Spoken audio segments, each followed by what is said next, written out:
Bro, why does this keep happening recently?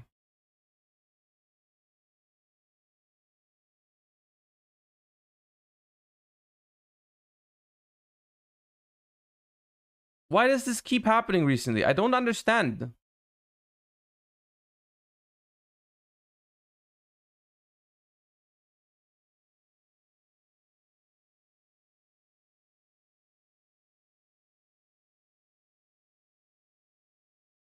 Everyone refresh, please.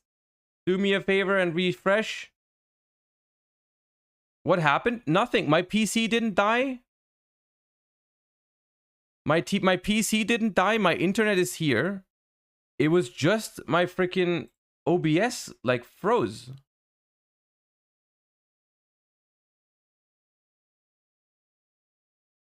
My OBS froze.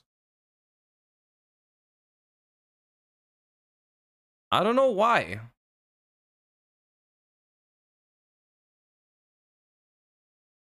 Well, that's unfortunate. Everyone refresh. Everyone refresh. We are back. Anyways, well, that's a bummer. Hold up. Let me quickly check that I have the right Yep. Okay, that works. All right. Oh, I have to investigate why that happens, if that happens again. Well, anyways, everyone tell everyone to refresh F5 angle. We are back. What I was saying, I don't know exactly when it cut off. I don't know why it cut off. But we are back. I hope it works. Anyways, my plan for today, I think, is what I was talking about. My plan for today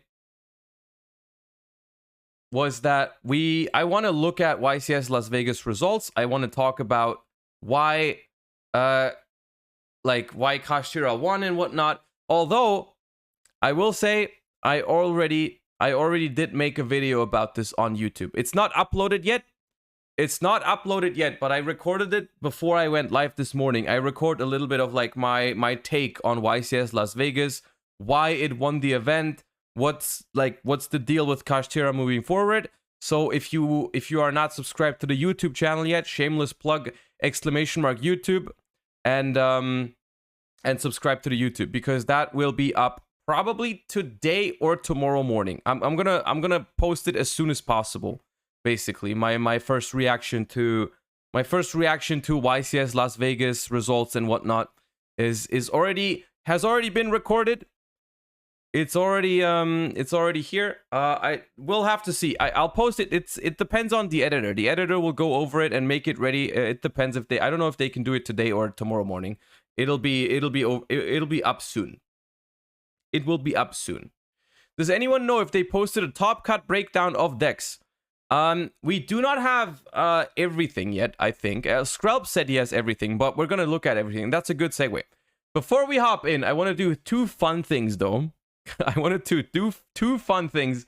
The first thing is I saw this morning, and it's just beautiful. So I want to share it with you guys. It's from MBT on Twitter. Hold up. This is amazing. This is the best use of AI I've ever seen.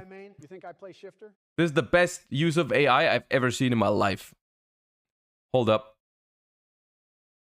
Standby main. You think I play shifter? I'm here to play Yu-Gi-Oh! Jack, not solitaire. Special Standby main. You think I play shifter? I'm here to play Yu-Gi-Oh! Jack, not solitaire. Special unicorn. Oh, here we go. What? Bullshit, no skill combo Show deck. me that extra. Show me that extra. Joe, what the hell is this? What's it look like, Jack? It's Tearlament. Oh no, Sleepy Joe, what are you doing? I'm playing Tearlament. What's it look What like? are you, a Redditor? You're coping. I'm not coping. You're coping. You're totally coping in a big way. Look at this. Cherubini. You're playing Cherubini. For King of the Swamp. King of the Swamp, I know. I'm sub to pack. Joe, you're Just out play of the touch. game. This deck's as old as you are. Judge, my opponent's slow playing. Calm down. I'm taking Rukalos. Absolute worst choice. If you're playing bullshit zone lock turbo, you can at least know what you're doing. I know enough not to enter a tournament with a deck that looks like Gage's plant ruler list. Oh, of course you watch progression. You know skill, dumb YouTube commenter idiot. I'm taking all your spell zones. Every Take them. I don't need them. Go. End of main, dumbass. Oh, you're kidding me. Yeah, nice deck. Spent idiot. all match complaining and had the rock deck in is hand. bullshit. Completely It's bad. saw through It's that a bad bluff, deck, by the but way. it's still Did bullshit. Hillary teach you Skill that one, issue. you liar? Game 2. Yeah, game 2. Stand by main. You think I play shifter? Bro, this is the best. Oh my god, this is the best use of AI I've seen all night. And honestly, I have another one. Hold up, it's not Yu-Gi-Oh related, but there was another one that killed me this morning. There was another one that killed me this morning. Hold up, let me load it. Let me see if I can find it. Oh god, well, hold up. There's a Pokemon one. Yeah, it's a Pokemon one that's insane. There's a Pokemon one that's absolutely insane. But I saw multiple ones. I don't know if it's the best one. It's the one that you saw, but hold up. I need to find it. Wait, hold up. I don't know if it was this one. Now this is a team. This is definitely going to No, that was not the one. This is also funny. Let's get this started. Jesus Christ, Joe, what took you? You think watching 1 or 2 of those Wolfie videos is going to win you this game? Oh, come on, Donald. I'm new to the whole team building thing. What about your team, huh, Donald? Holy shit. Which VGC tourney did you rip this team off of? I didn't rip What the shit, hell, Joe. boy? I didn't rip shit. I built a wall, Joe. You don't think I know how to build a team? Nope, just found it. It's from the 2023 Orlando Oh, that's Regionals. so cap, Joe. That's cap. I've got Fake it right news. here. Fake news. I've got it right Fake here. news. You hear this guy? That's so Who is this cap, guy? Joe. Whatever, Donald, this is going to be the freest rating of my life. Start the goddamn battle. You want the timer on, Joe? You feeling sleepy today or what? Holy shit, Donald, just start the battle. Now this is a team. These are too good, dude. These are too good. It's insane. This is the best use of AI I've ever seen. This is the best use of AI so far. They won. Shit, Donald. You're all bark and no bite. I'm about to show you why I'm the president. Oh, please, Joe. Oh, please. You've been watching Temp 6T while I've been watching Weedle Twin Needle. You're a singles player, Joe. It's the singles player, I tell Jesus you. Christ, what is this lead, Jack? You think I'm going to fall for Stop this acting shit? like you're going to read my You must play, be Joe. joking. You have no idea. You have no idea. Click a move. You have no I'm idea. clicking a fucking move. Donald, shut up. Shut up. Let me cook. Shut up. Only thing you're cooking is this elbow, Zo. Watch this tech. Watch this Oh, that's tech. cringe. GG, Oh, that's so it's cringe, over. Donald. GG. Best of one gimmick bullshit. L plus ratio, plus don't care, plus hold this expanding force. I eat that Oh, shit. I eat protect that it. shit. I eat He's a that all pussy. day, He's a Donald. pussy. And Same he's way a I salt ate your fest. mother He's a last pussy. night. The NDD switch in was so obvious too, Jack. good, You dude. think I was born yesterday? Easiest read of my life. Who the fuck uses Ice Spinner Dragonite in Series 2? Jesus Christ, you just throwing moves to throw moves, you sleepy son of a bitch. Well, I'm just going to protect Armor Rouge this time. Oh, no, you're not Donald. Oh, yes, I am. Armor Rouge Yes, carries I am. wide Yes, guard, I am. not I have a protect. different set, Joe. Yes, I am. literally have this set open on Poke Paste as we speak. Well, fuck around and find out, Joe. Attack the Armor Rouge. Do it.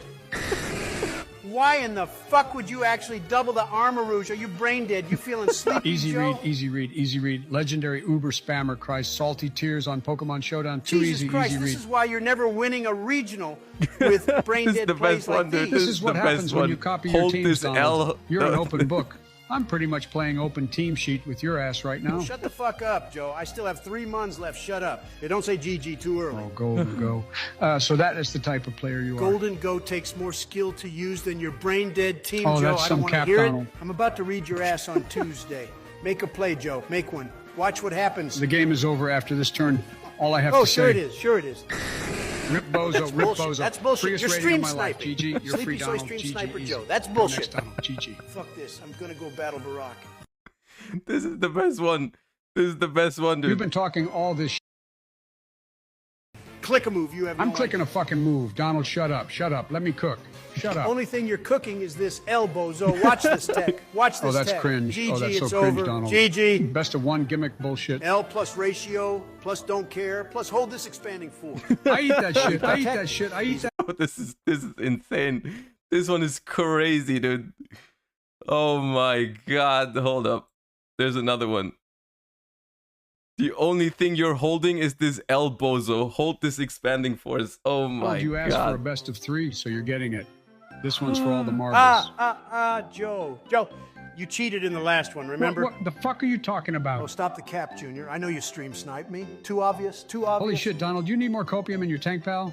Nobody watches your one viewer stream. Calm down. Oh, I see. I see how it is now. Start the fucking battle, Joe. You can't cheat this time. And you guys needed me here for why? Shut the fuck When up, the fuck Barack. did Your Barack next get pal. here?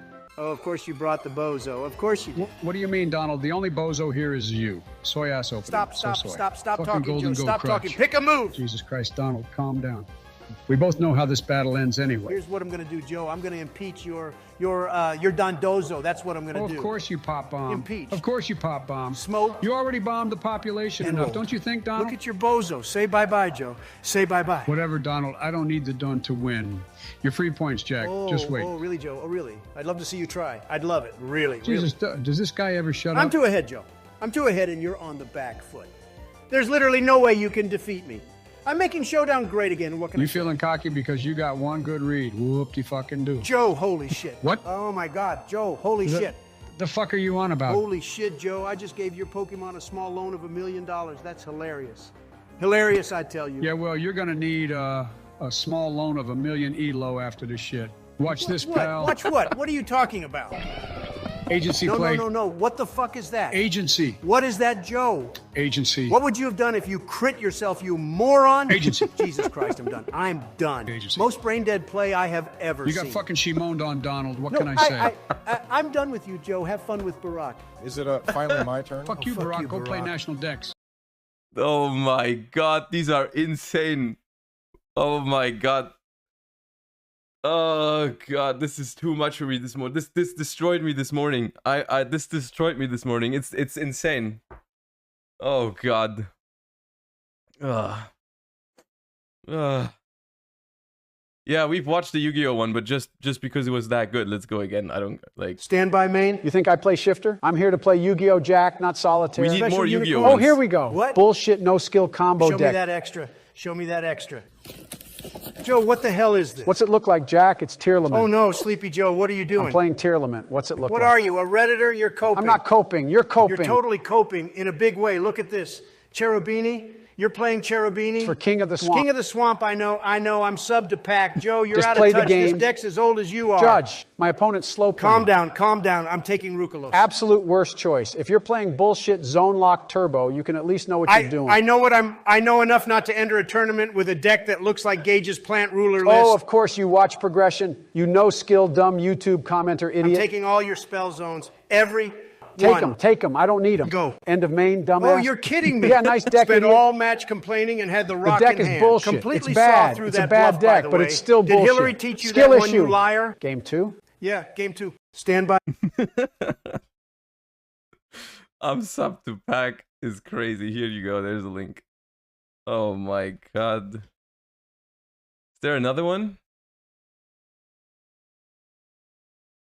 Neko Gals. Okay, so roll call. Gage, what'd you bring for the 3v3?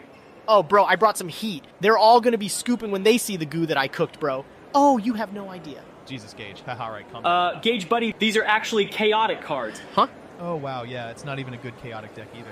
No way, bro. I'm sick. I grabbed the wrong deck. What the fuck, man? God Don't- damn it, bro. don't shout, I knew that wasn't the right deck box. Shit, bro. I can't Gage, believe this. How did you Fuck, even make damn, that I lost. mistake? Were you not even look? Joseph, are you serious right now? What?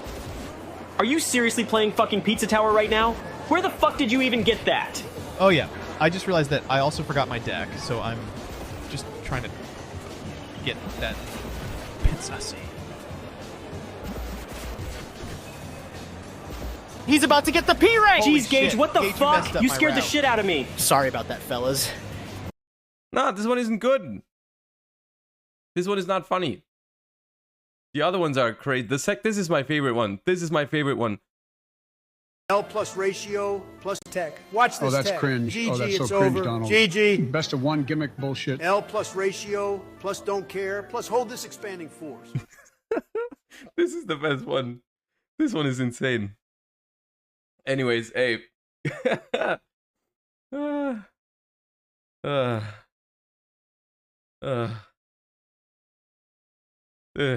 Okay.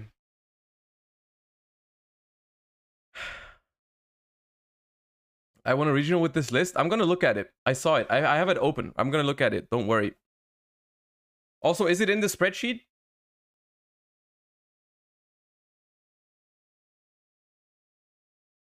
Anyways, there's one more thing. There's one more thing I wanted to look at before we go into the YCS Vegas deck profiles, which is another deck profile from the 3v3 winner. You might think this one is not interesting because it's Walter Jules Tielemans deck profile. And I started watching it this morning because people posted it on my Discord. People posted it on my Discord and people were like, you should watch this profile from Walter Jules. And I'm like, this is Tielemans. Why should I watch it? And then I was like, what? Wait. Walter Jules is goated with the deck profiles. And so I gave it a shot. And this one's, it's actually quite cool. Hold up. All right, hey guys, we're here with Walter Jules. He's fresh off his YCS 3v3 victory. He's going to show you what he played. Yeah, so I played Tielemans because I thought it was actually the best deck for the event. So here you go. I played, this was Las Vegas, by the way. I played 3 Merly. Also played 3 Halfness. I don't have the other ones right now. So yeah, I was already like, that's weird. Why do you only have 1 Halfness? I have these. I also played 3 Sharon. I played 2 of these, obviously. Like most people play 2. 3 of this card. This card's really good. I played 3 of these, 3 of these, 3 of these. That's pretty standard. Good things these cards are gone. They're at 1. They're insane. They're stupid. I played 2 of these. I know most people play 3 or 1.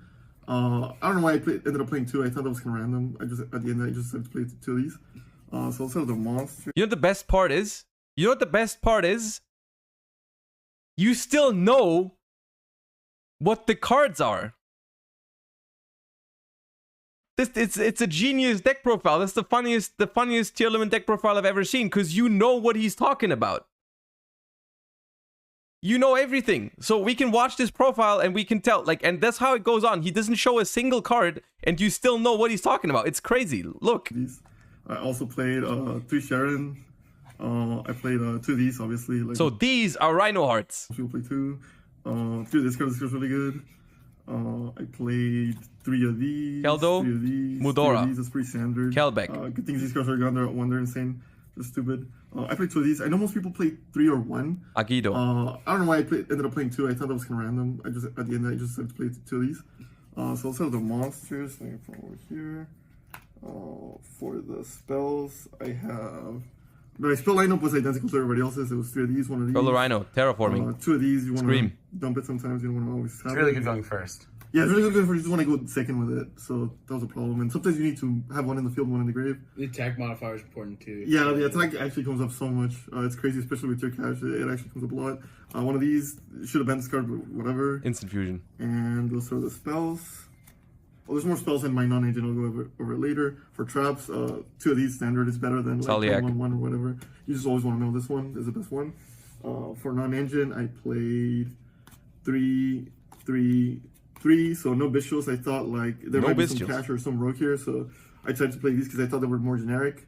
They all came in. They all came up. Some of my friends didn't like this one. I know Joshua Schmidt kept saying this card was like the worst card in the deck. I'm in this. It was it's Imperm. Like, by its own, obviously it's not gonna do much because it's a low impact card. But so this one is the only one I'm not sure because it's 3 Imperm and the other it's not Bestials. So it's probably like it could be Super Poly, it could be Nib, it could be Talents. Combined with other cards, it's really good, especially when you're playing your opponent's turn. This can put in work, and then these 2, it's a cool because in combination they can't play around one or the other. If you mill one of these, they can't play around this one. If you mill this one, they're gonna play around it, but they play to this one. So this was really good.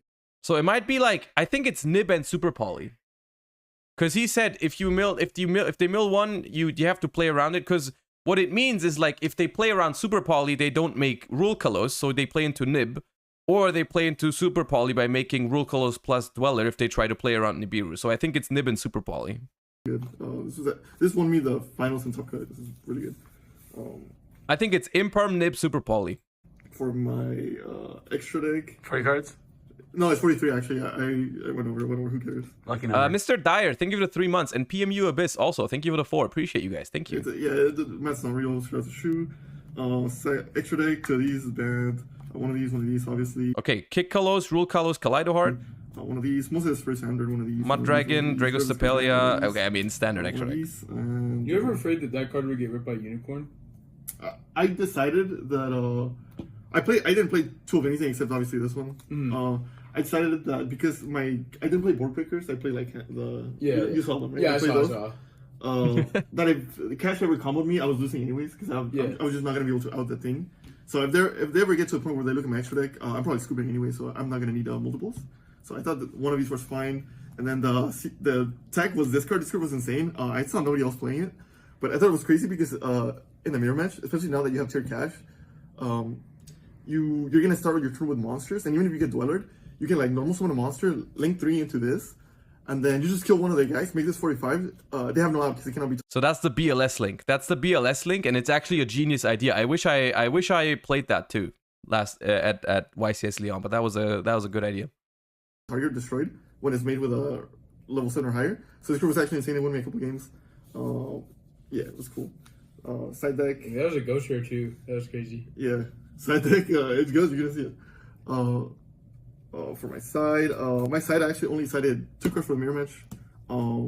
This group was alright. It hits the shufflers, it hits the names, it's Bell. everything, it hits the specials. That's Bell. The rest of my side was for cash, so I played 3 of these. That's Book of Eclipse. 100%. Obviously this card's auto win. This card doesn't let him combo. And this card is alright, it just overlays with Sprite, Slender, and all the dumb decks. So. Okay, so that's Eclipse. The second one that doesn't let him combo is Lancea. And the third one is probably the one that overlaps with Sprite and Flunder. Is like Dark Ruler? Even though like this is not the best, this is the best one obviously, and this stops them. So yeah, it's Eclipse, Lancea, and Dark Ruler. I'm pretty sure. Good. And then I played 4 time cards because we heard it was gonna be 40 minutes, but I never went to time anyways. 4 time cards.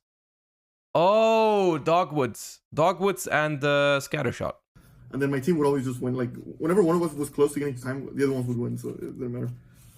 So the deck is dead. It's crazy how literally we just watched the deck profile from last format where Walter showed none of the cards. Well, he showed like 4 tier limit cards. Showed us empty sleeves, and we were able to identify literally every single card in the deck. And I'm 99% sure we are also correct on every single one of the cards. I thought this was a genius idea. This is the funniest deck profile I've seen from Walter so far.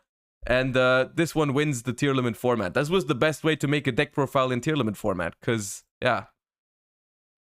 Bro, I wish I had that idea. But yeah, that was shout outs. That was a great deck profile. I enjoyed that. That was fun.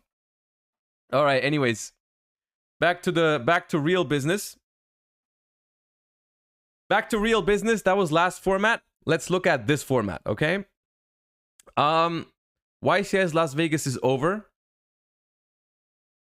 YCS Las Vegas is over. Exclamation mark spreadsheet for the spreadsheet. I want to look at some deck profiles today. Now, you can see here the spreadsheet by Septo. Once again, amazing resource. I think if you click the link in the command, it leads you to an older version of the thing. I need to update it. But all you have to do is click on next format, and then you'll find the link to the current one. So there's not everything in here yet, but it's enough to definitely watch a lot of the stuff. First of all, I want to say one thing. Before we go into the deck profiles, I want to talk a little bit about the event in general, what we saw, and what I think of it. I already made a video on YouTube. Like I said earlier, it's already in the making. I've already recorded it. It's going to be on the channel tonight or tomorrow morning, where I talked about a little bit why Kashtira won the event and what I think about Kashtira moving forward. Is it just the best deck? And spoilers, I don't think the answer to that is yes. But overall, we saw a lot of things that I expected. A lot of things that I expected, a lot of things that I also didn't expect. One thing I expected was Kashtira, Branded, and Labyrinth doing well, right? If you guys saw my meta tier list on YouTube, you know I put Kashtira, Branded, and Labyrinth in the highest category. So none of this is to my surprise that Kashtira, Branded, and Labyrinth performed very well. I feel like people, for some reason, were still surprised by Labyrinth. which I don't really understand. I feel like Labyrinth, if you just look at the deck, yes, it's a trap deck, but the deck is freaking strong. So I wasn't surprised by Labyrinth. I was a little bit disappointed by Sprite, even though we have some Sprite lists here from Vegas and also from overall. We have some Sprite lists, but not that many. I thought the deck was going to be maybe a little bit better, but I think Sprite suffers. Basically, my take on Sprite, we're going to talk about Sprite a little bit, and we're also going to test Sprite in these upcoming days a little bit, because I want to see if my theory on it is true or false, because maybe it's just not as good, and maybe I was wrong, but I think it's fine.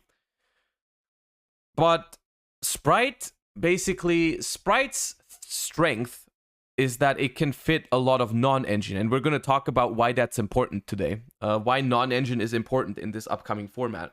But Sprite suffers a little bit from a syndrome where Sprite can very efficiently counter certain decks because it has room for non-engine, right? Sprite can be played as a deck with 15 hand traps if hand traps are popular and if hand traps are good in the format. Sprite can also be played with 15 board breakers if board breakers are good in the format. So if like there's only one deck to beat, Sprite can probably beat it, right? But in an early diverse metagame like the one we are presented with here, where it's not like super diverse, there's like in top 8 you have like 5 different decks, which isn't like that's not that many considering top 8 is 24 decks, not 8 decks. I think people were a little bit in trouble with Sprite for this event because, let's be honest, this was the first big event of the new format. This was the first weekend of the new format, and we immediately had a YCS, and I feel like people just didn't really know how to tech Sprite into a format that didn't exist yet, right? People didn't know yet what the format was, but now it's pretty clear that Kashtira, Branded, and Labyrinth are the decks to beat. And I think that's something to work with moving forward. I also think that one key reason why Kashtira did so well was because Branded was so popular.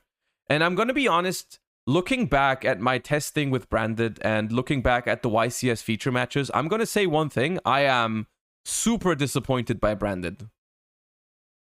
I am super disappointed by Branded. And now you might be wondering, like, why are you disappointed? Branded took the second most spots in top 8. I expected, or like, not even expected, but I felt like Branded was, I thought Branded was better than what I saw. Because Branded, and I think I've made my mind up about why Branded isn't that good moving forward, and I don't think it is. First of all, Branded suffers from the fact that whenever Branded becomes popular, you'll find Ash Blossom in every single deck list, and that means your deck is significantly worse overall if everyone plays Ash Blossom, which, for example, Branded basically can only be, in my opinion, like a sleeper pick when it's not the most obvious deck. You know what I mean? And the other thing is that Branded, out of all the top decks here, Branded is the deck with the least non-engine slots. Right? Branded is the deck with the least amount of non-engine you can play. Kashtira has a lot of non-engine slots. Labyrinth has a decent amount of non-engine slots. Sprite has a ton of non-engine slots. Even Sword Soul has a bunch of non-engine slots. Branded doesn't have it. Branded simply doesn't have that. And that means it significantly has a disadvantage against Kashtira. Like, Branded is not good against Kashtira, I think, is the main problem. Because and we saw that in the finals. We saw Ryan Yu on Labyrinth win the finals, and 2 of his teammates on Branded lose against Kashtira. Both of them. Simply because Branded doesn't have it in it to counter Kashtira. You do not have the amount of non-engine it takes to beat Kashtira consistently. You simply can't do it. 9 flex spots is not that many if you compare that to any of the other decks. especially after siding. Especially after siding, nine flex spots is not that many. Especially since most branded decks are over 40 cards. So I think moving forward, we're going to see a lot of people stick to Kashtira or move to Kashtira, because Kashtira is a solid deck. I'm not gonna lie. I think I underestimated it a little bit, but not that much. I'm not saying it's the best deck. I don't think it is, but I think I underestimated it a little bit. A few of the reasons I will touch upon, and I talked about that in my upcoming video on YouTube. I talked about why I underestimated Kashtira and what is the reason why it performed well. But I think Kashtira is a force to be reckoned with moving forward. And I think decks that will be on the rise now are Labyrinth and every deck that can fit a lot of non-engine to counter Kashtira. Because it was clearly shown this weekend. That you cannot just counter Kashtira by playing Book of Eclipse or Nibiru somewhere in your deck. That was not enough this weekend, and we saw that for multiple reasons. We saw that one approach is a card like Forbidden Lands was in a lot of decks, which just countered cards like Book of Eclipse very efficiently, right? People were playing Forbidden Lands. I saw Forbidden Lands in the winner decks, and I think it's also in a couple of other lists. But there's ways to counter Book of Eclipse. There's ways to counter Nibiru. I saw some people talk about, like, you can you play Ibli to counter Nibiru. You only make 4 summons to counter Nibiru. There is ways to play around that. So I think overall there's just a little bit more to be done than just what people thought was the answer to Kashtira was like, oh, I'm just gonna play Book of Eclipse. I'm gonna play Nibiru, and then I'm gonna be fine. And turns out that was not true. Turns out you need a little bit more to counter Kashtira than that. And I think I want to start it off. With a Kashtira deck profile because of that. I think even though I'm not a fan of Kashtira, I don't like the way it plays, but in order to prepare for the events, you need to be aware of what the most played deck is. And I will say one thing. I saw this profile already. And I think it is probably the best Kashtira profile you will find for this format because it's very in-depth and very, very detailed and very good. And it's the top 16 deck profile of Bowden, Ryan, and Nishad. World here at the Team Las Vegas YCS event. My goodness, but please introduce yourself to the world, guys. Nishad Larego. Ryan Levine. Burden Temner. What team are you called? Slifer Slackers. Who's ABC? ABC. Yeah. So what y'all do today, guys? We got top 16 with Kashtira. So we all played the same deck card for card. So main side extra, all the same. Bowden and I played YCS Mexico City last week with Jeff. And Jeff and I played Kashtira there. So that gave us a pretty good grasp on, I think, I'll get to that, Icentrix. I'll get to that. How we should build this. And then we just adjusted our deck from Mexico City to the new ban list. And we've heard that obviously not 22 element decks, so we teched our deck to play the mirror now. So I guess I'll just get into that. Nice. Would you like to do some shout outs before we begin? Yeah, Jeff definitely helped a lot on this deck. Mike, Max, yeah, they were on another team that played. 2 of their members played the same list, so it was Jeff and Mike definitely helped a lot on this deck too. Shout out to Team Drummer as well. Yeah. And hedge fund on TCG Pro. CBAS is nice. Yeah. All right. Without further ado, please show the goo. Yeah. So 3 Fenrir, 3 Unicorn. These are, you have to play these in the Kashtira deck. Only 2 Rise Heart. Drawing this on its own doesn't do anything really. That's it has interesting. To be paired with something else. I thought beforehand that you would always play 3 because it's a good extender to your 1-card combos, but I guess in the it is mirror not you'll get cards banished from the top of your deck. So if you only play 1 and you lose this, it's way harder to win. Bowden had both get banished once, but I think you still won anyway, maybe, or it was okay. All right, I lied. And then for the other, we played only 1 Scareclaw Cash. You don't need the Trailman guy. You don't need these extenders. Yeah. And then we played 1 Ogre. So this card is something that wasn't played. Jeff and I played it, and I saw it getting a lot of popularity now. But searching the other chap card that I'll get to is really, really strong going first. Ogre was surprisingly popular this weekend. At least surprising to me, which I have not spent any time preparing for the event. That's why maybe it's surprising to me. Maybe it's not surprising for people who have already grinded the new format for this tournament.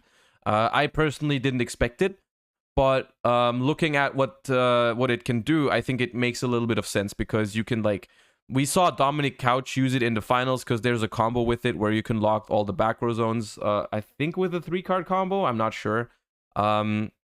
because you can go banish it off of Rise Heart, and then you bring it back with Birth, and then you add the Big Bang to your hand, something like that. And we actually didn't go for like the super wide Shangri-La Mind Hacker, Arise Hard, lock all your zones. Like that gets punished by so many cards. We built our deck to have a lot of defensive cards because the Kashtira engine isn't actually that big, and we just kind of get as many resources as we can, make a Rise Hard hardways with a 3 level 7, so 4 summons under Nibiru, only 1 monster, can't get Lava Golem, can't get Sphere Moded, and then you set the Kashtira trap, and then you have a Kashtira preparation, and then that won like every game. So, and that's a very interesting approach, in my opinion. That was a very heads-up approach where, like I said, few of the most common cards I saw all weekend were Nibiru and Lava Golem and Sphere Mode to an extent. And by going for this line where you don't go for the full combo, you go for a 1-card combo that puts up 3 level 7s, and you just make an Arise Heart with 4 summons and you pass. And that, while it is of course it's not the fancy lock all of your opponent's zones kind of approach, that is still a Macrocosmos and a Trident Trident banish in 1 card. That's great. That's a good board. That's a very good board. And you even have like, you have ways to extend besides that. If you have like preparation, you can summon back an interruption. If you detach Big Bang from a Rise Heart at some point, if you manage to get there, I don't know if there's a combo that does that. You can like attach Big Bang to a Rise Heart, then detach it from a Rise Heart, and then summon a material from it. There's like ways you can do that, but it's just like you commit 1 out of your 4-card hand. You commit 1 card to make an Arise Heart, and you have the rest of your hand be a couple non-engine cards. I think that's a very interesting approach, and I think that's very heads up. I think this was also one of the reasons why Kashtira performed well for these players, is because the most common outs was like, oh, I'm just gonna play Nibiru and I'm gonna win every time I have it. Turns out there is ways to play around it. 3 Nibiru. This seems like it conflicts with the Kashtira cards that have to have no monster. And then Jeff said something genius. He said, what if you give them the token in attack mode and you just crash your Nibiru into it? And we went, wow, we're stupid. And we did that. And there's just no downside to playing this, actually. If you want to play around it, whatever, then they're making a weaker board that you might actually be able to fight through. If they make a board that you can... So here, this was the only point in the profile where I sort of disagree. I don't really disagree, but it invalidates your previous point somewhat, if you know what I mean. Like, what he's saying is Nibiru is good either way, because either your Kashtira opponent plays into it and then you punish them, or your opponent plays around it and then their board is kind of weak, is what he's saying, right? Like, at least they're not locking all your zones, which is true. But then you just presented that like a minute ago. You said, oh, it was always good enough to just make a Rise Hard and pass to play around Nibiru. So if it was good enough for you, then why is it not good enough for your opponents? Is the question, right? Is the question I'm bringing forward. Like, if your opponent plays around Nibiru the way you do, and you think that's good enough, then, like, you know what I mean? Like, yeah. So at that point, I don't really disagree with. I don't really agree with.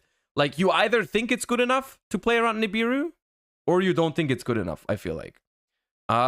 Maybe one thing you referred to is like, okay, but my deck is built in a less combo heavy way. My deck has more non-engine, so if I pass on an Arise Heart and nothing else, I'm more likely to have like non-engine to pair it up with.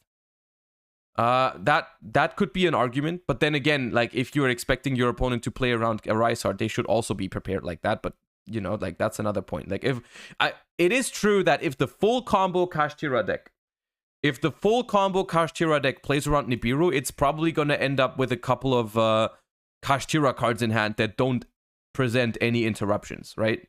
So in that case, if they play around Nibiru, you can probably break their board.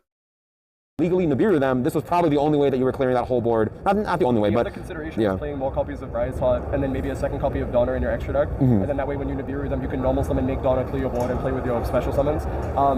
Which is probably like maybe in hindsight, because I think we discussed second Donner. Yeah, second Donner for sure. That card, I think Nib overperformed against literally everything. Oh, absolutely. A lot of people played into it. It did very, very well. It's a lot better going first when you make the minimalist board, because they do try that is another good point. And they try and they're like, oh well, keep playing Yu-Gi-Oh, right? It's like you nib them. You just win. This card is way Nib is like a crazy card to pair with just one Arise Hard, you know? Because if you go for the line where you play around your opponent's Nibiru and you just make the Arise Hard and pass with like a couple back row or like hand traps, if they play into your Arise Hard, there's almost no way to play into Arise Hard without summoning 5 times.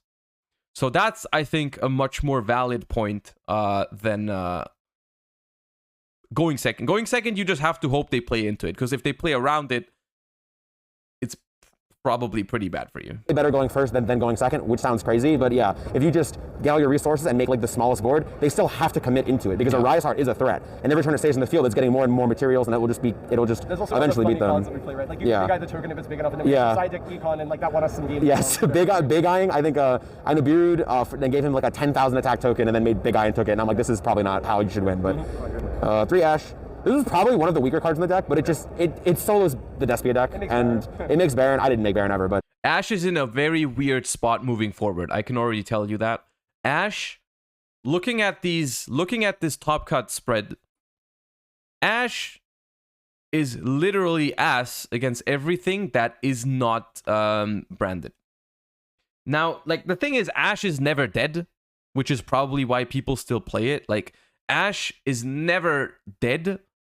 But, well, it's good against Labyrinth. You're right. It's actually good against Labyrinth. That is true. It is good against Labyrinth. Yeah, I'll give you that. The reason why people play Ash is literally because of Branded. And to an extent, it's good against Labyrinth. But it's really good against Branded. In my opinion, it's bad against Kashtira. Yes, you can use it. Yes, you can use it, but you literally lose to every extender. How is Ash not good on Theosis? It's just not that. It's not that impactful. You lose to so many extenders. In my opinion, it's not worth it. Like, the deck is full of extension. Like, it's basically like, the way to phrase it is, there's like, the Kashtira deck has like 9 copies of Called by the Grave for Ash. So the chance that Ash is like successful is very, very low. They need two extenders. No, if you have one extender, you usually go, like, if you have Unicorn and Fenrir, you can just grab Birth. You don't have to go for Theosis to play into Ash. You can just go Birth, and then it's really hard to punish. Ash is very, very mediocre, I think, against Kashtira, because the chance that, yes, you can hit a bunch of the cards, but if they have any other of the extended, like if they have an extra field spell, an extra Fenrir, an extra whatever, like, you can Ash Prosperity, hope they don't find, whatever. But still, it's not very efficient. Basically, the problem is Kashtira is a 1-card combo deck. So their 1-card combo goes plus a lot. They go very, very plus off of 1 card. So a 1-to-1 trade as a hand trap is not very efficient against Kashtira. I think people are still going to play Ash, because as long as you have to respect Branded, it's probably going to be here. Like, it's probably going to be part of the format. But if it wasn't for Branded and partially Labyrinth, you wouldn't play Ash. Like, Ash is going to feel mediocre in a lot of matchups, I think. But people are still going to play it because of Branded being a thing. Yeah, it beats the Despia deck, and it's fine enough. 4 of my opponents, when I ashed their Theosis when their Unicorn was face up, did not trigger their Unicorn to look at my extra deck. So, whatever. That's another thing, depending on what deck you play. If they go for Unicorn and you ash them, you will lose an additional card from your extra deck.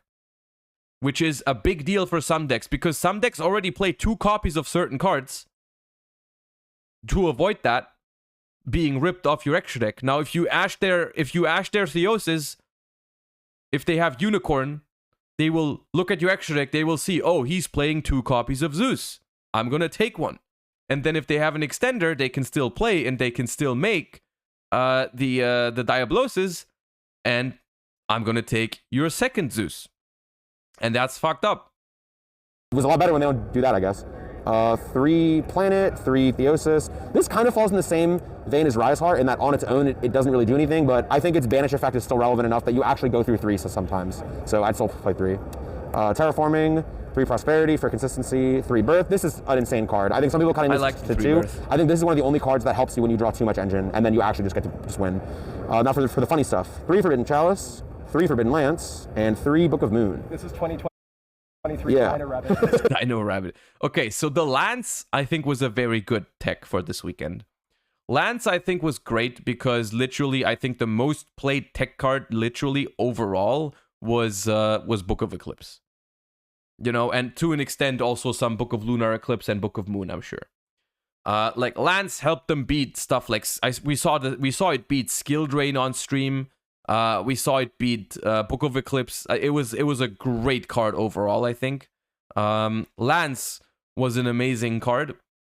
Chalice, I'm not 100% sure why Chalice is that. I mean, it's not a bad card, but I'm not sure if Chalice is the most high impact card you can use there, but it's fine. I can understand it.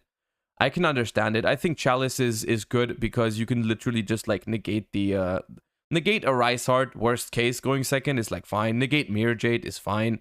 Negate whatever. Like it's a good card going first and second. So literally, I think the idea here is that you just go for the 1-card Unicorn or Fenrir combo, sometimes 2-card combo, and pair it up with as many of these as possible. And Book of Moon is a great card, I think, in this format. Like it's not as fancy as Book of Eclipse, but it's like an insane card, like without a drawback really in this upcoming format. I think like it's just like any board, like it's a very good card going first. It's so hard for Kashtira to play around Book of Moon. Like it's really, really tough. And it can't get ashed. And going second, it's also really efficient. It's like kind of like Imperm going second because you can just wait and book whatever is annoying. Like book the Arise Heart if that's what's bothering you. Book the Shangri-Ira if they've locked too many zones. Book whatever. Like I think Book is a very good card moving forward. So how I kind of theoried this deck after playing it for a little while is this deck plays very similar to Zodiac. Basically, like Fenrir and Unicorn are Rapier, and they just do so much off of just 1 card. If the rest of the cards in your hand just make sure your guy resolves, you will usually win. Because as like a single card, these are the best cards in the game. So if I can throw a Chalice at their Arise Heart and a Book at their Shangri-Ira and then a Lance at the Book of Eclipse they have set just to resolve my 1 Unicorn, that is literally fine because that 1 Unicorn will probably get you there. On top of that, there's like obviously the attack buff and debuff stuff like that. Damage step Lance actually. Yeah. There's like if they have a field. Why Chalice over Imperm? Well, I mean, you could argue that Imperm is also fine in that slot. The problem with Imperm is that you have to use it before you start playing, basically. You have to use it before you start playing. Lancer36, thank you for the prime. I appreciate you.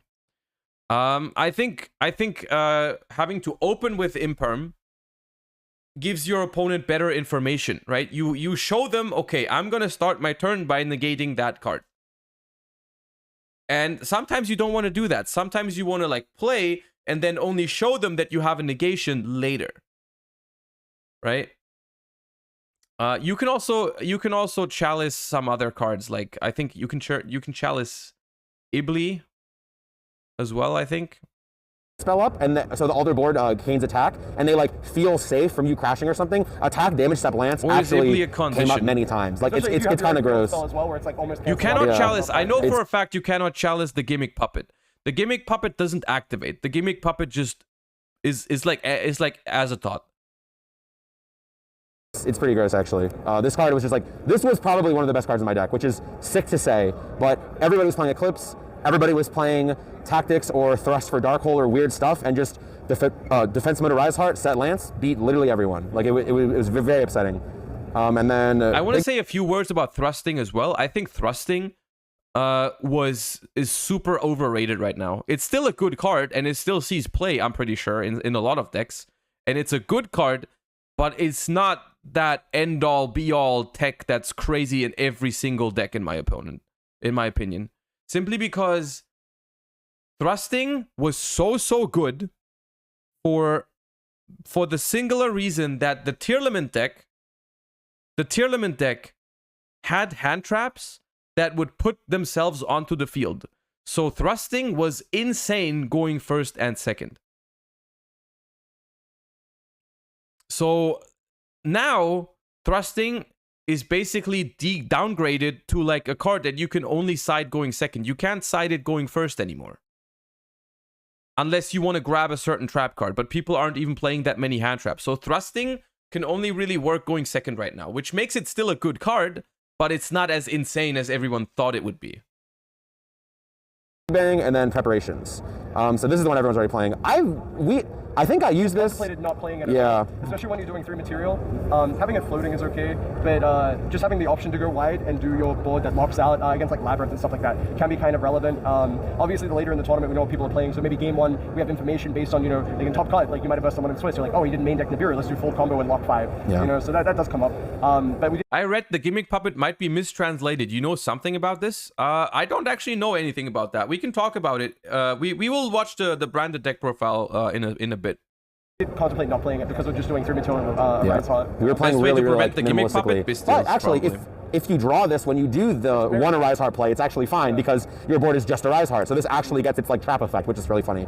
And then this is just a really good card in the grind. When you have you seen this it's kind of like Birth, Kashtira deck? No, this is literally the first profile we're watching, but we're gonna get to all of it. Don't worry. Banished instead of Grave, and hand, and it's either players. I mean, Birth also does Banished, yeah. So it's Banished and hand. But it also summons back Xyz monsters. Yes, this can summon back an Xyz monster, and Birth cannot. So if your Shangri-Ira or Arise Heart is banished, this can actually get it back, which nothing else can. Scarecrow, Kashtira, and the prep.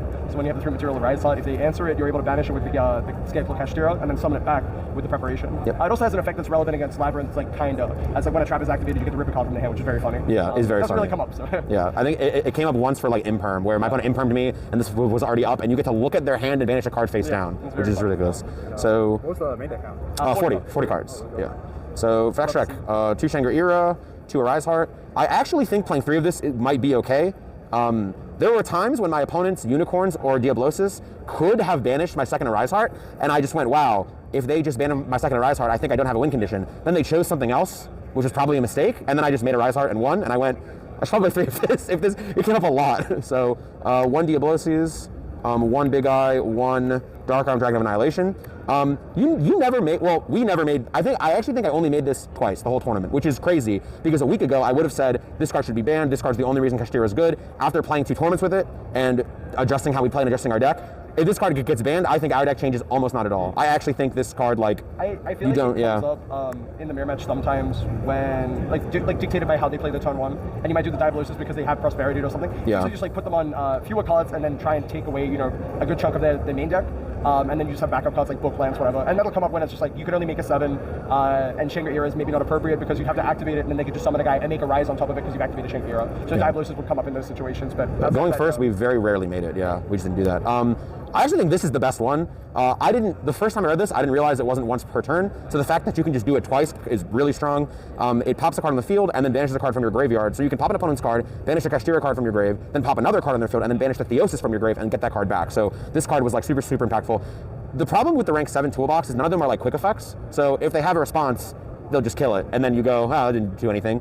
Big Eye has the same weakness of that, like, when you summon Big Eye, they'll usually just go, I'll destroy that with something. But they either answer it or it's the best card in the Yeah. So, like, I don't think there's really a reason to play 2 of it. In fact, because specifically we only played 1, what happened a lot is they would look at my extra deck, and they would see I have 1 Arise Heart left and 1 Big Eye left. And they would go, like, I have to get rid of Big Eye. And I'd just be like, wow, I couldn't. They're foaming at the mouth to banish the 1 Big Eye, and then you win because they didn't get rid of a Arise Heart, or they didn't get rid of one of your extra deck cards that you actually needed that was like Engine. So I think when this resolves, it's obviously very, very strong, but it's very difficult to get rid of all of their stuff and then make this and have it be impactful. Then 2 Zeus, I think this is probably necessary. Yeah, this is one that you can very easily justify just cutting all these rank 7s and being like, I think I need 3 of this and 3 of this, and that wouldn't even, your deck would be fine. I think just making sure you have multiples of these through their Diablosis or Unicorn is really important. You also have to banish cards from Prosperity, right? Like, yeah. And then like a lot of the time when you go first and using Prosperity, I guess we have specific cards for Prosperity. So we played Garura, Natis, and Goliath. These all have effects that can trigger when they're under a Rise Heart. If this is under a Rise Heart, it can't be destroyed by card effects. These trigger when sent to the graveyard, so not when detached by a Rise Heart. So it's got a benefit with Zeus. Yeah, it's usually like you'll Rise Heart, you'll Prosperity, a Rise Heart will start accumulating these things, and then if they... I mean, we saw I'm pretty sure Expulsion targets. They can Nibiru you, and then you'll get the Natis or the Garura, or the one that I felt like a genius, which was just not really intentional, is this accumulates all of the materials, then they start playing, then you Nibiru them, and then you trigger these. The Natis clears your own Nibiru, so you don't have a field anymore, and then the Garura draws a card, and then you can start playing with your cards on your turn because your field is clear. So that made me feel very smart for no reason. The funny one with this one as well is I had opponents Diablosis me, and they banished my Goliath. So their Rise Heart can attach it. So it's like another one, it's like a little trap. You know, like if your opponent does it, it's like usually incorrect, but maybe they think it's terrifying. Because in our main deck, we don't really play any cards that destroy. So if they Diablosis to take our Goliath specifically for the purpose of putting it under their own Rise Heart, they'll be like, now my guy can't die by card effects, but we don't main anything that would do that anyway, so it doesn't really matter. Almirage is for Ibli. Yeah, we didn't play Lingaribo because it's kind of redundant. You still have a monster on the field, you can't really do anything, so we side deck a card that would sort of fit the role to play Ibli. Yeah. And surprisingly, we didn't see that much Ibli. I think I Ibli twice, I think. Only twice, Donner, I actually think you have to play 2 of this. This was definitely the one that, like, this was the card where the most amount of time my opponent Diabloses me or Unicorned me, and it was like, wow, if they got rid of my Donner, I actually can't play anymore. And they very rarely did. And I feel like as the format goes on and people understand how these cards work better, then your Donner will get hit much more often, and having 2 of this is actually... Let's move the expulsion discussion until we watch the deck. We'll do the branded one next, okay? Because I'm reading a couple of wild takes right now in the chat about the expulsion situation. We'll get to it, okay? Super important. Then Baron, this was if you draw Ash and have like a crazy hand. I never made this even once. We side out Ash in a lot of matchups. So this is definitely a slot that I think could become an additional copy of one of the far more important cards, where like this might turn into a second Donner. How can you remove Ibli with Almirage? You can't. It's because they played Ibli themselves. Or a third of this. Usually just holding Ash and doing the lower committing play is just better anyway. Like when we base our deck to naturally play around Nibiru, making Baron to play around Nibiru is just really redundant. You're just playing into a card you weren't before for no reason. It makes your hand like a 5 card comp, like 4 or 5 cards instead of when you could just hold Ash and just play. It really becomes a lot better. So 2 Dark Hole, 1 Feather Duster. The rest is not like a 3-ofs. We're not just playing 2 Dark Holes for no reason. It was like we had a bunch of 3-ofs, and then we really wanted a back row spot, and then just 2 Dark Holes. This is mainly for Sword Soul and any weird deck that would give us Ibli is pretty much what the Dark Hole's for. It's very good against Sword Soul, and it's very good against any of those weird decks that would give you a card. It'll get rid of the thing they give you, and then we'll usually trade with one of their cards. It's fine. I also think as the weekend went on, and we saw more people doing like 3 material Rise Heart, that card. Why is Almirage better than Lingaribo? Oh, it's because if you give them Ibli, you don't want to have anything with attack points. So you summon everything else in defense, and if you have a Lingaribo, that's 300 attacks, so they can just crash Ibli. You don't want that. You need to have Almirage. 10 came, like it would come in more. Yeah. It was really good. Yeah. And it helped with siding patterns like after a while. So it's like, oh, this person like is a coward. Right? So this was the absolute best card. This is the absolute best card. Every time literally every single time I drew this, I won that turn. I think this is probably a card that if you expect to play a lot of Kashtira mirrors, you should just main deck. It's obviously weaker going first, but I just think it is by far the best card in the Kashtira mirror. So, Droplet was for basically every deck that wasn't Kashtira. It lets you, again, kind of like the Dark Hole, it clears the Ibli or the monster that they give you. Like if Branded gives you a monster, I'll Branded Expulsion. As long as they don't give you the Gimmick Puppet, which is a little bit harder to set up because just of how its attribute works. If they just give you like a random monster, then this is just the best card. Clears your field, stops other guys, it's pretty good. And then 3 Shifter, this was for like, you don't need to play this card. I started this in against Dark World that I played once, and that was it. Like, it's whatever. This is just, without Tear Elements, there's nothing you're really going for. This just hits enough, like, weird decks. It was the first day of a new format. You never know what you're going to play against, so I felt like it covered enough matchups. And then it also pretty much, it makes it a lot harder for them to Branded Expulsion you, because when you Shifter, they can't use Mirror Jade, so they can't get Albion Engrave, and they can't set up Expulsion. So it's much harder. Also, that was it for the Dark World deck. And the Dark World, the Dark World deck. Yeah, which ended up becoming good. And then 3 Ibli. I think this card ended up being not very good, shockingly. I think that's where Shifter is going to be for the entirety of this format. Shifter will not return to the main deck, I think. Unless the meta shifts in a huge way. I think it's just not going to be a main deck card anymore because Tear Limit is gone. And like Kashtira, is never going to be irrelevant. It's always going to be probably top 2 or 3 most represented decks throughout this format. So I don't think Shifter will be a main deck card. It's not that good against Labyrinth. It's not bad against Despia, but like he was saying, it's like mostly good after siding, because then it prevents stuff like the Expulsion, because you can't search it with Albion if you're under Shifter. So I think Shifter's going to be a side deck staple, and even then I don't even know if it's a staple, but it's going to be a side deck card. Because I actually just think we were agonizing. We were like, how do we beat Ibli? We have so many cards that beat Ibli that don't like actually beat Ibli, and we kind of just accepted if they Ibli us, I guess we'll just lose most of the time. And then I just never lost when I got Ibli, because actually the cards we played did kind of beat it. And then all of our opponents had even crazier stuff to play on Ibli. Like the round 2 opponents that we played that we got our draw against and also ended up topping, they played like a small world engine to get a Kaiju. So when you Ibli them, they turn Ibli into Lingaribo, which doesn't solve the problem because they still have a monster. Then they give you a Kaiju. I think Ibli is the dynamic of Ibli is a little bit like Mystic Mine. It's not, of course, it's not the same card, but it's like it's a card that it can lock you out of the game, and if you don't have an out, you just lose. But there is a lot of ways to actually beat it if you want to, right? So it's like, if everyone is prepared for Ibli, you really don't want to play Ibli, because it's not going to be very successful even if you draw it. But if people are not prepared for Ibli, you can make a good meta call and bring it.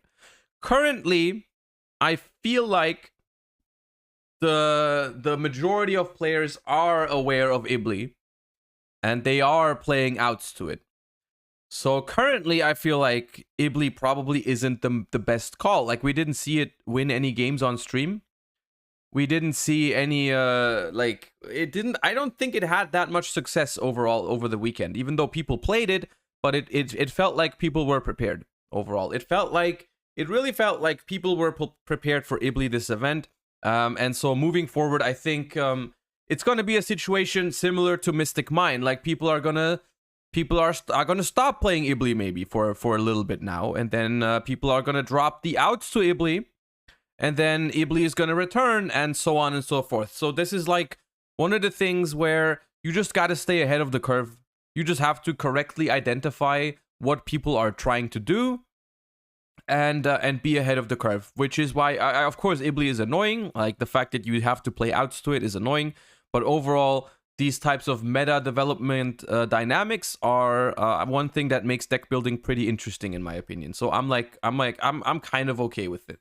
Kaiju in attack mode and crash the Lingaribo. Because usually if you Ibli, all your guys are in defensive mode so they can't crash it. And then after he did that to Bode, like I watched him do it to Bode in game 2, and I went, I'm not even going to side an Ibli against him in my matches, because that's going to happen, and then Ibli will just be really redundant. So I think this probably could have been another going first card, maybe Dimensional Barrier, maybe Magic Deflector, like some other card where you can just do your thing and then just set a really powerful trap, and it's probably about the same. So I don't know. Any closing thoughts on that? So I saw this morning already, but I really wanted to watch it together again, because I think this sums up the this was probably the best Kashtira deck profile for this event. It sums up a lot of the good techs that people have been doing for this event in order to make Kashtira work, despite there being so many like outs and counters to it, right? We saw in this profile, we saw the approach of not playing into Nibiru, Lava Golem, and Sphere mode by only doing the Force Summon Arisard, which I think is great. I think we saw like Forbidden Lands, which was a great out to cards like Eclipse and Darkhold and whatever like that people play, and we saw a good side deck and all that. I think it was a very good profile, a very good list, very good approach to the deck. And I think this is pretty much the standard for Kashtira moving forward. Is now that Kashtira is considered to be one of the best decks in the format, like definitely the deck to beat. Whether it's the best or not is up for debate, but it's definitely the deck to beat after this event. And I think if that is the case, you cannot just play a standard Kashtira list. You have to prepare for what other people are going to do to your deck, right? And this profile had a lot of ideas on what you could do in that direction, and that's why I enjoyed it.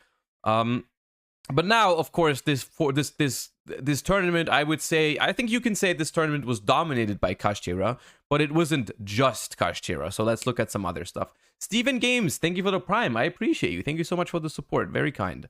I said we were going to talk about this first. I'm really hyped to see the Labyrinth list, but let's talk about, because we were all talking, everyone in chat was talking about the Gimmick Puppet.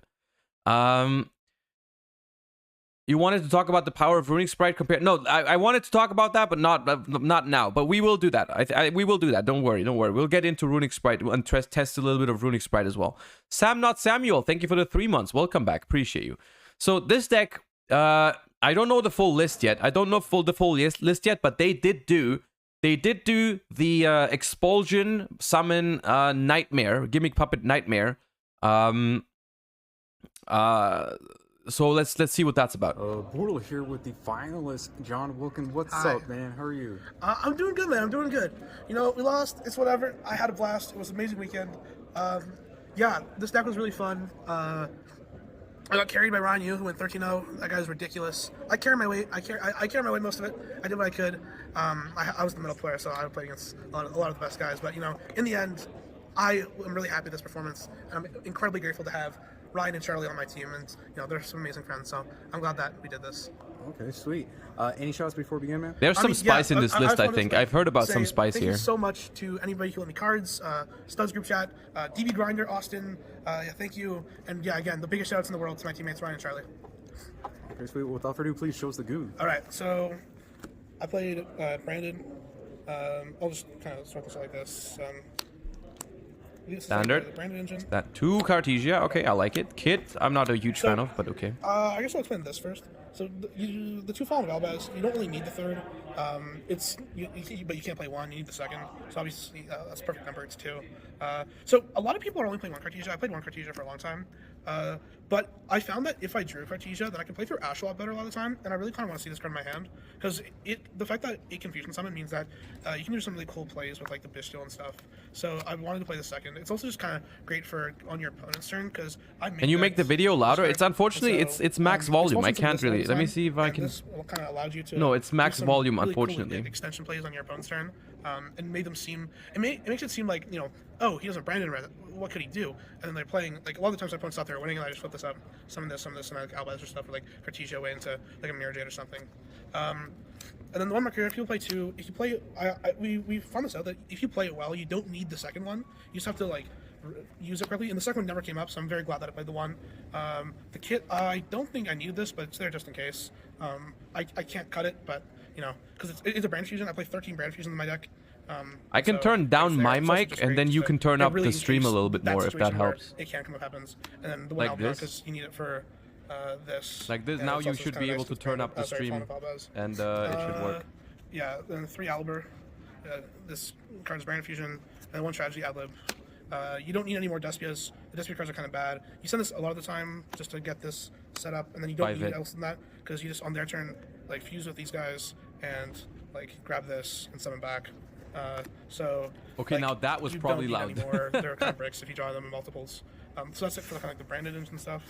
1 Serenir, 1 Lubellion. Uno Viola, thank you for the 6 months. These cards are bad. This card's really bad. I might just, I honestly just don't want to play it. I might just cut it. You kind of have to play it, because like again, it sends a branded spell, which is like this. So this, if you can get it off where 1 Seronir, 1 Lubellion. Ooh, interesting. You can either like get these 2, very like, small bestial package. I mean,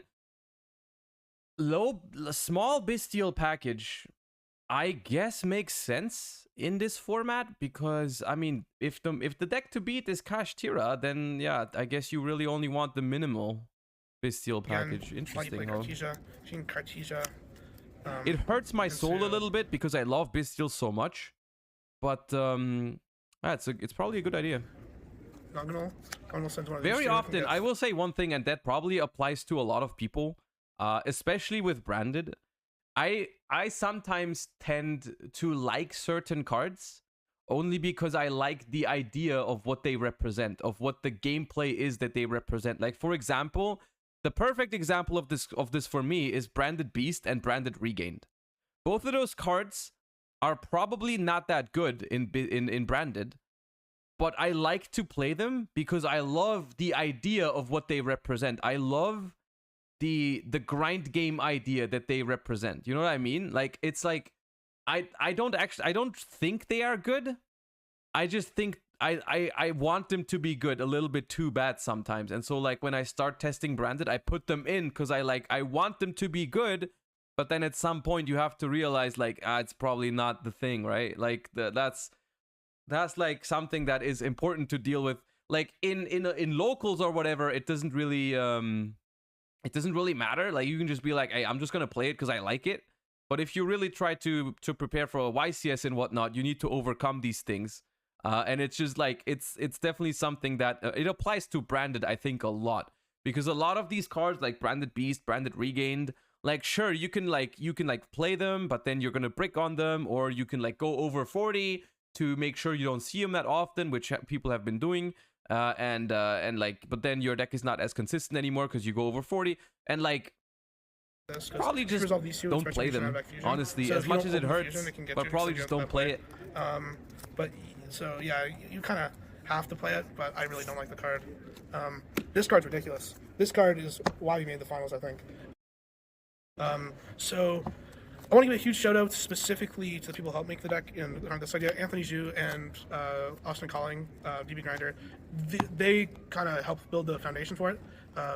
This was Anthony's idea. Outstanding. It's super overperformed and like literally won me every single game that I summoned Dragoon. If I summoned Dragoon, I instantly win that game. Because what you do is you go Branded Fusion with these two, it's Lebellion, and Lebellion Dark Magician, I get you like Dragoon, which is ridiculous. Best card. I love it. And then I main 3 Noob and 3 Ash. This card's for the mirror. I played 0 mirrors. I played so much cash. You have to play it though, I think. It's nice. This card, again, super overperformed.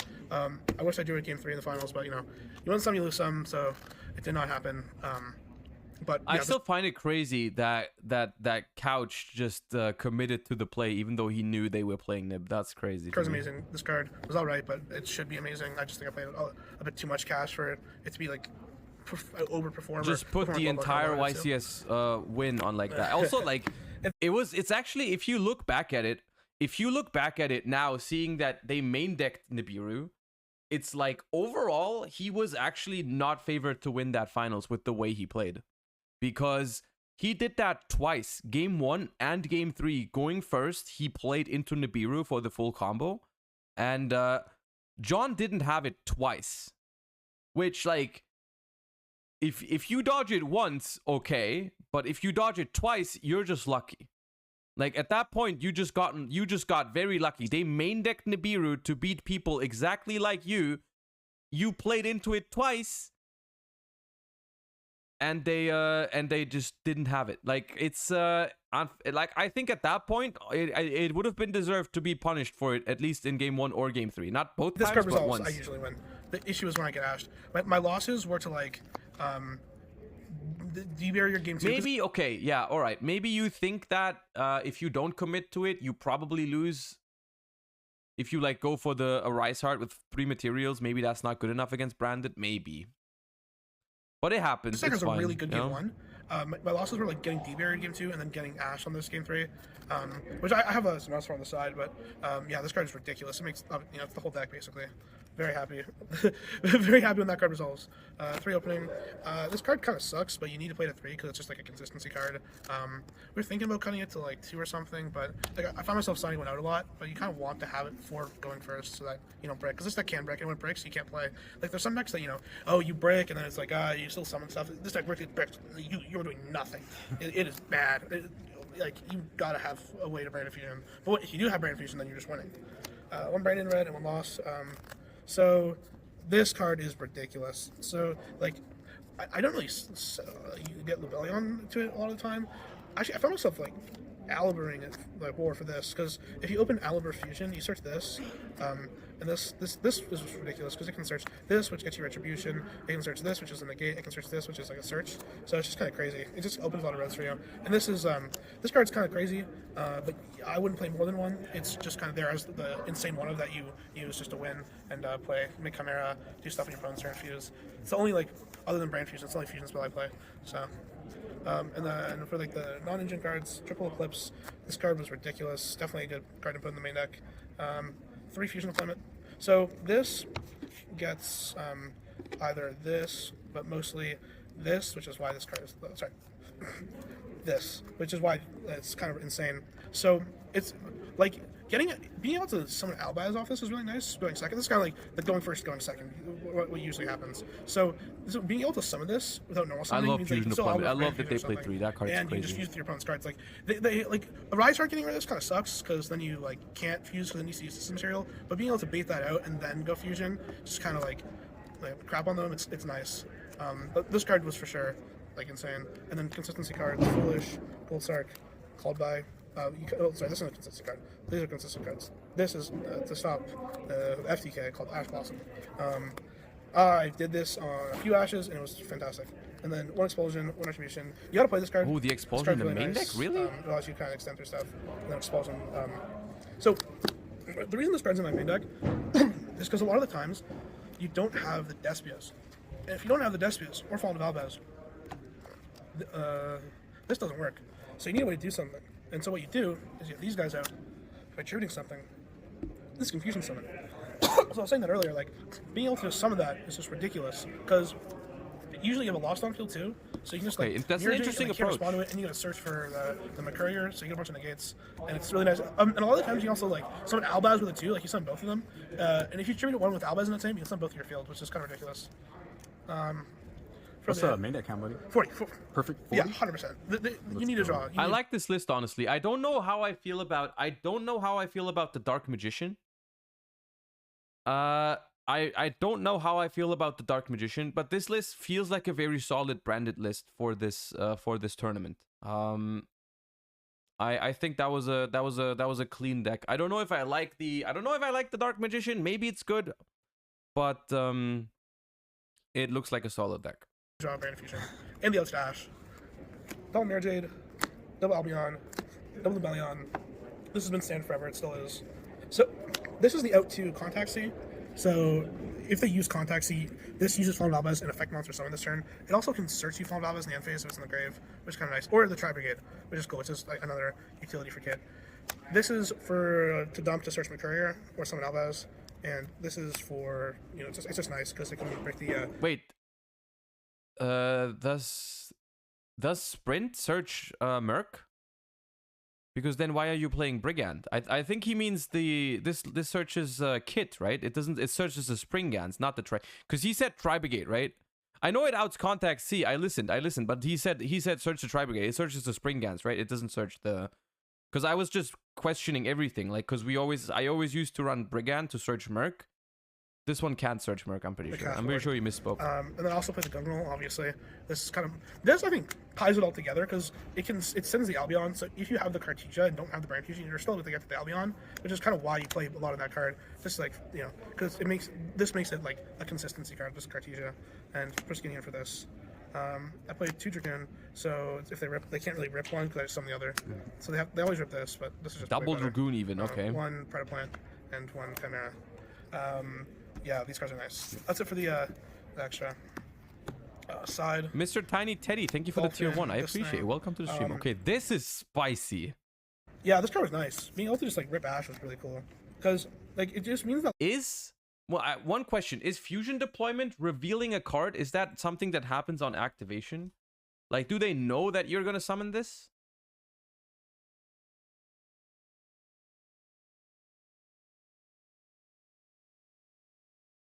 No. Okay, they don't know you're gonna go for this. That's crazy. That's a good idea, I think. I like that. Okay, so how that works is if you have fusion deployment, and you already have access to branded fusion, you can summon Neo-Spatian Aqua Dolphin because they're probably not going to Ash your fusion deployment, because against branded, of course you're gonna wait with Ash for the branded fusion. Even if they Ash it, you're fine, right? If they Ash it, your branded fusion resolves. So you just go fusion deployment, they let it resolve, you summon Aqua Dolphin, and you can take the Ash out of their hand. It's very interesting. Like going first, and I also say I'll put this with it. So you play just like 5 like sided outstash, like sorry 4 sided outstash, and then when you put in the fusion, right, it makes this an out to Ash, and you have the call by. That's 8 outs to Ash in the main deck going first, which is nice because it means that your fusion's usually resolving. And then okay, this card's nice. This card is insane. So we found this out. Anthony showed me. And I'm like, damn, this card's crazy. He was cooking me. And so I put that card in my deck, and we worked on it, kind of like perfected the list. And then I see John Moore Welcome video, Gimmick Puppet. I'm like, uh-oh. So I'm sure like it somehow got out there, like people found that card. But, you know, I was kind of worried that people weren't going to be playing that. I didn't get Gimmick Puppeted once. I Gimmick Puppeted a lot of people. It was fantastic. It was great. I loved having that card in my deck. All right, so how that card works, let's quickly talk about it, because everyone was talking about it in chat earlier. Let me bring it up quickly. Gimmick Puppet Nightmare, I think is the name. Yes. All right. Gimmick Puppet Nightmare reads: you can special summon this card from your hand by tributing a face-up XYZ monster you control. You can only special summon Gimmick Puppet Nightmare once per turn this way. When you do, you can special summon a Gimmick Puppet Nightmare from hand or grave. Now, this effect is completely irrelevant. If this card is special summoned, you cannot special summon any monsters for the rest of this turn, except Gimmick Puppet monsters. So what you do with this, of course, is you give it to your opponent, because you don't want that restriction. You want your opponent to have that restriction. So you use Expulsion, which they were main decking even, to tribute a fusion monster, target 2 non-fusion monsters that are banished and or in either grave, special summon both monsters, 1 on each field. If you tributed a fusion monster that mentions Albaz, you can even summon both to your field, but of course, in the case of Gimmick Puppet Nightmare, you want to give it to your opponent. Now, we all know, we know about Gimmick Puppet, we know about Branded Expulsion, right? We've seen Branded Expulsion before.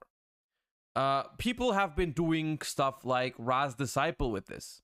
People have been doing stuff like Scythe Locking. People have been doing stuff like, what was the other card next to Raz Disciple? There was one more, Edo, the Supreme Magical Force or something. And now this thing is like the new thing on the block. Now the advantage of this is that this is not a permanent effect. This is not a permanent effect, so even if you get it off of your field, it's done. Like, if this thing hits the field, it doesn't even activate, it just applies the effect, similar to Azathoth. Who remembers Azathoth? I'm sorry to remind you. It just puts a lingering effect on the player as soon as it hits the field, that they cannot special summon for the rest of this turn. You cannot chalice it, you cannot negate it, you cannot get rid of it, and then it's gone. It doesn't work. If this thing is summoned, it's over. It's Kali Yuga, Azathoth all over again. If this thing hits the board, you can't special summon for the rest of the turn. So that is crazy. Of course, this only really works. This only really works if your full combo resolves, which that's the one thing that I have to say about this card, why it's maybe not as good as people think.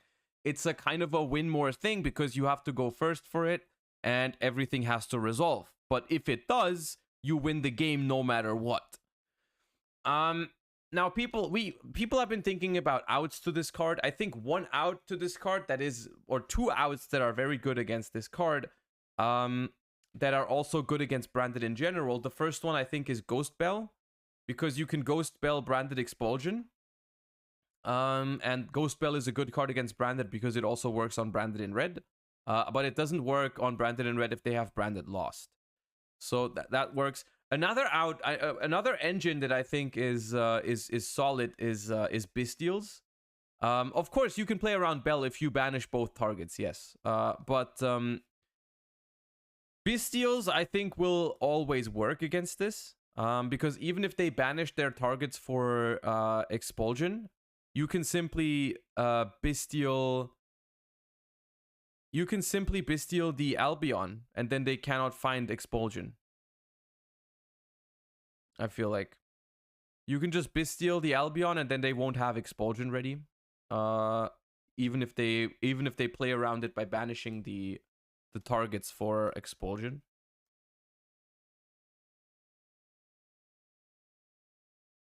I'm fairly certain Bell can still negate expulsion since the card text includes an effect that would summon from the graveyard.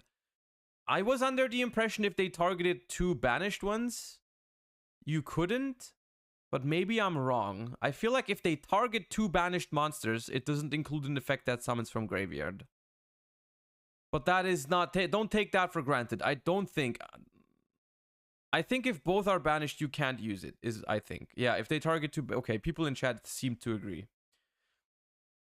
I think if they target 2 banished ones, they can't. You can't Bell it. But Bell is still solid. I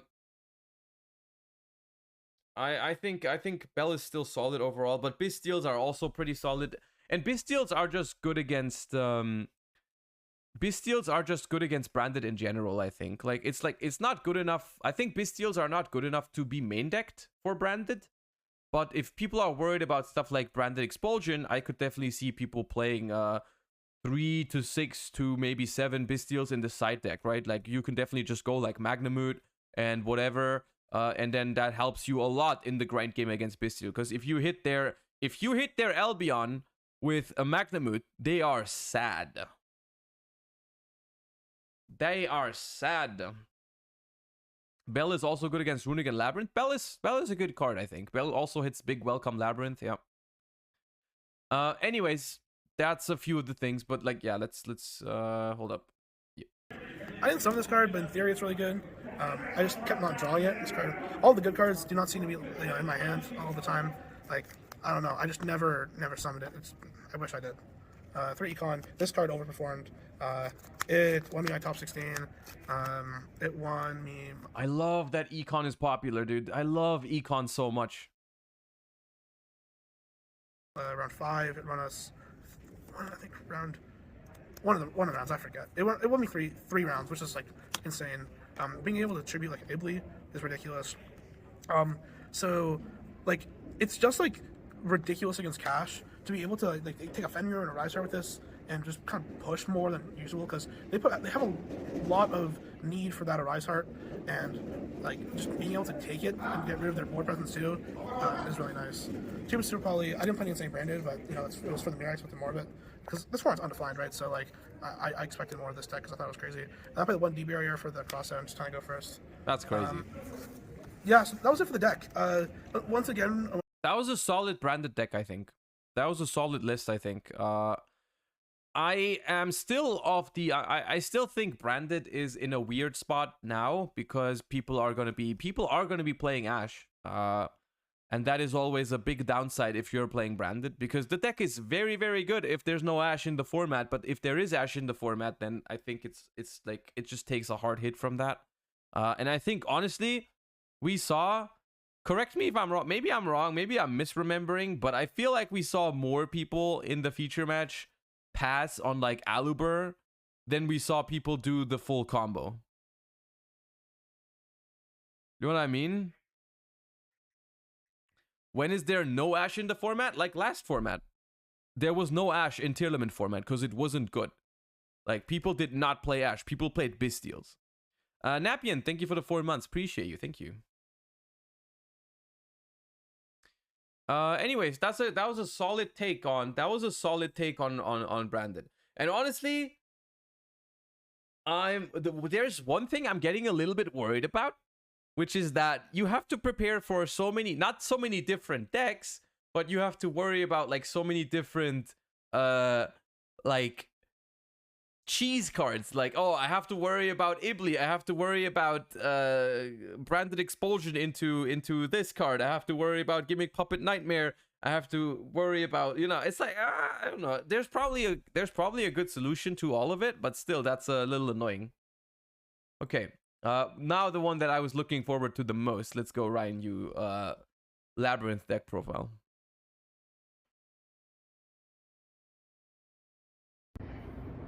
What up, YouTube? Asian Persuasion here. I'm here with my boy Slim. You already know. And today we're here at YCS Team Las Vegas 2023, and we're here with our good friend Ryan Yu, who got second place with this team.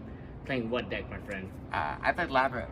Oh yes, the trap crazy deck. So Yeah. tell us about your tournament experience, because I know it's gonna be crazy when you hear all this. So absolutely, before I forget, Yeah, I want to do shoutouts. So the most important, not even close, my family, mom, sister, dad, love all of them. They came, always appreciate their support and everything. And then after that, nothing else is like really that important. But shoutouts to Brian Chen for making the deck with me. We worked together twice now. We made a deck for nationals. I got second. We made this deck. I got second. That's great. So I don't know if I should keep doing that or not. But shoutouts to, of course, my teammates. I was Charlie about to and say, John. I don't know if you want to keep The team was doing two that. and John, but don't get fooled. John was crazy. He put in his work. He put in his work. And then shoutouts to everyone who supported me, everyone who came. Aaron. Love Aaron. Aaron stayed after to the entire night watching the final. Shoutouts to Waf. Shoutouts to all the guys in Toronto. Shoutouts to especially Luch and Dylan for the messages. I can't even do more people. I got so many messages, but thanks to everyone. It was a great event, and obviously the 3v3 was really fun. Yeah. Playing with your friends is it's so much fun. And it's awesome. So yeah, about your tournament experience, what was your individual record? I won round 1, I won round 2, I won round 3, 4, 5, 6, 7, 8, 9, top 16, top 8, top 4, and then in the finals, both my teammates lost, but I was winning game 3. Great, so you have gone Undefeated Labyrinth deck, yeah. Wow. Could have just said I went undefeated, but okay. Undefeated, by the way, with Labyrinth, which I'm gonna be honest, you can say about Kashtira's performance this event whatever you want. You can be impressed by Kashtira's performance. I think Labyrinth was the winner of this event in terms of performance. And I just want to stress again, maybe I underestimated Kashtira. But I told you about Labyrinth too. Labyrinth was a very, very good call for this event and is going to be a top contender for this format. That's crazy, man. What a crazy tournament experience. All right, man, let's just go ahead and get into the deck, bro. I know you're tired. So for the monsters, 2 Ariana. So this is one of the starters of the deck. On normal special summon, she adds any Labyrinth card. And then as a separate effect, if a monster leaves the field by your normal trap effect, you can draw a card, and then it's optional. You can choose either to special summon a fiend from your hand or set a spell trap from your hand. And you can only use one of her effects per turn between the add and the draw one into optional. But you don't play 3 because you don't want to... This is a trap deck, and usually trap decks, you want as many of your cards to be live as possible. And a lot of how trap decks win also is by having your opponent have dead cards they can't use. So if you normal summon Ariana and it gets impermed or something, then that imperm that would normally be dead, you're giving them value off of it. So you only want to play 2 for engine. It's a good point. I don't think you can play no Ariana because of course you can summon it from the deck with your trap cards. But it is a good point that playing into imperm is a little bit annoying. But the thing is, I don't see that many imperms being played right now, so maybe it would still be fine to play 3 for consistency. Herman only ran 1. Okay, we're gonna check out Herman's list as well. And then 3 copies of Lady Labyrinth. This one's the heart and soul of the deck. So you can special summon her if a normal trap or a Labyrinth effect has been activated, even if your opponent does it. So your opponent can imperm you, then you can summon this. It has to summon in defense. It's got huge stats, 3k, 29. So whenever, all of its effects basically apply to both players. Whenever a normal trap card is activated, you can chain this effect, and it's like a paleo, it has to chain directly. It's just any normal trap from your deck. It's just ridiculous. That's a lot of cards. So it searches out your entire deck, it lets you go for OTKs. And then while you control a set card, your opponent cannot target with this card effects or destroy it with card effects. So against Kashtira, normally if you have a monster in defense and you're low on cards, they can just find raid and kill you. But if you have this with 1 set card, Kash literally cannot touch you. Your life points are completely safe. It's incredible. For the other monsters, 1 copy of Lovely. So this one is the brick, but also kind of the bomb of the deck. So you regret not going? I mean, kind of. I really want to play a 3v3 at some point. But for this one, I don't think I don't regret it, because regretting would mean that I had all the info beforehand. Because when I decided not to go to this YCS, it was still, we didn't know there was going to be a ban list. So I didn't book last minute, but I didn't book last minute because I didn't know if I was gonna find a team last minute and everything. But yeah, so I don't regret not going. Who would you pick for your team? I haven't thought about it yet because I've never entered a 3v3. I don't know. There's a lot of people I respect enough to play with, so I don't know. Just as a regular ignition effect, you can target one normal trap in your grave, reset it to your field for free. And you need to control a fiend to activate it, but everything's a fiend. Even if you get like lava golem, that's a fiend. So the trap's basically always live.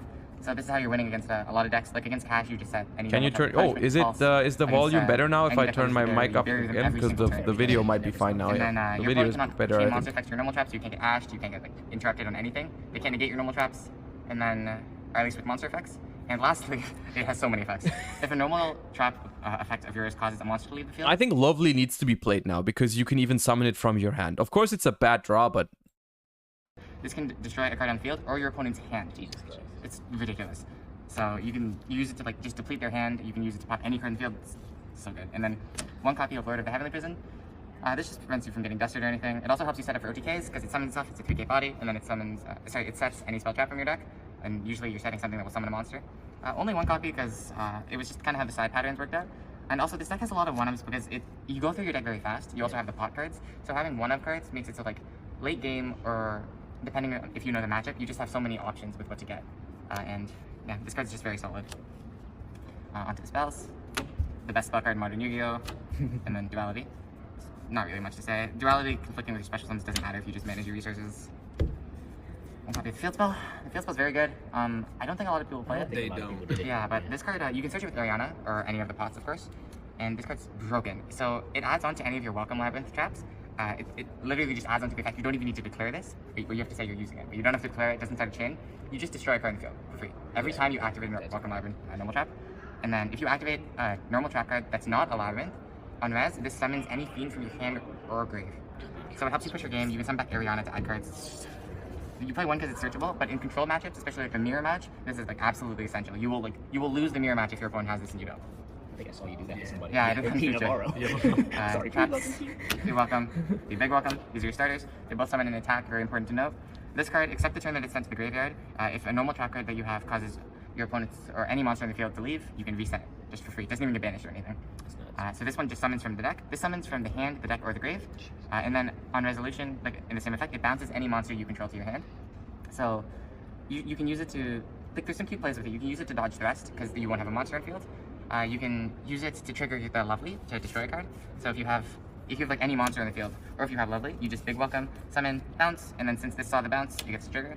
And then you can banish this card from your grave and bounce a card on the field to the hand. It's ridiculous. Crazy. And you need to have a Levelator higher fiend, but you will always have one. Yeah. So you can bounce. Like the most common interaction that comes up with this is like if your Cash opponent goes like field spell with Shang and they think, okay, you can't do anything, you just end phase split this, and then draw phase, it's in your grave, you bounce the Shang and they have -3.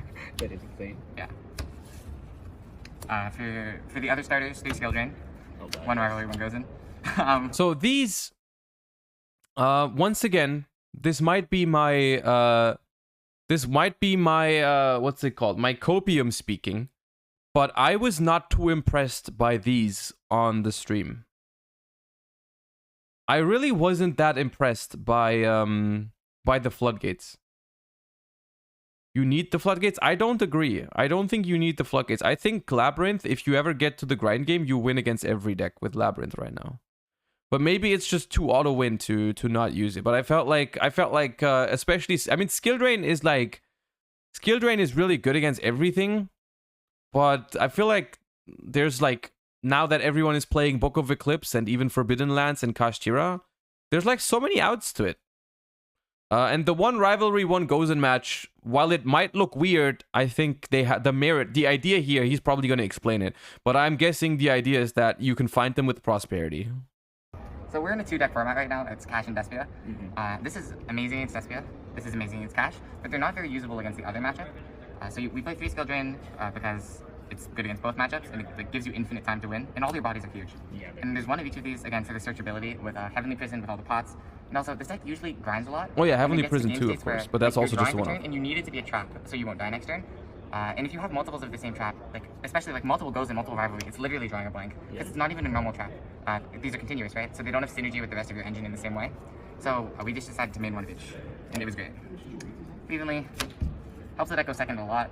I even let a lot of people get one. It was amazing. Doesn't Heavenly Prison also say normal trap? That's why I didn't mention it. I thought that was what it did. Even if they keep Shang, you only have two zones. Heavenly Prison. You set one card to out the Shang and one card to out their play and you win. Yeah, that's great. 2 barrier.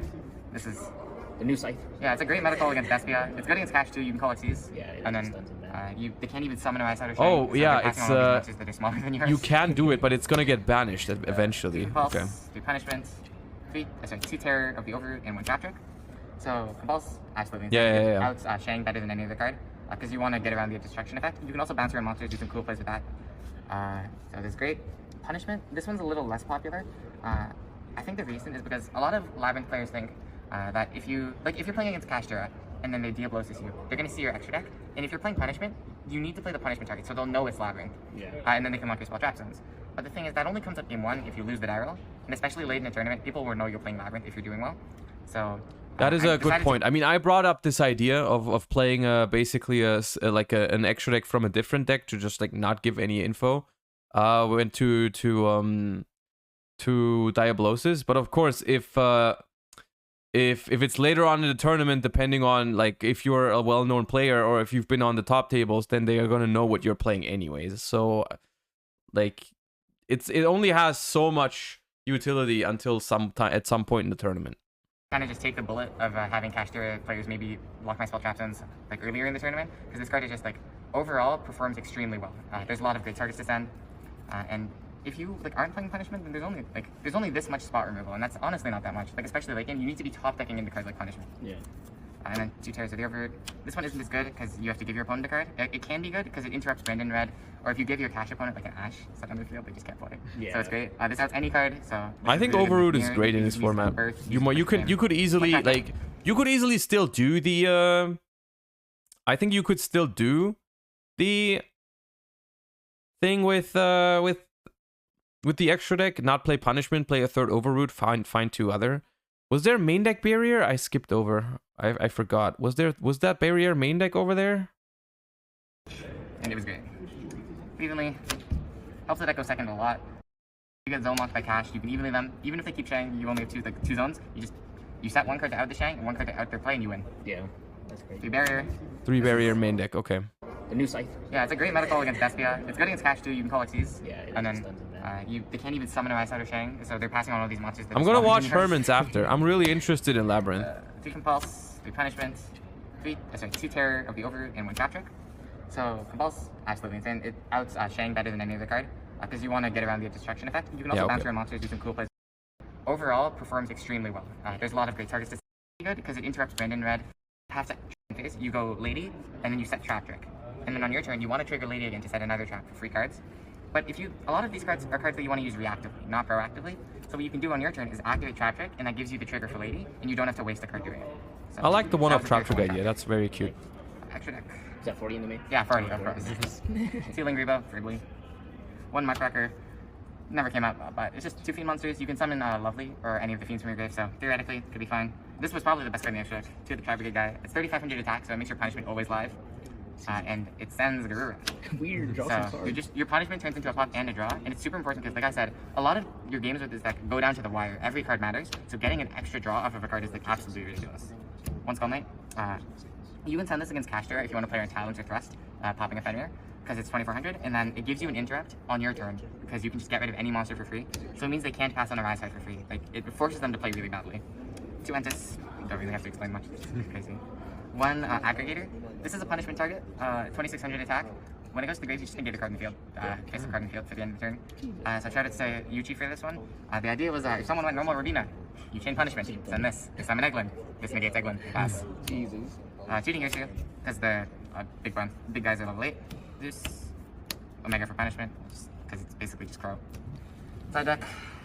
This is the best card in side deck by far. This card's insane. I ripped this card late, or like 6 card, like 3 times. Let's go. It was insane. Every time I ripped this, I would look over to Charlie. I'd be like, oh, he's winning. He's winning every time. He said, ha. It was fantastic.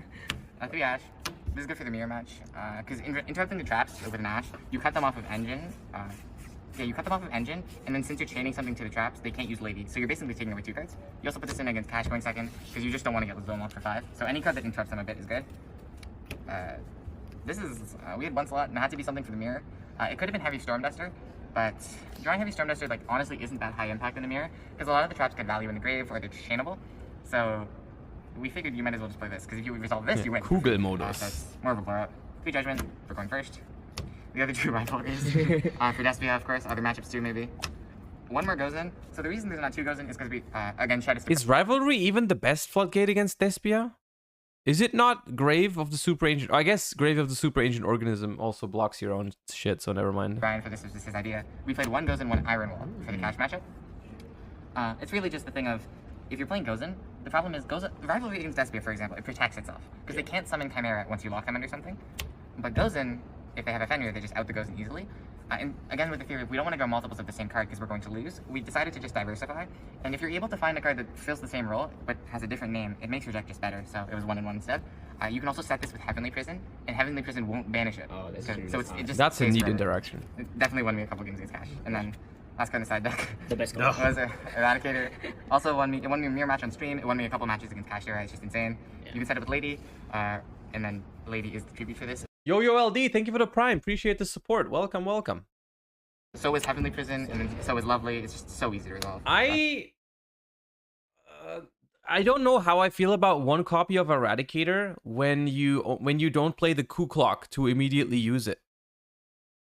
I don't know how much I like that. It's still good as a one-off, but you can just never pull it off turn 1 unless you find it, right? Like, unless you draw the card or find it with Prosperity or Duality, you're not going to be able to pull it off immediately because you don't have the tools for it.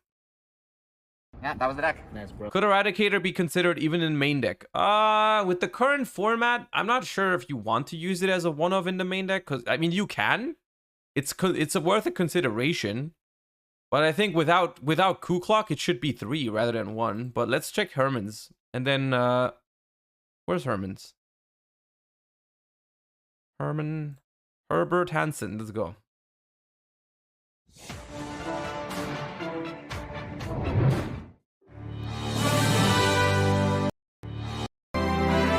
Okay. Herman, who's here at the Team YCS with his boys Andy and his boy Luca. And what did you play this weekend to get top 8 with? So I played like the same deck I played last weekend, except I swapped the lineup like considerably because, well, no one's playing tier anymore, right? So yeah, I can actually play like a little bit more fair gameplay, a little bit. A little bit. So I didn't change the Labyrinth lineup. Still like the same one. I don't play more of this because I don't want to clog my hand on normal summons, and also it's like pretty weak into Imperm, which a lot of people are playing. So I felt like 1 is a good number. I use some bit of Welcome instead of summoning this, and it's like a little bit more damage to it, so it worked. This card's like unfair. Yeah. Who made that card? There's so many. Yeah, like the same ones. I did not play the furnitures because, like, honestly, opening like 1 Labyrinth card is the same as opening 5 Labyrinth cards, and I did not play Field Spell because if you open Field Spell without opening other Labyrinths, it just breaks, and I wanted to like reduce it quickly. Would you consider maining it if you played a lot more mirrors? Honestly, there's like a better card to main if you play a lot of that Eradicator. Yeah. Weird. So new edition this weekend, I just moved this to the main deck because it was like insane for me and Leon.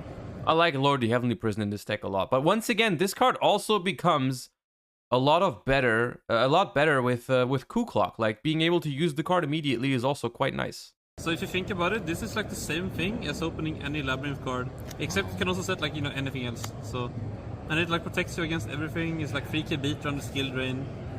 This card is very good going second against Despia because you prevent the Guardian Chimera. That's one of the best things about it. It's like, it's an engine card that puts a 3k beater on the board. It's a little slow, but it beats Guardian Chimera. That's very nice. It was one of the most broken cards in the game. What happens in the mirror if they Eradicator call traps? What happens if all your traps are set already? If all your traps are set already and you have Heavenly Prison, can they die? I think they survive, right? Because they can't be destroyed. Because Eradicator destroys. They are revealed, but they are still considered set cards, I think. So they should still be. They should still stay. Like you'd honestly rather open this than open like a Labyrinth if you only have like 1 starter, because this card can't get ashed. Yeah. So maybe Lord is like the way you make Eradicator like, not as toxic in the mirror match. But then you already got like the plus from like using this, you know, if you can beat it. If they don't, just return this to the hand, you summon this girl, and she like destroys a card, and then you have this in the hand again. So your opponent will never be able to use Harpies, ideally. So yeah, that's like by far like the most unfair card in my deck, I think, to be honest. Wait, but if I reveal Lord of the Heavenly Prison, it only applies its effect while it's revealed, right? While this card is revealed, this card in hand becomes revealed. While this card is revealed by this effect, set cards. So yeah, if you... What he just said was... Wait, what? That was incorrect what you just said, right? You already got like a plus from like using this, you know, if you set this. Like, they have to ash it then, but then you already got like a plus from like using this, you know, if you can beat her. If you don't, just return this to the hand. You summon this girl, and she like destroys a card, and then you have this in the hand again. So your opponent will never be able to use Harpies, ideally. Wait, no. If it returns to your hand, it's not revealed anymore, so they can dust her right there. So yeah, that's but like I guess by far later the on most you can reveal it unfair card in again. my deck, I think, to be honest. Shout out to You him reveal for it making again, me but not it's play not a last quick event. effect to reveal it. Like if it's on your opponent's turn, you return it to your hand. You can't reveal it in right there, right? He played 2, by the way. He played 2. If you do it in the end phase, then yes. Last event, yeah. If you do it in your end Should've phase, been 3. then yeah. Of course. Since last event, there's certain cards that are better than other cards in this deck. I'll get to it later. So I think this is better than Extravagance.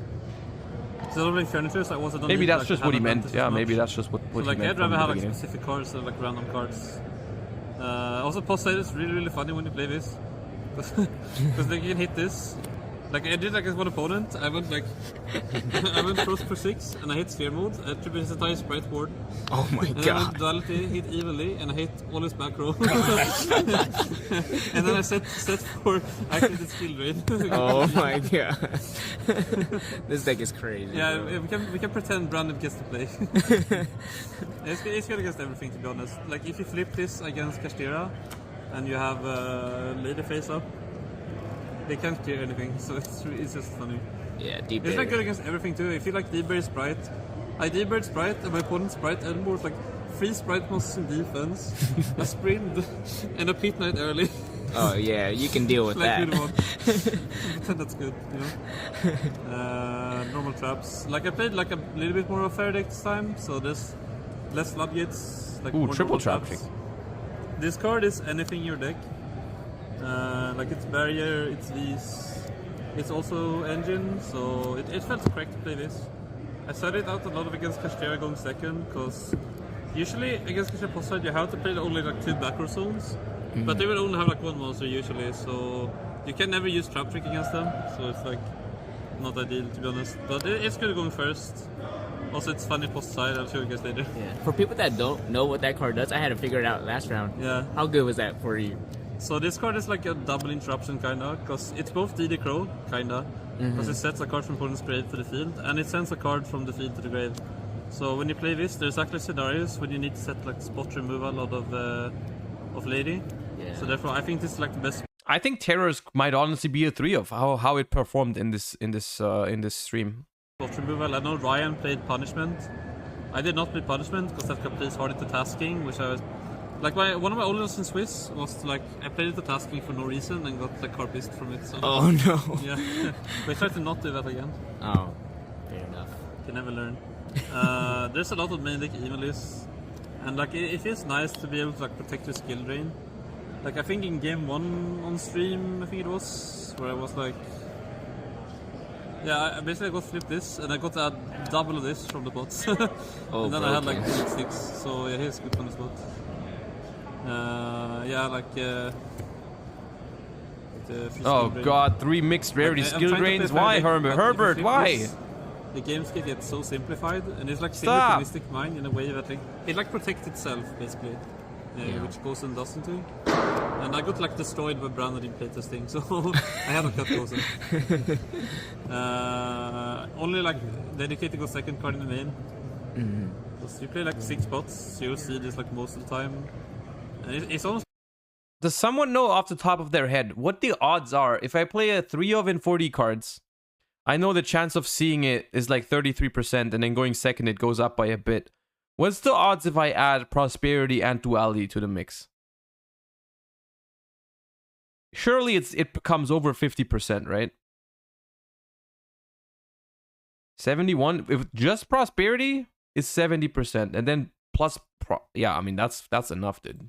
That's stupid when you get to resolve it. Yeah. And if like Cash doesn't know you're playing back from game 1, around like 100. 50-50. You either draw it or you don't. Good answers, good answers, boys. So, yeah, yeah, it's just stupid, honestly. Like you can always like double even yellow people. Card's good. Card's good. So 40 in the main? Yeah, it's 40. 40, nice. This card should definitely have to be banned. Tell me about it, Herman. Yeah, let him know. I resolved it like 6 times, and every single time hit 4 cards. On Okay, the there's something going on with triple mixed rarity here. Like, why? What is the conspiracy theory here between 3 mixed rarity skill drains and 3 mixed rarity eradicator? There's a conspiracy going on, Herbert. Tell me about it. Mirror. We grinded game 1 for 35 minutes. And then game 2, game 3, it took like 2 minutes total, because this went first to flip this twice.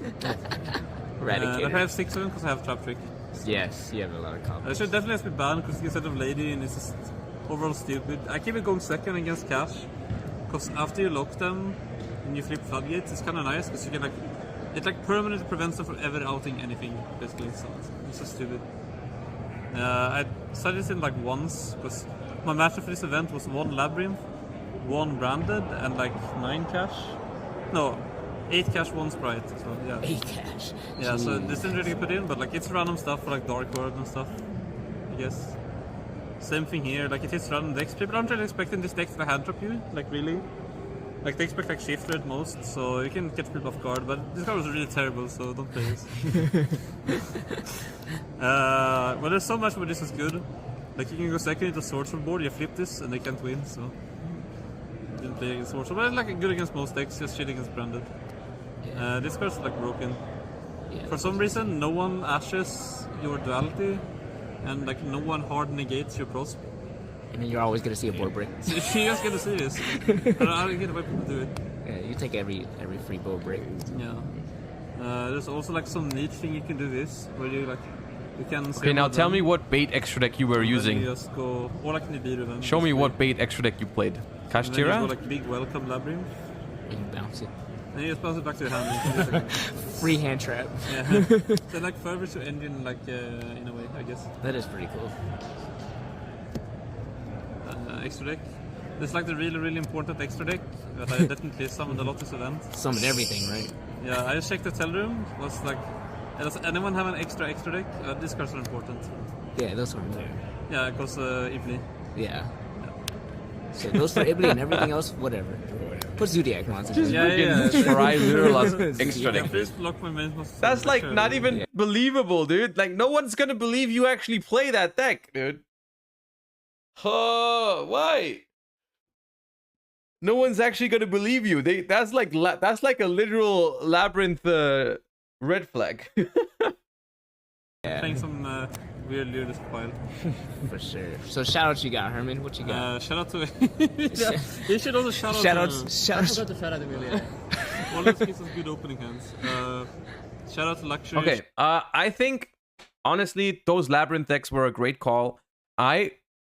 For my personal opinion is that maybe you can get away without playing Floodgates and make the deck even more like grindy and just like, because honestly the only, I guess, one Floodgate you definitely need is like D-Barrier.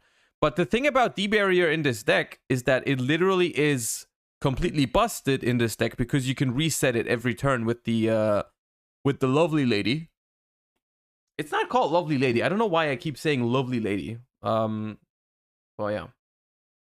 Coup Clock seems too good to not play. I mean, the problem with Coup Clock...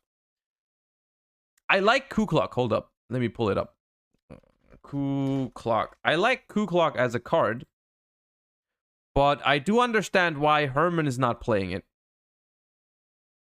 Quick effect. You can discard this card this turn. You can activate a normal trap card that was set this turn. If you control a Labyrinth monster.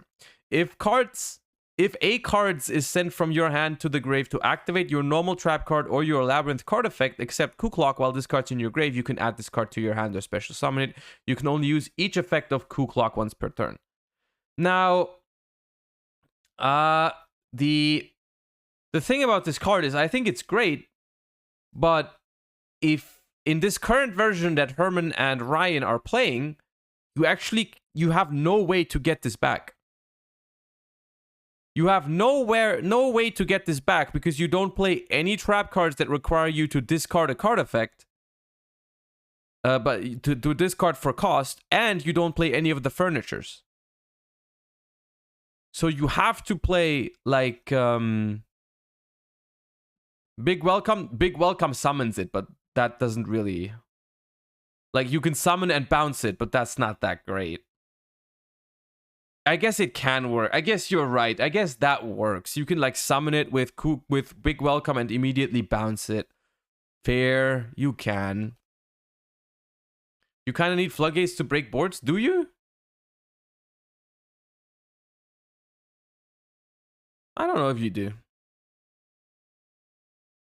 But I think, regardless, I think Ku Klok is a solid card. You never play more than one. No, you would never play more than one. But I do think that card is solid. You could definitely play like one furniture, I think, to search sometimes. But it's up for debate. I think overall, I think Labyrinth, both of those Labyrinth builds made a lot of sense. And I think both are good approaches to the deck. Very similar, to be honest. Like for the most part, they were very similar. They were both on the prosperity, duality, D-barrier kind of train. Ryan had like even more floodgates. Because Ryan was using the Gozen and Rivalry, which Herman, I think, was not using, right? It was just Skill Drain, I think, as a floodgate, and D-barrier, of course. But yeah. Anyways, let me check out some of the other spice that we had, hopefully. Okay, let's look at Pax Naturia Runic. He sent me a deck list before the event. I don't know if he kept it the exact same way. Alright guys, we just got top 16 at YCS Vegas, and I played Naturia Runic, same with Cody, and Shu played the Adventure Kashira deck. But yeah, let's just get right into the deck list, and then I guess shoutouts for you. Yeah, so shoutouts to Luxury Gaming, sponsors, you know. Shout out to Pac, Shu, Gunther, Walter, everyone that went to Mexico and then came here to Vegas. Yeah, shout out to Pac for coming up with the idea for the deck. Yeah, I think this deck is like honestly the best deck of the format. I honestly thought we were gonna win it, just literally got unlucky. So very unlucky. Yes. It's unfortunate, but yeah, let's jump right into it. I think this deck is nice. This is like the standard Naturia package, 3-3-1. It's really not much to say. I mean, these cards are really. That's what I had too. They're just super high quality cards, to be honest. Yeah, there's like no one really knows. Like a lot of people like misplay into local Graveyard's effect and all that good stuff. But yeah, that's just like the standard stuff. And then we played 3 Shizu. Probably should have been 4. 3 is weird. But I think 3 was solid. Yeah, I mean, you mill 5 from your deck. And I guess the shufflers aren't really that broken in this format. You really want the millers. You also use this just to deck them out once you exhaust your Naturia engine. Keldo lets you recycle back your resources, but also against like the branded Despia deck, if you go Hugin pitch Keldo, you turn off all their back row. So like that was also the theory. Yeah.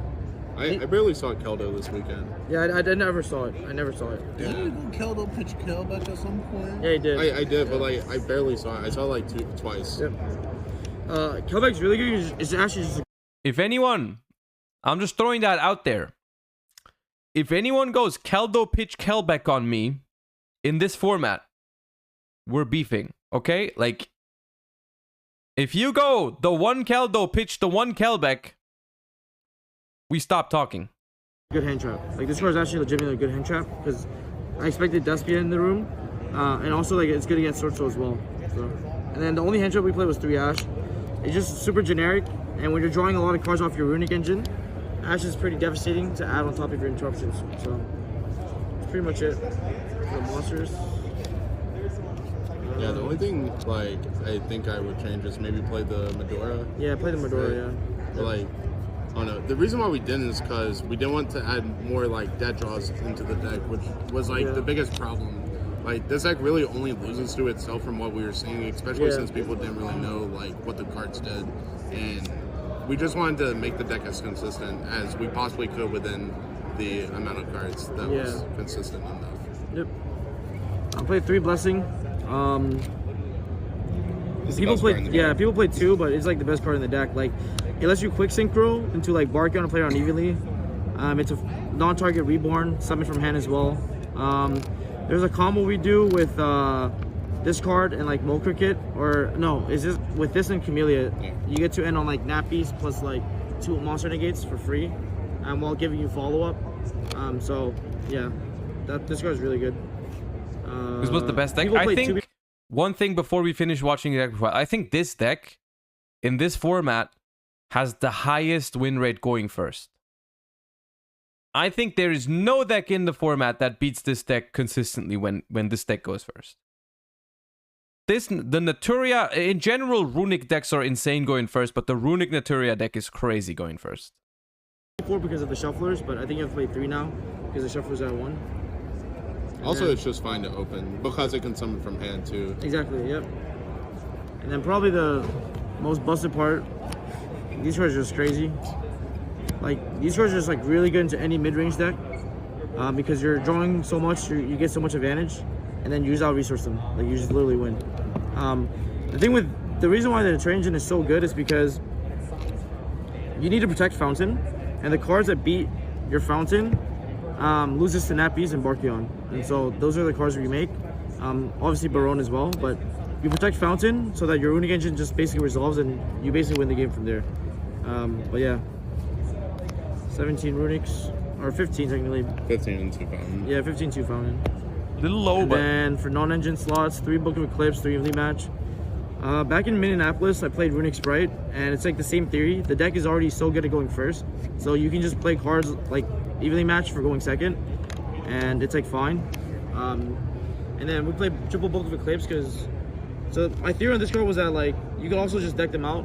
Like after you exhaust your Trade Engine, you can just use this multiple times and have your opponent literally just deck out.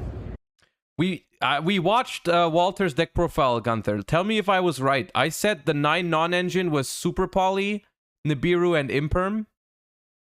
Please tell me that was correct. And then the side deck, I said it was 3 Dark Ruler, 3 what was it? 3 Dark Ruler, 3 Lancia, and 3 Book of Eclipse.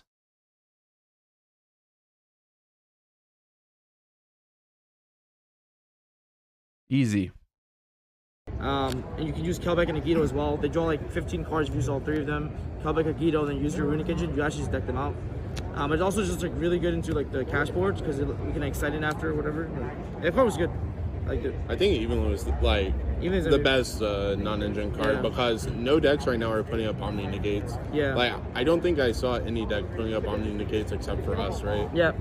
No other deck really put up Omni Negates, so this card just resolved for free. Evenly's good. Even though like Runics skip your battle phase. Yeah. Like if you just open Evenly. Because Evenly plays 1 of the Runics because they keep 1 card, and then any 1 Runic answers the last card they have, and then it's just game after that. It's a great idea to just make a profile without showing the card. Let people guess what the cards are based on your explanation. But then it was even more genius freaking doing it in Ishizu tier where everyone knows, like just comically showing off how everyone knows what everyone plays anyways. It was I enjoyed that idea a lot. Really good. And then the last series is just 3 Sacredry. So 42 cards in general. So the one issue I have with this deck, I'm pretty sure this is the list that Pac sent me too. I don't think he changed anything about it. I think I like it. I like this deck a lot. I think it's very good. There's 2 issues I have. The first one is, of course, you always know the Runic ratio. 15 quick plays in 42 is not my favorite amount. It's not my favorite amount. And then there is one issue that Naturia Runic has in this upcoming format, I think. I think it's a very strong deck. Going first, it's probably the most auto-win deck that we have in this upcoming format. Like, it's insane going first. And there's not really anything you can do about it. It doesn't lose to Nibiru, it doesn't lose to Book of Eclipse, it doesn't lose to Evenly, it doesn't lose to whatever. Like it's just a well-rounded concept going first. Going second is a little bit of a different story because as you can see here, we basically have, 6 non-engine slots only in 42 cards. which isn't that many. And of course, the Naturia, not the Naturia, the runic cards. The runic cards are I guess we had Ash too. Ash was earlier. True.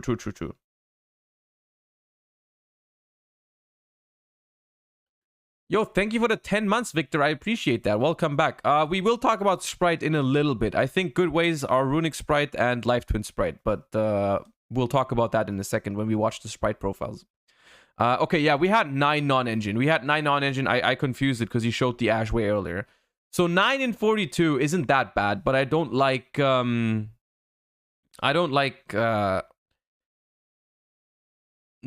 42 cards in general with 15 runics I'm not the biggest fan of. And then like evenly matched is a card that on the one hand I really like it. On the one hand I really like evenly matched. It's good this format because like they said, no one really puts up Omni Negates. So evenly is probably good. The one thing that I don't like about this deck is that it cannot play Lava Golem because the Naturia engine requires your normal summon. I would really enjoy being able to play Lava Golem. Like a deck with Lava Golem and Runics would probably be very good. The only deck that can really do it is like Runic Sprite, but I haven't tested that yet. Because the Sprite engine in this deck is like probably weaker than the Naturia engine, to be honest. But it might still be a good deck because it can play Lava Golem. Extra deck. So Nappy's best card. Going first is a discard for Yugen, so it's not awful to open. The one scenario where evenly is super bad is when you go second, you break their board with something like Book of Eclipse, or just you have like Flashing Fire, Freezing Curses, stuff like that. And then you do all the work to resolve your fountain, hoping to draw into like Extenders, Naturias, more Runics. And then you draw into evenly after you've committed into a board breaking situation, right? That's the problem with evenly in this deck. That is the one problem that Lava Golem, for example, doesn't have. Lava Golem, if you start playing, you draw into Lava Golem, you can use it. And that happens very often because the runic decks have a lot of board breaking capability even without drawing non-engine, right? Cards like Tip, Flashing Fire, Freezing Curses, whatnot, they all work going second. You can do stuff. And then maybe you resolve a fountain and then you draw into evenly, and that's bad. Because at that point, you can't really discard it for a Hugin anymore because you already have your stuff. So it's a little weird. At the last minute, it was really good. There's a lot of Kurikara an option for that? If it was only for the Kashtira matchup, then yeah, it would be. Like, it'd be fine. Negates evenly match. Like, cards just like really good. Coral Dragon. Charge, Standard, Chenying the Baron.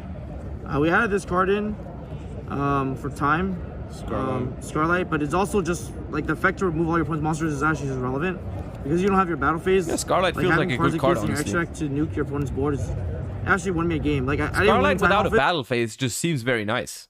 But I won off the effect to like nuke their entire board. Because like it does put out a lot of damage as well. Yeah. Like every time you use the effect, it's only at least 2k damage. Yeah. And exactly. like with runics, like you're not able to really attack that much. So being able to like do little chip damage and be able to not have to put as much damage on board whenever you are trying to go for game is really important as well. Yep. 2 Hugin, 2 Gary. I think these ratios is good. Yeah. You never need it more. Baguska. Despia does not have out to this. Well, they play Eclipse. So this card is insane. Excite All Night. This is the only regret in the extra deck. Yeah, I wish I played 2. But this card came up for me enough where I think it was fine. Dugaris. When you break, you can draw 2. Okay, so 2 Exciton, I assume, because that was usually what the opponents would banish off of Diablosis. Helps you see your side. Also, Monster Reborn effect is really good. And then one over. How does Scarlight work with face down monsters? Doesn't it say monsters with less attack than itself? That would mean it doesn't destroy face downs because face downs don't have an attack value. Power effect. Yeah. Cool. MCPS4, thank you for the prime. I appreciate you. Thank you so much. Because you can double the attack of Chenying and then beat over stuff. So you can probably one-shot people with that. And then 1 donor. Because I summoned that card like 5 times. Yeah, I summoned a lot. So this card and these cards are plants and insects. So this card can tag onto 2, and you can use those 2 to make this. when you're cracking boards. So it's also it was the way that we decided that we were going to beat Ibli within the extra deck and not have to dedicate multiple spots to it. Yeah. Exactly. I didn't get Ibli once either. No, I didn't get Ibli, so yeah. it was fine. For the side, the score was awful. I don't know. I should have offsided it. Never went into time. 2 Ghost Bell, 4 Bistils for Despia. These scores are also as good going first with the engine, so we played more of this. I assume they did this because they were afraid of branded expulsion. That makes sense. Bell is mainly for expulsion, but the good players just like play around Bell on expulsion anyways because they put in the banish and the target, so you can't Bell that. But these scores are good. Played against some guy actually trying tier out. Got Bistilled. Honestly, think it's just 6 Bistils instead if you want to try and prepare for branded while also having outs to like branded expulsion. I think it's just as many Bistils as you can fit if you want to do that. Bell overperformed for me this weekend. Yeah, Bell's good. Bell's good because against the Labyrinth deck, you can side Bell in for a big welcome because it has the potential to summon from the graveyard, and I think that's important. But yeah, but Bell's good. Contact C also stops it. Yeah. See we side out the Mill 5 package, 3 of them for 3 Dark Hole into the cash matchup, and we keep everything else the same. So yeah, 3 Dark Hole. Third one's in my Tengu Plant deck. Don't look. Main course is good. Like the thing is, the only way they can play around Dark Hole is to have either embarrassing lands or pot for the glide. That is not the standard. That does not hold up to the standard of a pack profile. A common Dark Hole next to 2 other ones. That's disgusting. There's other people in the world that I will forgive for this, but not you, pack. What have you become? Oh my god, you fell off. Yeah, pack fell off. It's disgusting. That's sad. Because with the 2 zones and the EMZ, that's all you need to like crack their board. Because rune cards are just broken. Yeah, rune cards are just broken. Yeah, and like, yeah, you saw Sunflower. After you Dark Hold them, Sunflower and their Shangri-La is both 0 attack. If they have the field spell, they have more attack. But we'll tag under 2, and that's enough just to beat that deck. And then the last 3 cards just 3 D barrier. It's a living floodgate, and there's not much. It's just D barriers.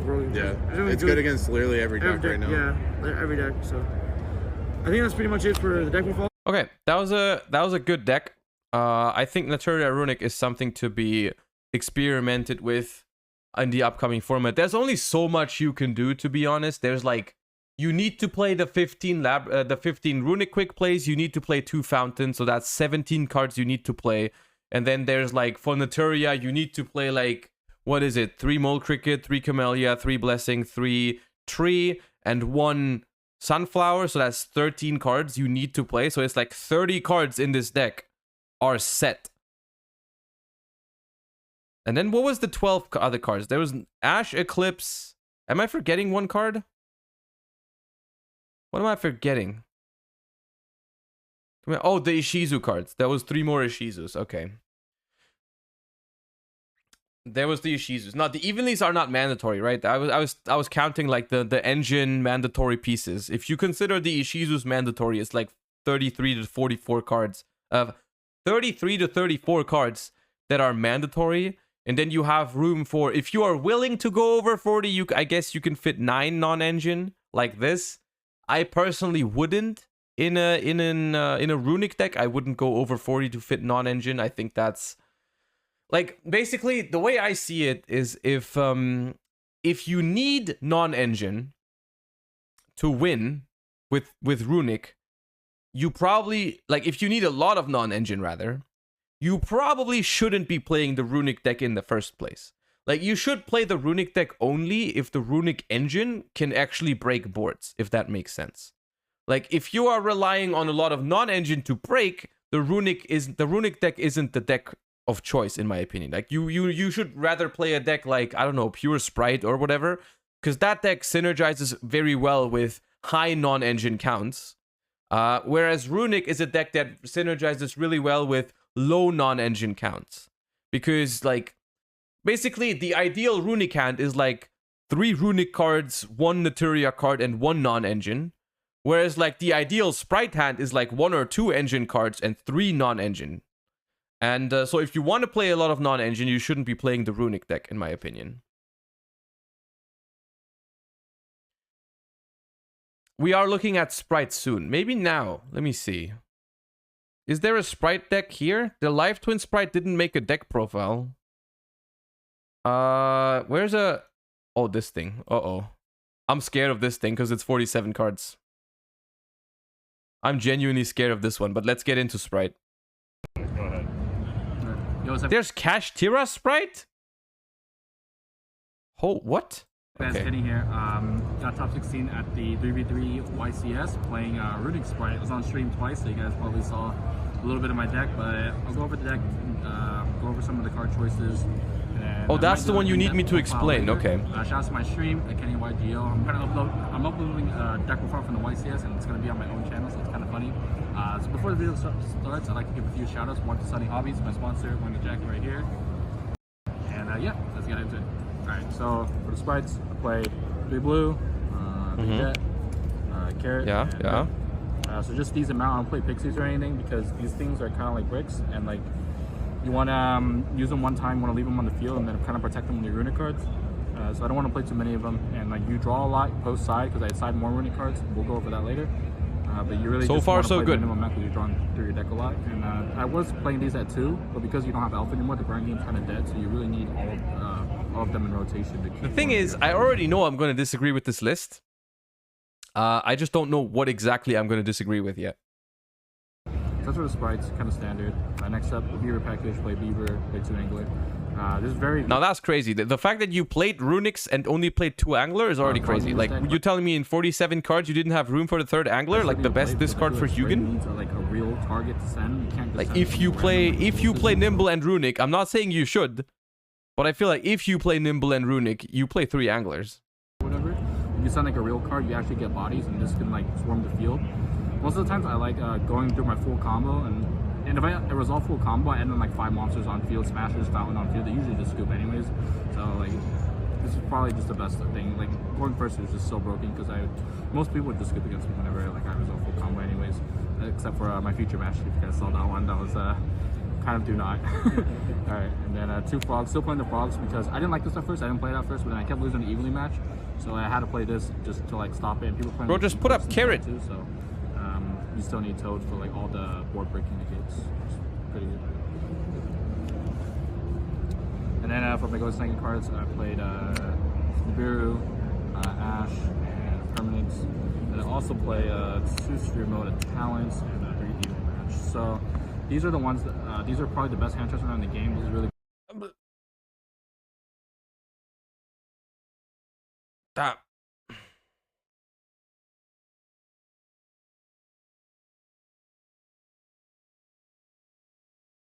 This ain't Runic Sprite. I'm telling you right now, don't believe what they tell you. This ain't Runic Sprite. This is not Runic Sprite. Hiram, thank you for the prime. Appreciate you. Thank you so much. against Kashtira, probably FTK against Kashtira. I was expecting some Brandon Despia, so I threw an Ash. But I'm gonna need y'all to hit that sub goal so we can have a remix to cheer me up after this profile. I'm in desperate need right now to some cheering. I ended up playing. How does it get worse? Bomb cards for going second, because if you go first and you draw them, you can always. Oh my god! Is it the runic ratios? Is it the runic ratios?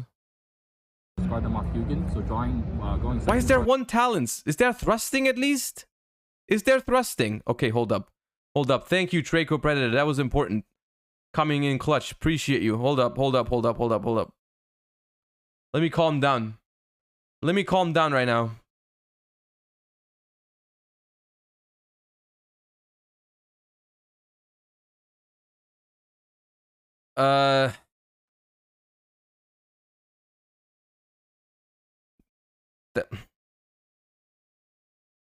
Mr. Red Creepy, thank you for the prime. I am a little bit concerned about what's to come. Because what is this so far? This is 10 sprites, 5 nimbles. No, it's 8 sprites. 8 sprites, 5 nimbles. That's 13, 2 frogs, 15. 9 hand traps, 24. 30 cards. There's 17 more cards to come. Like strictly going second card is fine. because you can always discard them. So they're not now, a big if deal. these 17 cards are exactly 15 runics and 2 fountains, I guess I'm still alive. Against any cash flow right now, you can draw these bombs alone. Are we going to have a giveaway? Oh, right. Yeah, we do. I have to give away the Kurikara and Tazoo sleeves because we hit 1,000 subs. Thanks for reminding me. Yeah, we will. We'll do that They later. can do the work by themselves. Where like you don't need to draw any combination of 2 cards together. You just have to draw one of this and it's fine. Like day 1, we got a VIP, so we got a Surely it's 15 runics and 2 I didn't win a fountains. single die roll, and I was fear moding evenly matching. The 17 cards that we're missing. Off of 1 card. It was like Surely it's 15 runics and 2 and I ended up fountains. cutting a sphere mode last minute for a It talent, can't so be that anything else. I didn't actually like sphere mode that much because I found that like when I was using my hand trap. Don't say it wouldn't make clueless. enough monsters Don't for say me to use clueless. sphere mode. Pepe last sweet But, summer child sphere aware. mode There's ended no up way. being How? because I just never drew any hand traps for some reason. I just drew sphere mode by itself, and it just overperformed. So I kind of wish this talent was another sphere mode. I played one. The fuck you mean? Just so that I don't draw multiples. It's kind of a dumb reason. Don't follow with it. But I did kind of make that last minute. Oh wait, yeah, it can't be. There has to be starter and smasher. Oh nah. This wasn't that good. And then smashers, 3 starters, standard. And then we got the runic cards, 3 tip, 3 flashing fire, 3 freezing curses, and 3 smashers. Just a minimal amount. I don't really play that much because drawing a lot of them going second when there was all full combo isn't that really that good. But going first and going second, these are fine. And I sign more because drawing a lot of runic cards when you go first, it's like almost FTK. But game 1, you don't know if you're gonna win the die roll or not. So these were perfectly fine, especially fine for me too because I lost every die roll. So yeah, we can go into the side and I can explain a little bit more. 13 runics in 47 cards.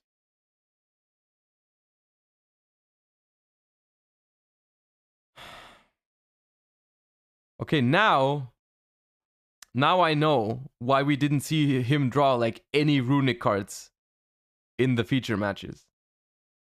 At this point, I'm gonna say one thing. There's nothing wrong.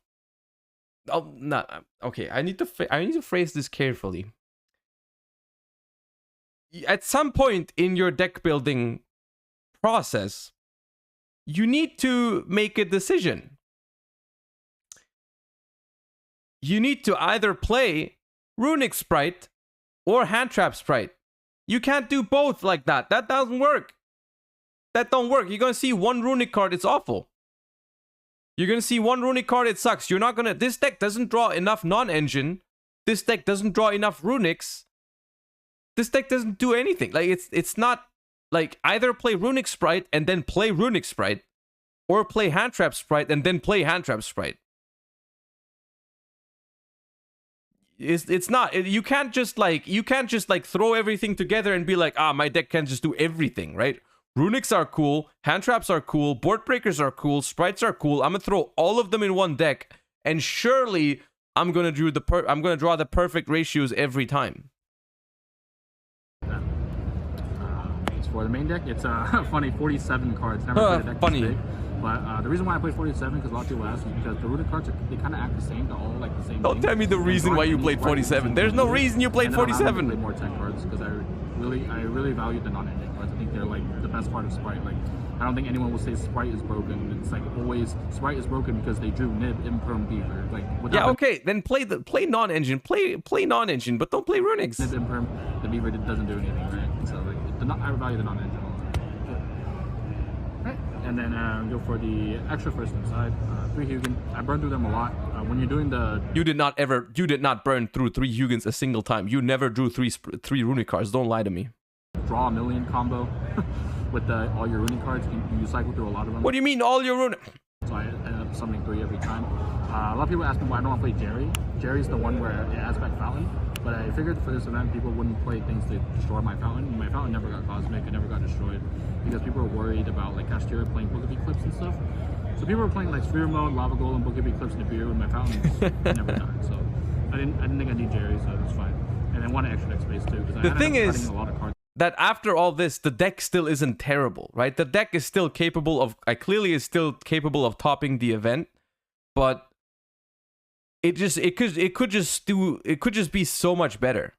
I wanted, but only because they top doesn't mean they present you with the perfect list here. That's not the case. I think this was fine for key, the Abramax. This is pretty good. I did it once.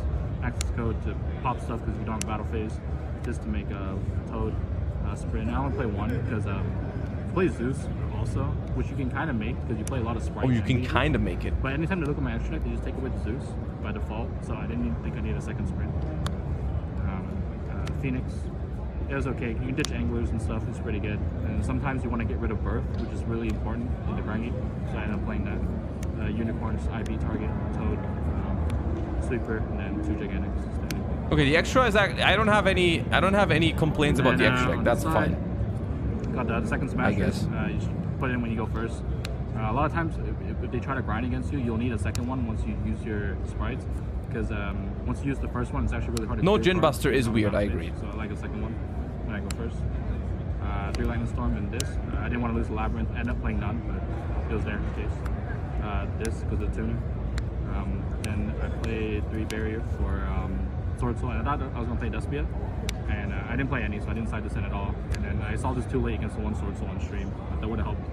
Actually, I probably wouldn't because he had double evenly match, but it would have done something if I had this and he didn't have evenly match, obviously. Yep. And then part of the only spice of the deck is the more runic cards. It's like this, and this. So the explanation behind these, it looks really weird. I mean, it is, but you decided in when you go first. In this deck, anytime you see 2 or 3 runic cards, you end up drawing like crazy. Like if you can see that, you can see my board. Oh, really? I'll always end on like completely full combo. So instead of playing like going first cards such as like Solemn Judgment or whatever, you kind of have to rely on having a good hand, or else Solemn Judgment isn't that good. And you have to rely on like if you decide like strictly going first cards such as like Summon Limit too. Like if you don't have a good hand with Summon Limit's not that good. If you don't have a good hand with Solemn, it's not that good. But instead of doing that, I'd rather just play engine cards, so I have a good hand every time. And then I end with like Toad and Carrot with 6 cards in hand, and that's better than Solemn Judgment or something like that, in my opinion. Just overwhelm with them. Okay, so you're almost there. You've almost figured out where these runic cards go. That's great. You're almost there. Just like one more, just think one more step ahead. We'll give him time. Next YCS, they'll probably have figured out where these runic cards go. They are learning. It's fine. We let them learn. You live and learn. It's fine. All right. Where's this freaking? Where's runic? You guys said there was a Kashtira sprite deck. Where is that? Where is the Kashtira sprite deck? Where? Someone link me that. Where is that?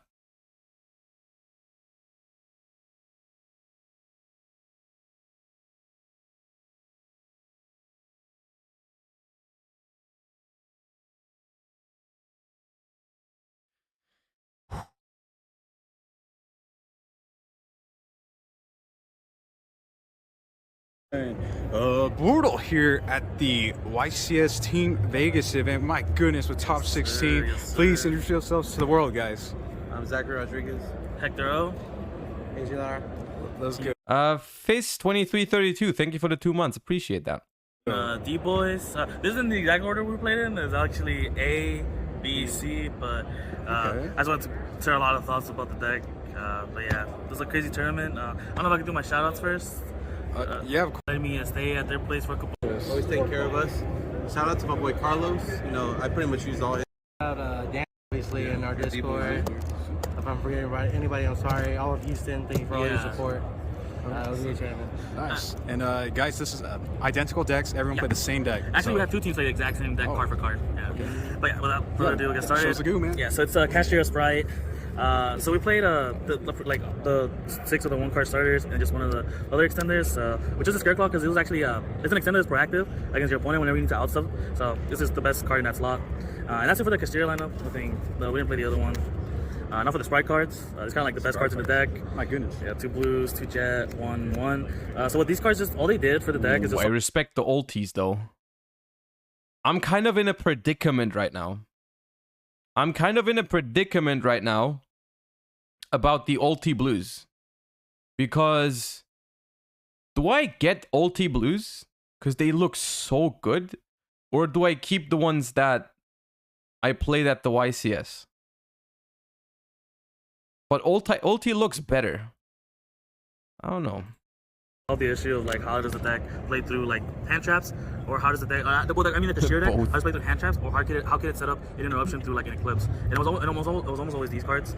They didn't conflict at all because the Theosis only locks you into XYZs and like Sprite XYZs a lot, so you end up like just mix them. Just get one ulti because it looks good. Show them these cards and then they're like play the other ones for the feeling. Oh, man. It gets wild. And then the engine that ties both engines together is this, because your cashier cards help you make Sprine, and then Sprine gets you to this, which gets you to your ult. What's a sprined? Chat. The hell is a sprined? Sprite engine, and that's what we wanted. Like we just wanted to be able to play through stuff consistently, be able to make good boards, have good setup. Also, how does the Kashtira engine get you into sprint? And it got good follow up. Also, the Sprite engine and the Kashtira engine turbo Zeus out the best. Oh yeah. So like. Going second, we were killing you, or we were working your board. There was literally no in between. We actually lost a lot of titles when we just ended the game. The only other monster is Ash, so it's the best hand trap right now, hands down. It stops the Eclipse, and stopping Planet against Pure is actually pretty good. Like if you're reading they have a weak hand, and obviously this on Theosis is broken. Not much to say there. For the spells, the best spells in the deck: Planet, Terraforming to get the Planet, the 3 starters, and Foolish. These all help you get to. Well, obviously these are more specific for the Sprite combos, and obviously this can get you the Kashtira combos, but also got you to the Sprite stuff, which is why we like the deck a lot. It just synergized super well with each other. I think Foolish was the most insane card. Yeah, Foolish was crazy. We're just saying words. When I couldn't get to Sprite, I had Foolish, set my nimble. I started XYZing. I just killed to it. Yeah, a lot of times when they see something like Kashtira, they book it and they think they won the game, and then you start playing Sprite. It's like the engine requirements, Smashers, the Birth, and the Theosis. They're just saying their synergy, but they're not telling you what the synergy is. These cards aren't necessarily the worst to draw, obviously, because they do something in your hand, but you need other cards for them to do something, so they're not what you want to be opening with a lot of time. Except Birth if you have extra. The Smashers was almost double cross. Yeah, it was almost double cross. This is another going first interruption, but we need the versatility. I'm glad we played the Smashers. Yeah, I'm glad we played it. Yeah, it was good against the trap deck. We played 6 books. Yeah, we were originally on 9 books, but I got talked out of it because apparently the 3rd book was just too much. OG Book of Moon? OG Book of Moon, yeah. I was gonna. It's funny because honestly, I think OG Book of Moon is the best one. That book was setting one card just isn't enough. I think it's the best one. Like literally, both of these just break a full cash board. Especially with the deck we're playing, we're like breaking it. Just it's like really that simple. Lunar Eclipse 6 here, the 2 cards we worry about, which is just the Zone Locker and the Rise Heart. They let ChatGPT build their deck. Oh, actually, the Lunar was actually really built me the best deck, ChatGPT. I heard that Kashtira is very good and that Sprite is very good, so I threw both of those into one deck. Because if that one face up monster is actually this game. We'll explain that later. Yeah. And then 2 talents for like the last defensive cards. Yeah, this card was an amazing card in the deck. Every time I drew it, I felt like I was in a winning position. I might consider playing a 3rd in the future, but not sure. And the last card is this card. Can we try that? It's Maybe. really good because it makes you Unicorn on 1 card Cashier combo, but I don't know if I'll play it again. It's kind of like 50-50. Like you're almost never resolving Cashier combo this format. It's kind of funny. What's the main deck count, boys? 42. Let's go. Yeah, we argued a lot on that one. Tactics was that last edition. Yeah, tactics make the deck 42. It was worth it, right? Oh yeah. Now for the XCs, I want to introduce the best card in the extra deck. That's this card. This card. That's what made this deck like insane because every Cashier deck can break your board. We can not only break your board, we can kill you too. Like you can set up your full combo uninterrupted, and then if this is in our extra deck still, by the time it's our turn, we're killing it. So yeah, this card was awesome. Gem Buster, this is how we were making disruptions when we were going for Sprite stuff. We're ending on this carrot a lot because Blue Jet makes it. Too Gigantic, really solid card. Not much to say on that one. Downer, this is the 15th card in the extra deck. Again, got a lot of arguments, but it's fine. It was just our 4th higher, honestly, for me, or the 2nd Sprine. That was between all those. And a second what? XCs for the rank 7th is it's 1 Shangri-La, 1 need 1 for the combo. Nobody ever takes it out anyway, so you don't play more than that. Draco Sack, another MVP. Yeah. MVP? Yes. That card makes Fenrir the full Sprite combo. Yeah, we can show that too if you want, but yeah, this card was insane. This is what tied both, this and another card in extra tied both engines together. My Hacker for the combo. This card's just insane because I was playing Prosperity, so like even in after turn 1, if you don't resolve cash combo, you get into a game state where like they have a lot of face down banish because they're Prosperity and you're fendering, unicorning, where like you get this, resolve it, and like you're banishing like the rest of the engine face down. So my Hacker, pretty solid card. We played 2 Arise Heart. This was for the Cashier matchup going second. Like there was no way they could rip this or the 2 Zeus from the extra deck, so towards where like you couldn't Zeus them, and that was like the main point. Because if they put this in our extra deck, puts them where they can't Shangri-La, and they're in our standby phase, because that means any Cashier monster we have is 1 card Zeus, literally. So it literally puts them on they can't do it. I don't know that we played the second one again though. It's 50-50. I want to play 3 links. We played a Sprine and MVP card. Card just does a lot for the deck.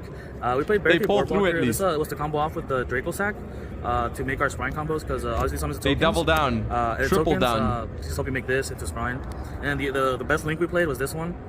This card right here is the other card that ties both engines together because it says you can use 2 monsters at the same level and then summon, and then when you summon it, you summon 2 monsters with the same level from the graveyard in hand. So you can use 2 level 2s and then summon a level 7 and level 7 from the hand and make a rank 7 out of nowhere. Yeah, the awkward, like sometimes it'd be awkward hands. That's why we added this card. So if you open like Fenrir and you need level 2, you go Fenrir, add Unicorn, summon the 2, make Sprint, special 2 Anglers, and use the 2 Anglers to make the Bujin. Beavers. Beavers. And then the Bujin will summon the Unicorn you added and the Fenrir from Grave to make a rank 7. And then you can overlay the Sprint and the Bujin for Gigantic. Yeah, a lot of times the board was like this, right? This is so extra. This is so unnecessary. You have like... You make... Nah,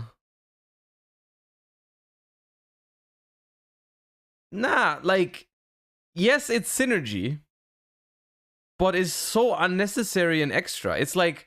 If you go, like, why do you want Fenrir to be full Sprite combo? It doesn't have to be full Sprite combo. Fenrir is already good enough as its own combo. And you don't need Sprite combo to give you a rank 7. Like, the worst thing about all of this is that they're not even wrong. There is synergy. It works. What they're saying is correct. It works, right? It works. It's not like it doesn't work, but it's just not better than what both of these decks individually can already do. So like the only way this deck is ever better than like a pure Kashtira deck or a pure Sprite deck is if you like specifically draw, I don't know, full Kashtira combo and a Nimble Beaver as your normal summon. So that you can do both. So that's the only thing I can see, right? Like you can like you've basically created a way as to how you can use the Kashtira cards to make a Sprite board instead of a Kashtira board, but that's not even necessary. And then you also found a way to use the Sprite cards to make a Kashtira board, which is also not necessary, instead of just playing either deck and just add non-engine to it. Right? You could play a Sprite deck and fill it with non-engine and just always make the Sprite board and have it paired with non-engine and that's fine. Or you just play the Kashtira deck and pair that with non-engine and always make the Kashtira board and pair that with non-engine and you're fine. What you are doing here, it works. Like the synergy exists. It's not good synergy, but it exists. They are not wrong about it. But it's just super win more. Like I'm not trying to summon 2 level 7s, make Draco Sack, get tokens, make Barricade Board Blocker just to summon a Sprint. Nah, we don't need to do that. We can just normal summon Beaver, activate effect. That's the same thing, literally.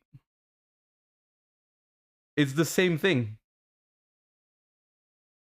Also, don't Kashtiras lock you into XYZs at multiple like Theosis? I don't understand Theosis. Because if you use Theosis, you can't do any sprints. Any Sprite Link shenanigans. You can like summon Gigantic, that's it. And Riceheart also does. Wait.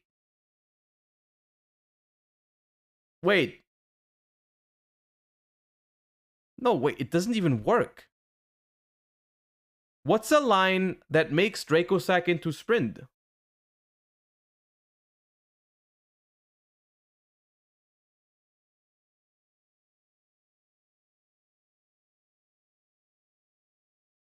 Fenrir, add Riceheart, normal summon Riceheart. Okay, normal summoning Riceheart works, but then you can't even normal summon anything else. So it's literally just as good as Nimble Beaver. It's just Nimble Beaver. You're using Fenrir as Nimble Beaver. You are downgrading Fenrir to a Nimble Beaver if you play this. Is that what you're trying to tell me? And then Unicorn doesn't even do it. Because Unicorn, if in order for Unicorn to be a 1-card combo, it has to get Theosis, and Theosis locks you into XYZ, so you can't sprint. Now that's crazy. Muzna, thank you for the prime. Welcome back to month number 4. Appreciate the continued support. Thank you. Summon 2 level 7s, right? Make Shangri-La, and these 2 get overlaid for the gigantic. I use the full sprite combo. It's so extra. As well. That's the extra 15. Super tight, super tight. That's like discard Angler is crazy. Oh yeah, that's the I wonder why it's tight. Main reason we play is it's a combo of a Draco Sack, but also overlaps in that way where like you discard Angler from the hand and randomly. That must have been a crazy night. I imagine them all chilling in a Discord call, and they were like, "Yo, what if?" And then they cooked the entire night, and they didn't realize that they got lost in the sauce. You do play field spells and a continuous spell that you can add back if it happens to be in the graveyard, so that was really solid on that card. It was like super well rounded. And side deck, I played 3 Nib, 3 Shifter. This was like the FDK rogue combo decks, right? We didn't know what to expect. New format, everybody's gonna dust off their old favorite decks and try to play. Never saw this card. I don't think I excited it in. I don't know that I excited it again. What about you guys? Never saw it. Excited it, never saw it. Yeah, Nib has to be in your deck. You have to put people on like respect the card or else they're getting Nib. 2 Thrust, 2 Lightning Storm, Heartbeat, Change of Heart. Basically, these are all like Thrust cards, right? Yeah, these are all really solid. I probably would not change this ratio. Like, I thought this was really solid. Then we play 2 Barrier. Again, you can set off a Thrust if that ever comes up. But it's not a hand trap heavy format, I feel like, at least from what I saw. So that almost never comes up. It was just there for like that interaction in case that ever came up. And the last card we played is the best time card in the game, Red Resonator. This collectively as a team, it won us 1 match. But other than that, it just never did anything else. That's good. Good Yu-Gi-Oh. Yes, sir. But yeah, that's the deck. Yeah. Now that's crazy. That was crazy. Okay, I don't know what to say other than the things I already said. The deck works. The deck works. It's not like awful in the way that it doesn't work, right? Oh, the combos that they said, they all work. They are real combos, but they are just like, there's no way that this deck is better than a pure Kashtira deck or better than a pure Sprite deck. It just doesn't do that. It's just a worse version of Kashtira. Or a worse version of Sprite, which apparently it can still make top 16. But wait, is there a combo? Oh, there's a combo coming. So the Fenrir stuff was nothing too crazy. So like, just so people know. Okay, bonus combo. Yeah, bonus combo. So basically, if you open just Fenrir, you can like special the Fenrir, right? Search the Rise Heart. And what they don't tell you about a Rise Heart is that it only locks you if you special summon it, right? So you can just normal summon a Rise Heart, banish any Kashtira card, overlay for Draco Sack summon the tokens. You use it, so you summon this on the tokens. And it's important here that you link the Draco Sack and the token away for the blocker because it requires summons with different names, and after that you just make Sprine. And that's not to mention if you have like stop saying Sprine to follow it up, like to go along with the combo just keeps getting better. That's what's up. Yeah. Well, guys, congrats on top 16. Okay. Well,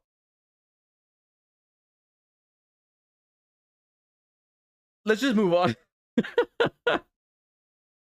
Let's just move on, okay? The last top cut deck we're gonna look at, because we haven't looked at it yet, is the literal god of Sword Soul. I think this is the player. I think that's the player that opened on stream in top cut, going second against Sprite, evenly talents, emergence, desires, and Book of Eclipse. What's up, guys? The TV Grinder, and I am here with Joe Gold. And what'd you play and what'd you place? I got 4th place at the. I'm here with Joe Gold. 3v3 YCS Las Vegas. I played Sword Soul. All right, you want to do any shoutouts before we hop in? Yeah, first of all to my teammates, Elijah Green, Chester Henson, Clifton Land wasn't on my team, but we roomed with him. All the other guys from Kentucky, all my homies from Tennessee, from Texas, my girlfriend especially. Yeah, that's pretty much it. All right, let's hop right in. All right, clean 40 cards, you know. Played 3 Ecclesia. It was like the. Okay, now what are we thinking? Was this deck legal at this year's national championships last year? I mean, probably was. Best card in the deck. It's like crazy going second. I think everyone knows this already, but you know, 3 Moe, 3 Longyon. It's Sword Soul. Legal so far? 2 Taya. Legal. not much to talk about there. 3 Ashuna. If I ever give a deck profile to the DB grinder, I'm gonna make him pronounce the cards. 3 Vishuda. That's just better content. Only 2 Adhara and 1 Sathana. People were surprised I played this weekend, but this card's like always gone stupid for me. Like there's a line where like Swordswell players probably know this. You like Taya and you dump this and banish Blackout, and then this summons this, and it gives you an extra 8, and that just like kills people all the time. So I don't know why people were surprised about that. 3 Ash. I guess I should put my defensives together, but this card's crazy. Spells, 3 Emergence, it's Rhoda. 2 Circle. This is like the last card I put in my deck. I think it was it's literally just last year's. It's just I'm feeling like we're in a freaking time machine from 1 year ago. And it was pretty strong when I saw it. I cited it out for Kashtira going second because it's not very good then. Yeah. This is the best card in Yu-Gi-Oh! Draws 2, no cost. I wish it was a 3. This card's insane. Okay, that card's new. Well, it was legal, but no one played it. For real. It's just broken. Going first, going second, whatever. I played 2 Thrusts and 1 Talents. Not in a time machine anymore. We've broken out of the time machine, Pog. And it was only good one of those times. I searched Emergence. The other times it just got negated and I lost. But yeah. Nice, Stoß der 3 Taktiken. Traps, I played 3 Imperm and 1 Blackout. Yeah, it's just Tinny Swordsoul. Fair enough. It has not changed. Really, I figured. Tokens. Extra deck. Played 3 Monk. Some people don't think you need 3. Sometimes Holy crap, 3, you speak German. No way. The German speaks German. That's incredible. So there's like 1 flex spot in the deck when you play 3 Monk, and I didn't even use that 1 flex spot except like once or twice. Shaman, this card broken. Asa, this is my flex spot. I think I only summoned it once when I got barriered, and it was actually kind of crazy. I like summoned this. I like summoned a Shaman under my Monk first, and then like brought the Monk back and took his Fenrir, and that's like doing a lot for this deck under barrier. So it's kind of cool. All the other stuff's pretty standard. Yazzie, 2 Baxia, 2 Chijiao, Berserker, Chao Fang. I heard some people talking about cutting this, but I don't know why you ever would. This card's just like broken. Yeah, I cut this card. I summoned it versus Tritron. I cut this card alongside all the other cards because I ain't touching Sword Soul. That was cool. The Tins, Qingying, Wongyun, Baron. I tested the Ice Jade a little bit, but there's just never a scenario I thought you would want to make it, and not one of these 3 cards. So, yeah. Side deck. Maybe this is Spice? I don't know. Maybe Lancia for cash. I was a little bit surprised as to how little Lancia we saw so far.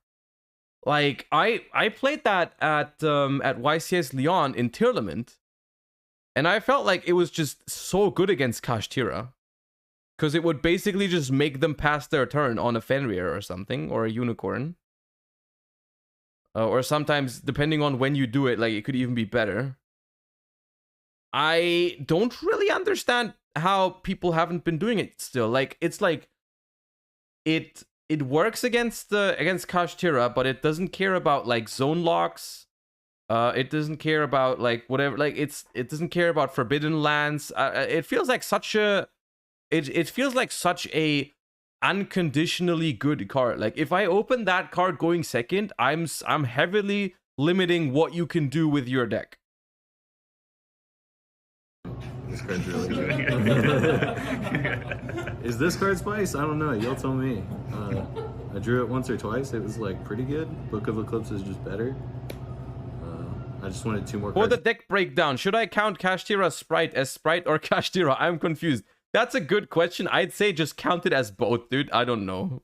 For cash, I thought that was the best one. It helps Shangri-La and just count it as both. Rice Heart. So or like half.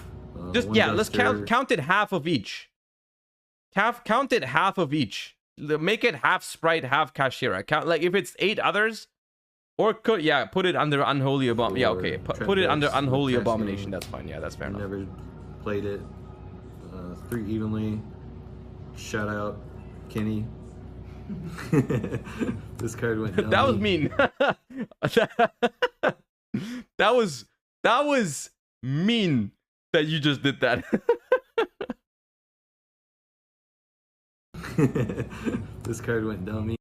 Played it. 3 evenly. Shout out, Kenny. that was that okay. I think that was the only time I drew it.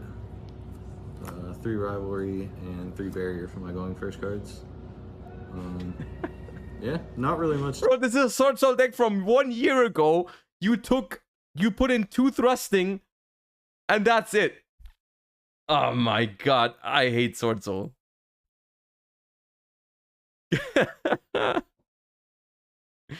All right.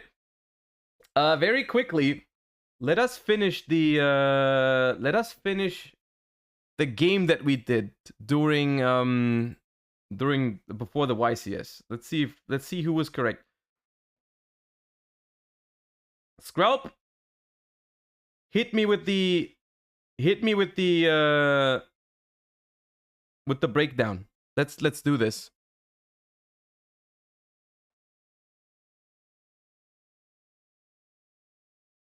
Tier did not top. All right, so we were both incorrect. Give me the full breakdown. Where's the full breakdown? I want to see it.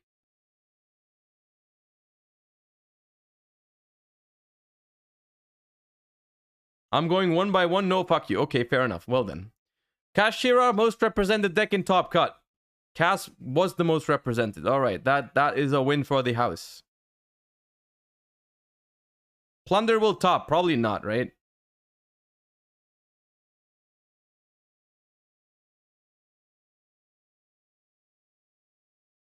Plunder did not top. Okay, so we were both right. Plunder, wait, no. Plunder will top. Branded will win the event. I said no, so I was right. You said yes, so you are wrong, chat. Ninjas will top. We both said no. They probably didn't.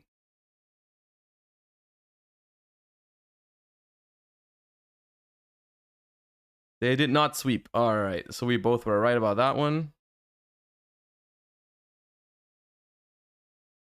Top cut with a team of 3 Europeans. We already did that. Flunder will top. Neither did Flunder. All right, I will admit I was wrong. At least 2 Sword Souls. There was only 1 Sword Soul. Okay, I win. Easy. I can't believe you guys thought 2 Sword Souls would top. I can't believe you guys. Branded will have more than 30% in Top Cut. I don't think that was true either. There were 10 branded. Okay, so I was right again. You guys are so megalo bad at this. The funny thing is, I'm sweeping you guys, but the only reason I'm sweeping you guys is because I did the opposite of what you did just to make it more interesting. Remember, I let you guys vote first, and I most of the time just pick the opposite just so that it would be more interesting, because it wouldn't be interesting if we always had the same answer. So literally, I'm freaking winning only because I did the opposite of you guys. Runic will be part of 20%. Runic had 4 and needed 10. All right, so you were right on that one. I hope I don't eat my words now overall. Kurikara will resolve on stream. That, I'm pretty sure, didn't happen.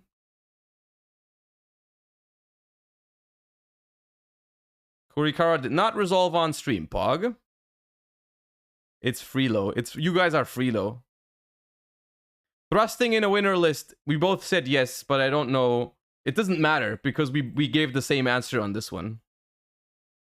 Let's grade this one out. It doesn't matter anyways. So that means I have 1, 2, 3, 4, 5, 6, 7, 8, 9, 10, 11, 12 correct. And you have 1, 2, 3, 4, 5, 6, 7, 8, 9, 10. Easy, chat. Easy. You have been destroyed. You've been destroyed by the very simple tactic of me just doing the opposite of what you would do. Easy. Rigged? It was not rigged. It was not rigged. Chat, pay up. Pay up. Literally, you don't even lose anything. You don't even lose anything. Remember what we played for. Remember what we played for. You lost. You lost, so you need to check if you have a Prime available and spend it on the channel. And you all have to go over to the YouTube right now and subscribe. Be a man of your word. Last time I lost, and you got what we played for. You got the remix for cheap and everything. You got all that. You got all that. So this time you pay up. You pay up or we can't play these games no more in the future. Y'all need to be mans of your words. Man and women of your word. Chicks Pro, thank you for the Prime. I appreciate that. Oh, 12 months. You have the... What do you have now? Swap Prog? No, Ronin Toadin. That's great.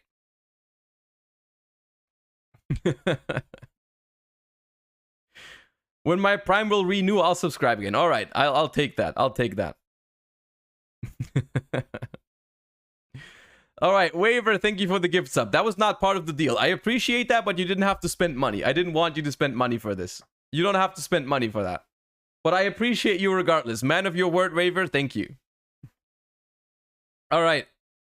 Everyone, if you don't have a Prime available, you need to at least go !YouTube and subscribe to the YouTube. That is completely free. You need to do that. Hey, Spleen, thank you for the 5 gift subs.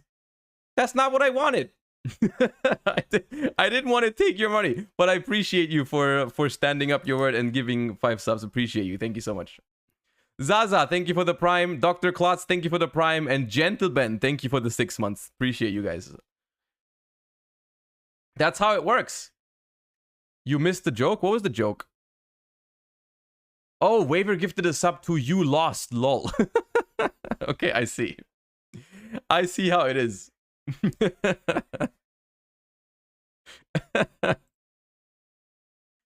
Dr. Klotz, thank you for the Prime. Superior Jokas, thank you for the community sub. Draco Predator, thank you for the community gift sub. And DJW, thank you for the 2 months. Appreciate you. If at that rate... Oh no. Oh no, you guys are 5 heads. You guys are 5 heads. Because you know what's happening right now? We're hitting the sub goal, so you're getting the remix anyways. That's not how... That is not how we gambad, chat. That is not... I don't appreciate that strategy because you're not supposed to get a... You are not supposed to get a remix for losing the game. That's not... I did not take that into consideration. Hidden Pants, thank you for the Prime. But you guys need to stop now. You need to stop now because you do not deserve a remix for losing the thingy. Rim Gears, thank you for the 4 months. All right. And Search Shell, thank you for the Prime as well. Appreciate you guys. Where can I see the XL tops? You mean this one? I can link it to you right now. There you go. Josh becoming a real influencer. I think it's like a fun I think it's a fun little... Oh my god, you get a remix anyways. That is not deserved. That, I want to say... Look. No Pepe D's this time. No Pepe D's this time. Nah. You do not... Just... Okay. I'll let you Pepe D. But just let it be known that these are not deserved Pepe D's. These are not deserved Pepe D's. Giros, thank you for the 4 months. 5-8, thank you for the 3. Appreciate you guys. This is not right. This is not right. Oh my god.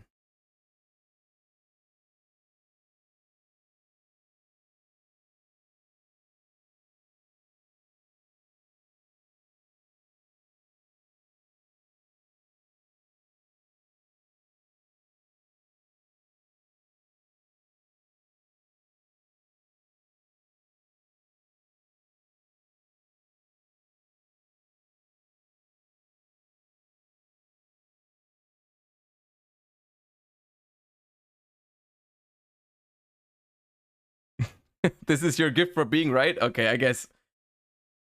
Look, chat. Oh my god.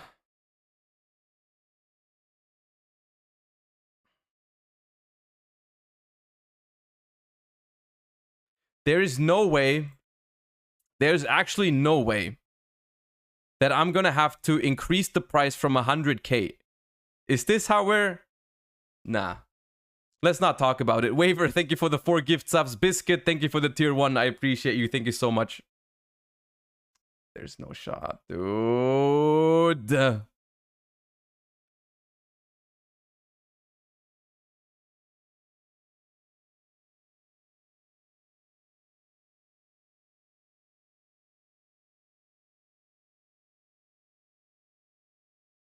Chat, I'm on the page. I'm on the page.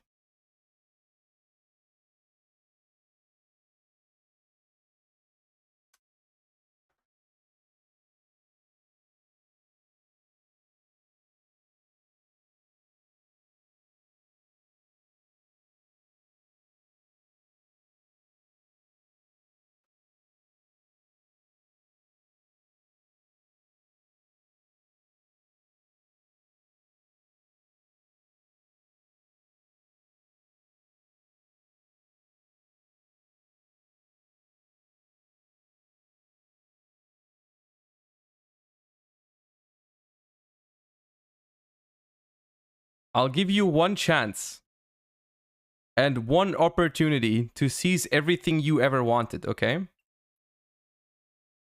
I'll put it back. Oops. I'll put it back to where it was. And if you can handle it, it'll stay like that, okay?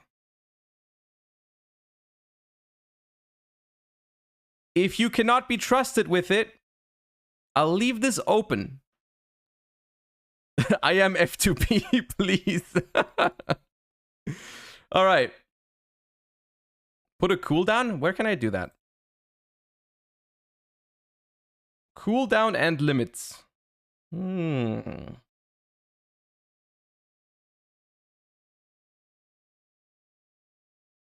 Redemption per user per stream. Cooldown time. Okay, that's actually a good idea. The Kami, thank you for the prime. I appreciate it. I actually didn't know you could do that. Said that like 6 months ago. Well, I missed that. I missed that. Anyways. You did that to yourself, chat. Once again, you did that to yourself. I can't help it, but yeah.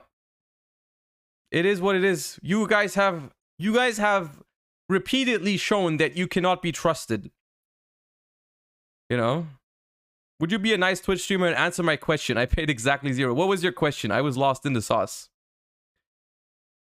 Have you tested or theorized Runic Sprite with the Life Twins instead of Cap Shell? I haven't tested it. No, I haven't tested it.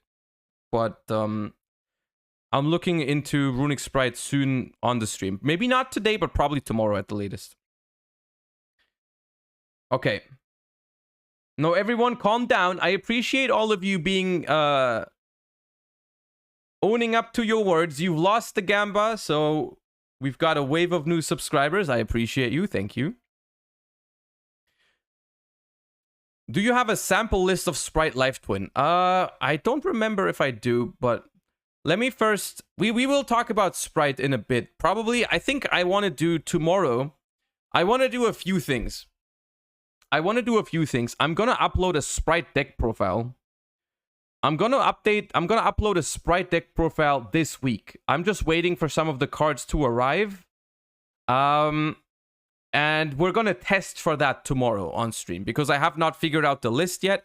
I'm going to like do some testing tomorrow and then I'm going to record the deck profile and upload it probably this Friday on YouTube. Yeah. Next Sunfish moment? Nah. I mean, let's just... Have we looked at all of these yet? This was the Runic Life Twin. I've seen this one. I think we've seen most of these. There was one more.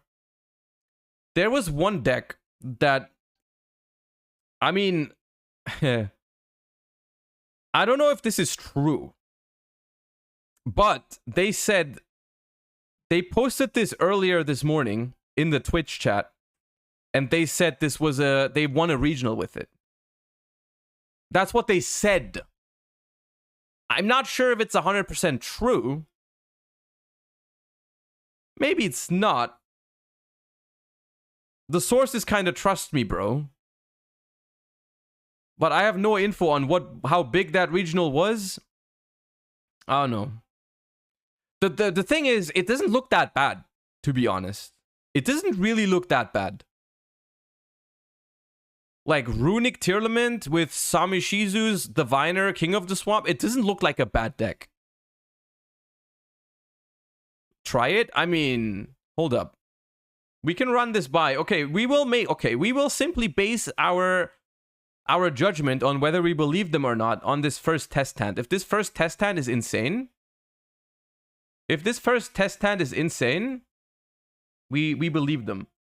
We believe them that they are regional champions with this list. Easy.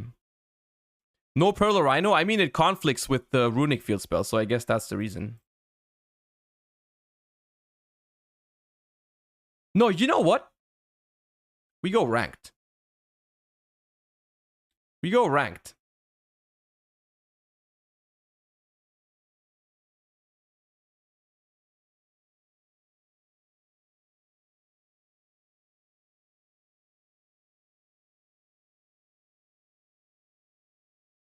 Beautiful. Best deck in the game. All right. I think we're gonna go Slumber to Special, try and bait an Imperm. Special. Try to bait Imperm or Veiler.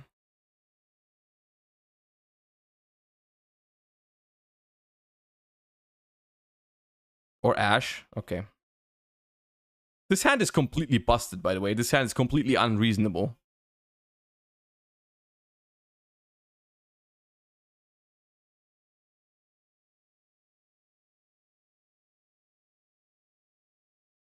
Mainly because it has a lot of Runic cards. Go figure.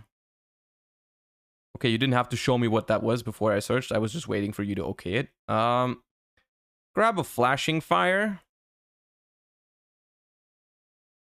Effect Fountain. Ash the Fountain. Oh, I misplayed. Oh, I misplayed very badly. Oh, I had to grab one that I can just activate. That was my bad. So we just passed. That was my bad, though. That was not the deck's fault. That was me not thinking. I had to grab a card that I shouldn't have started with Slumber, probably.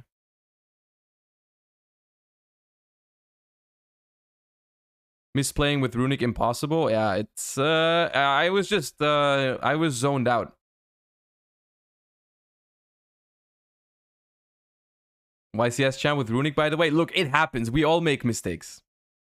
Tadeus Tentacle, thank you for the Prime.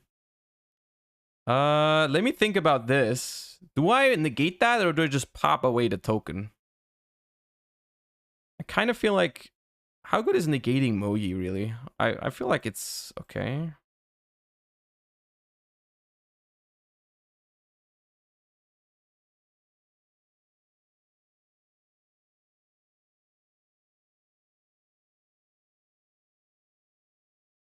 And then pop the token out of Longyan. They still have normal summon, though.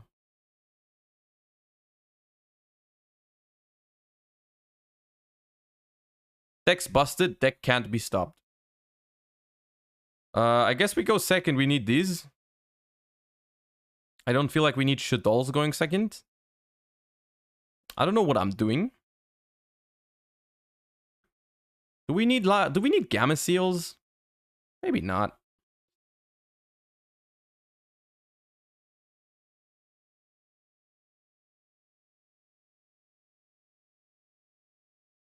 I'll say one thing. I was really thinking about this Merly synergy with Sprint in Runic Sprite. I was really... Oh, I should have sided out a normal summon. Yeah, true. It's fine. I'll never be punished in life. Merly synergy with... Yeah, with Sprind. Yep. Merly with Sprind. You think Kaijus are good? Kaijus could gain some value if people do the 3 material Arise Heart, play around Nib and Lava Golem thing. Then I think Kaijus actually are solid, yeah.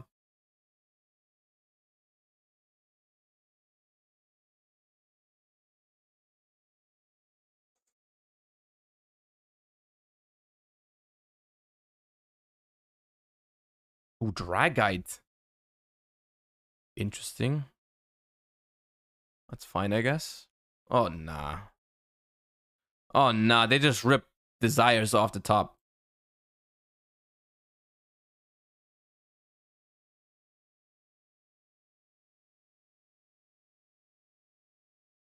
Deck them out? I don't know if we can. Emergence. Please banish all 3 Longyans. Thank you. Unfortunate.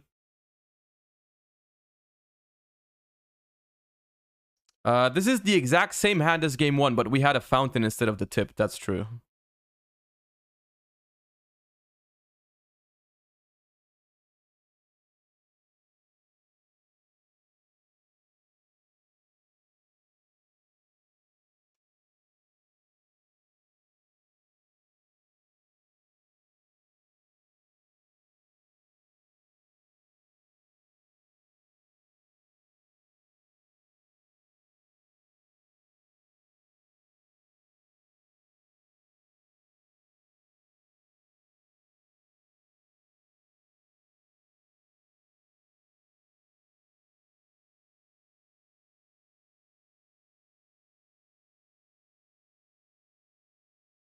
Seems doable. It's a little tough here. We would, I mean, if we had Lava Golem, the game would be over.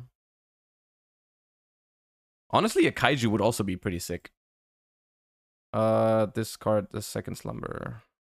You probably have Imperm. It's a very likely card here.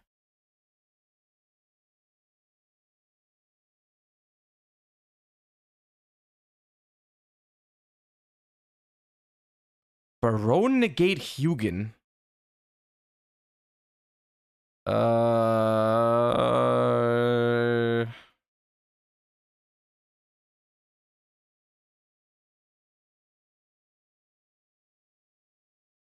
Okay.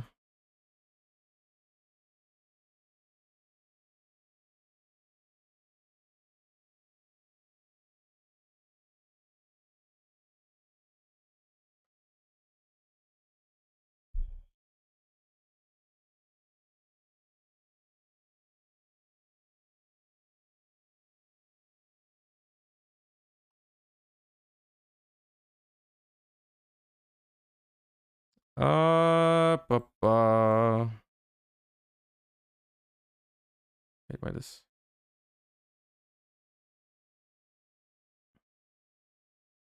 Do I need Gozen? Do I need Gozen for this matchup? Probably good, right? Let's Floodgate him. Floodgate him just a little bit. Just a little bit. But I don't know what to take out from this deck, dude. I'll take out one of each. Easy clap.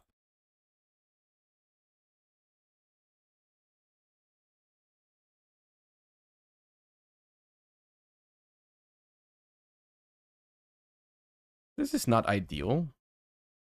I'm gonna activate this to special.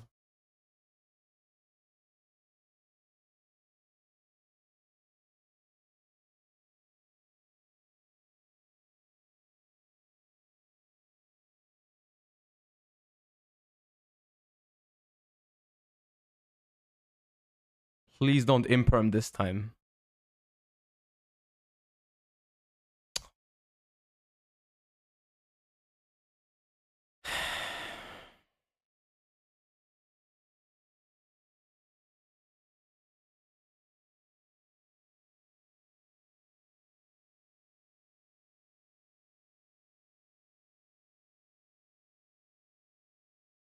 Looks like they may not have won a regional.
They did not win a regional. They lied. Why would they lie to me? Why would they lie to me? That's why I have trust issues.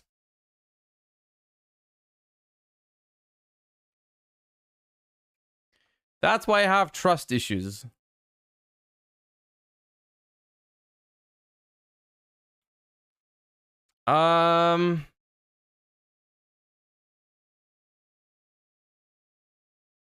First place Kashtira, first place Sword Soul. Please stop playing Sword Soul, people. Labyrinth, Draco Slayer. We already looked we looked at the Pantherion. Oh, that's Omni winning winning with Sword Soul in the UK. I saw that. Another Labyrinth.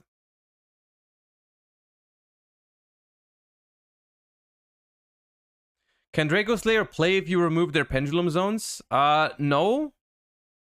But it doesn't really matter because no deck without non-engine beats. Like, Pendulum, the reason why you don't play Pendulum is not Kashtira. It's like, the reason why, like, basically every deck loses to full combo Kashtira. So that doesn't really change for Draco Slayer. I guess it's a little bit worse for Draco Slayer. But yeah.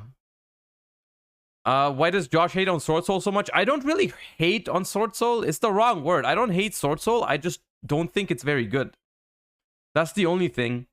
I don't think it's very good. I think it's relatively straightforward of a deck. And once again, it's another one of those issues where it just builds itself. So I'm just a little annoyed by the no deck building agency in Sword Soul. Can I have a link to the spreadsheet? There is a command for it, ! Spreadsheet. Actually, let me update that. Because it leads to the old spreadsheet. Can we watch Lucas? Oh, did he go blind second? I didn't know that. But it's not here. Where is it? Has it not been updated yet? Is there any deck profiles here out there that are not in the thing yet?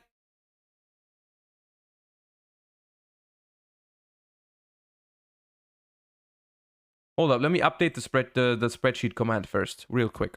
I'll be right with you. Hold up, it takes like 10 seconds. Chat commands, custom commands. Spreadsheet.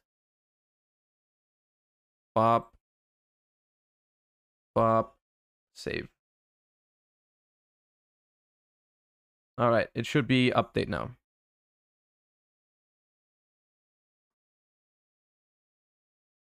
Gazelle, thank you for the prime. Welcome to the stream. I appreciate you. Going second, branded Despia. Interesting. That is interesting indeed. I want to play branded, but I can't afford the expensive stuff, especially Lubellion, Cartesia, and some Bestials. Is it possible? I recommend you to try in the spreadsheet here, there's a deck list from the second place that only played 1 Lubellion.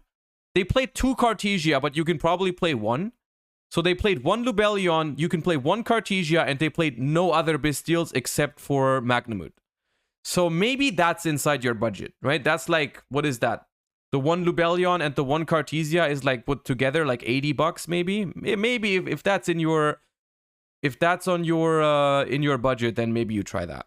But then you only play one Lubellion, 1 Saronir. Exactly. Yeah. What did I say? Lubellion is 75. Well, okay. A little bit more than, but I wouldn't recommend playing Despia without a single Lubellion, but you can get away with 1. In my opinion. What up, YouTube? Asian Persuasion here. I'm here with my boy Slim, and we're here at YCS Las Vegas, the team YCS, and we're with the top 8 duelists. What's your name and what do you guys play? Hi, my name is Luca. I played Blind Second Despia. Blind Second Despia, and you had teammates, Andy, Herman, you already know. And I didn't go to my deck profile, but shout out to Tyler, Nick, and Betty for cards. See, I did the shout no out. more dinner. Yeah. No more. See, send them this link. Andy played going first Despia, and Herman played Labyrinth. Yeah. Nice. So basically, I didn't have a lot of time to test for this format because I had a YCS the week prior, which was all formats. So I kind of didn't have enough time to test the going first Despia deck. So I kind of just like play this because I also thought like every deck was kind of bad. So I can just probably go second and win. And yeah, like I think this deck has a good matchup against like everything going second game 1. Yeah, let's get to it, I guess. Perfect, let's do it. So, like for the Despia cards, good cards. I don't know. This is also good. I think 3 is too much. 2 because you always need it and you can afford to get it banished off of cash cards because like cash banishes 7 like off top of your deck every time you go first and you're running second, so they're always banishing 7. Also, I played like 11 rounds, of which 9 were cash. Oh my gosh. Yeah, the deck was kind of made to like beat cash mostly. But, like it beats everything, but like it's really good against cash. And I played mostly cash. Like I lost round 1 to a good friend of mine, and after that I only lost like 2 games during the whole tournament basically. Nice. 3 Albas. Again, always need to have it in deck. Also going second, this is kind of good because it actually has an effect. Also, if Brandon Fusion gets hashed, you can like actually still play with this. More good Despia cards, starters. 2 because you always need to have 1 in deck, and you'll also like go through 2. Could Loki even like think about playing 3. And then Chimera Engine. I mean, blind second, you would expect this. Consider playing 3 of these. Decided not to in the end. 3-3 is way too much because it's 41 cards. Yeah, this is really nice. Blinding second, making Chimera all the time. Really good. And then for non-engine, going second, Nib. It's like good against pretty much everything. If Cash doesn't play into it, you still win because if they make a Rice Pass, there's no way that they don't die basically. Sur Poly, also just kind of good against everything.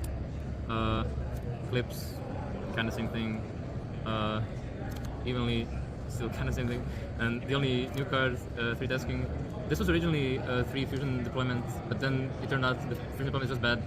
So first it was 3 Fusion deployment, then it was 1 Fusion deployment, 2 of these, and I was like, it's only bad because he doesn't play. It's like he doesn't play Cartesia. This like Fusion deployment for Abbas, it doesn't like do anything. Okay, so I assume the reason why we don't play Cartesia here is because blind second, the combo lines really change a lot. You just like trying to break the board with like Chimera and such. You don't really go for like Cartesia lines, which are very cute going first, but blind second, I feel like you can't even do that. Like, because if you go second all the time, they're all very often going to take stuff out of your extra deck, so you probably don't even play some of the Cartesia and Albaz fusions that like always get ripped anyways. And then, like 1 bonus target. This gets this like kind of rarely, but like it was just there because it's like good. Like worst case. So this is like I don't hate this approach. I mean, of course, blind second is risky sometimes. If you don't see your non-engine, you're kind of screwed. But this is kind of a solution to the problem that I told you guys about earlier for Branded, which is like Branded in this format. Branded overall has problems again. Not only Ash Blossom, but Branded in general is a deck that usually plays a lot of just engine, right? It really relies on going head-to-head against other decks with engine, and it wants to come out on top, basically on the back of like, oh, Branded Fusion is so broken, my engine is stronger than other decks' engine. And I think currently that is not really the case. I don't think the Branded engine, the Branded main deck engine cards are strictly better than the other engines in the game. Even if the deck doesn't get ashed, Like a full Kashtira board is still hard to crack. Like your engine doesn't beat other decks' engines, basically. Like especially going second. And so I feel like this is kind of a neat approach where you're like, okay, I don't think the Despia as an engine deck can really do that, but I'm just gonna play go second, patchwork stuff, and a lot of non-engine, which I think is a solid approach. But of course, going second is always a little bit shaky. But agree that like kind of look around. It's fine. Yeah. I just like I added this. I think most often, and like both sides I add women's stuff. But it can also get the like Branded Fusion and Patchwork. I added like both. It's pretty funny how you say. I feel like honestly, I would probably play 3 talents in this. I would probably play 3 talents with the idea that when you go second, you play into their board without Branded Fusion, and then you look at their hand to make sure they don't have Ash. Card sucks, and then he played it, and you guys are on the same team. You like activate a spell. You like activate a spell that triggers their Arise Heart, and then you can look at their hand, make sure they don't have Ash, and then you can break the board with Branded Fusion. I feel like that'd be People nice. are coping on like Alba's effect like into cash boards being good, but it really doesn't work. Like you either have to like out their board and then get Ash from Branded Fusion, and then Alba's has an effect, or you have to like make My Dragon before, and then it works. Or like if they go like Rise, you have an out and they chain lands. Then you're kind of fucked, but you can like make mud and then Alba's effect, and then they like can't stop it basically. Yeah, they can't target it no more. It's like good card has to play 2 because cash, same thing. 3 because you go to 3. 2 because cash. Super play target. See, playing, like there's no way you can play Cartesia in this blind second build. 1 and 1 starting Venom. But what's your recommended ratio on Runic Quick Plays? It's like 16 or 17 and 40 cards is what I like the most. this is just always better because like this card is like really broken.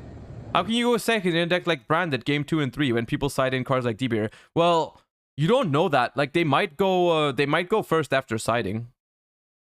They might go first after siding. It's just game 1. Like this effect is crazy. And then this sometimes it'd be very scary post siding to pick second. Sometimes effect is relevant.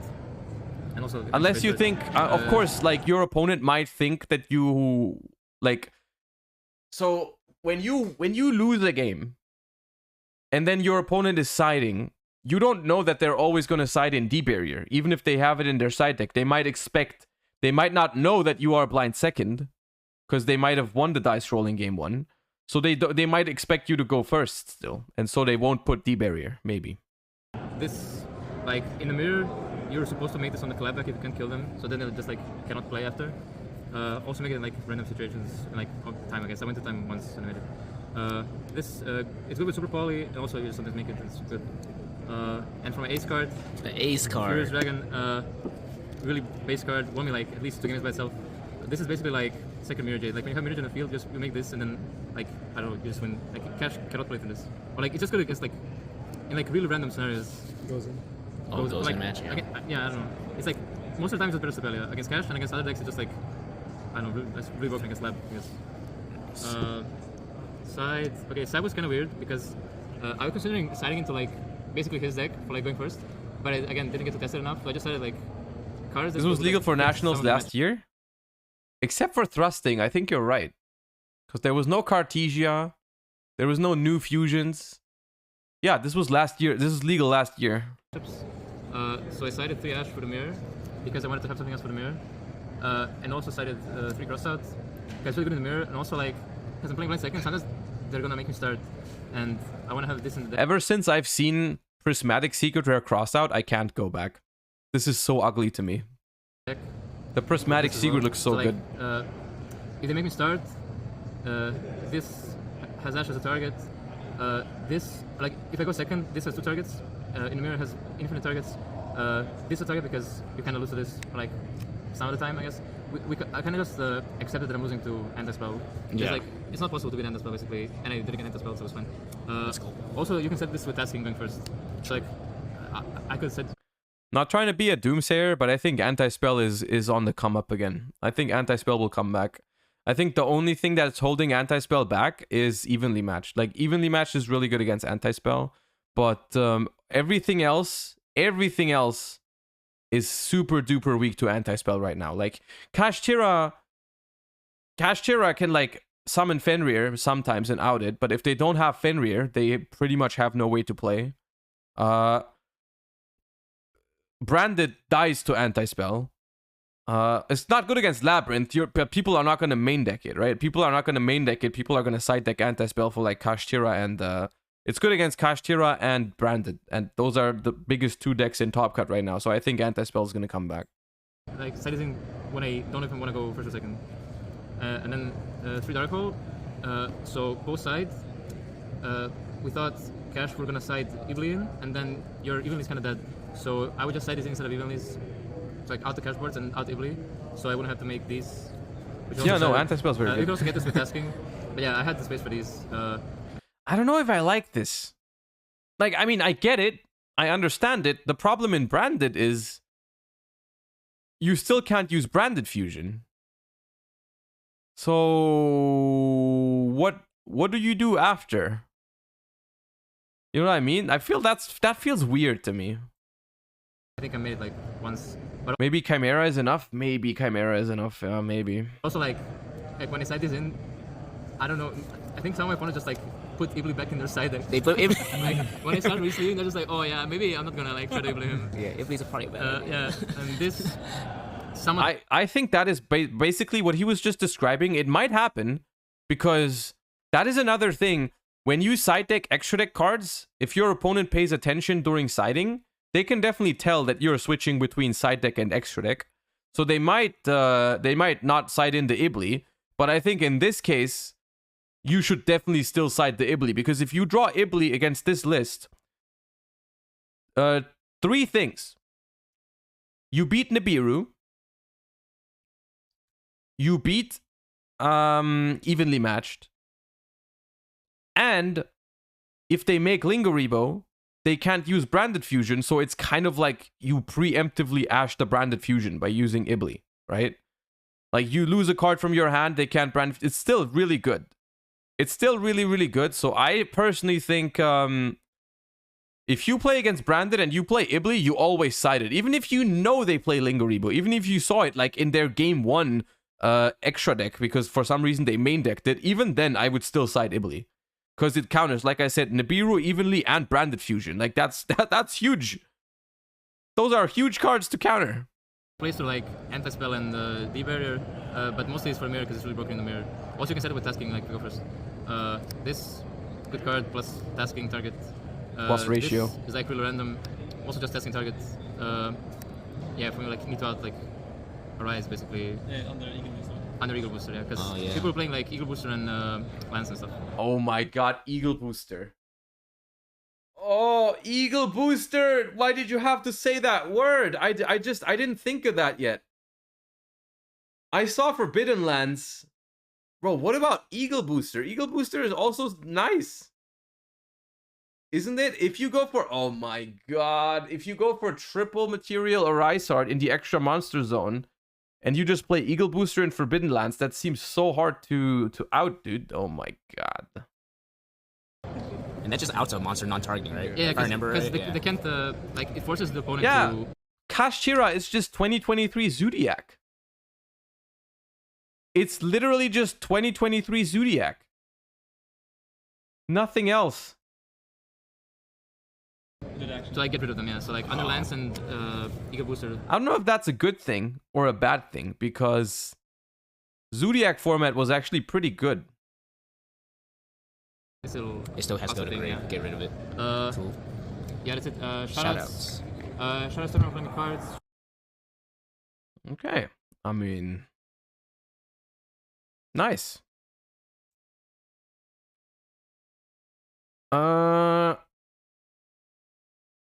That was a very insightful day of deck profiles, honestly. I don't know really. I don't know about you guys.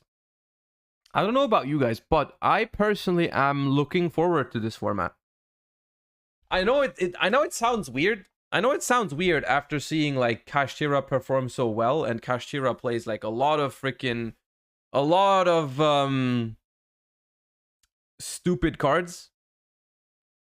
But the one thing that makes me excited, and it might turn out to be a bad format. I'm not saying it's a good format. I'm just saying I'm excited. But the one thing that I like is that deck building is finally a thing again. right? I mean, I don't remember the last time after YCS I had so much like fun watching deck profiles after the after the tournament, because every single profile after the last couple YCSs looked like the same, but barring like 1 or 2 cards each deck. And I just think single-handedly the amount of innovation that we saw today, only today, from this first tournament of the year or of the format, was already pretty cool in my opinion. The one thing I'm scared about, or the one thing I was scared about, was that this format was gonna be super diverse and you basically wouldn't know what to prepare for. But I don't think that's the case, honestly. I mean, you look at these breakdowns, you see like, okay, Kashtira, Branded, Labyrinth, some Sprite, some Sword Soul, Naturia, Runic decks in general, and that's it. And that's honestly another thing. I told you this as well a couple weeks ago when the ban list dropped. I told you that we were not going back to last year's Nationals. Like, you can still not whip out Drytron, Eldritch, all that other stuff. We still can't do that. Feels a bit like toss. I mean, we're gonna have to give it some time to develop, because I'm sure it's not gonna be a 3-way split equally, right? But I think we're gonna have like 4 to 5 decks maybe, but 2 or 3 are gonna be the most popular, I think. Like Kashtira, Branded. Then we're gonna see how well Labyrinth catches on. I think Labyrinth is a good deck. We're gonna see if it makes its way into top 2 or top 3 representation. I like this. I think Kashtira is concerning. I also think that the Branded Expulsion stuff is concerning. But I think it's nothing you can't solve with solid deck building. That being said, the decks I want to try out the most are Runic versions in various forms. Like I like Runic Sprite still, but I think it might have to change the way it plays a little bit. Like the Runic Sprite synergy is still there, but I don't know if the end board is good enough for this upcoming format. I'm excited to try Labyrinth as well. I like Labyrinth as a deck. Of course, I'm not a fan of the floodgates, but they might be necessary. But I still really enjoy Labyrinth. I also really like Naturia as a Runic deck, and that's the stuff I want to look into a lot. I also think Life Twin Sprite has a decent amount of potential. Runic Sprite feels bad when everyone is back on Ash, Imperm, Veiler for the Hugin. I don't think that's a reason to not play the deck. I don't think that's that bad for the deck. Like, if your Hugin gets negated, at least your Sprite part resolves, and your Sprite part is, like, also really good. The worst part about Runic Sprite is, of course, I mean, no Elf means you don't have the grind game. But honestly, there might just be other versions of Runic other than Naturia and Sprite, and that's something I'm looking forward to experimenting with. Yeah. And then also one other thing, do you guys think I should do we should do tier lists for board breakers and hand traps again for this upcoming format? It feels a little weird because I've done tier lists like just a couple weeks ago. But I feel like I told you last week we were going to do it after Vegas. So we're probably going to do that tomorrow. I think we're probably going to do that tomorrow for them to be published over the weekend. Maybe after YCS London? Nah, I definitely think it should be before YCS London. Giveaway when? Oh yeah, you are right. Thank you for reminding me. I almost forgot again. Chat. I have these 2 bad boys right here that these are not this is not a sponsored giveaway, but these are from Sleeve Chief. They sent them to me, but they were intended for me to keep them.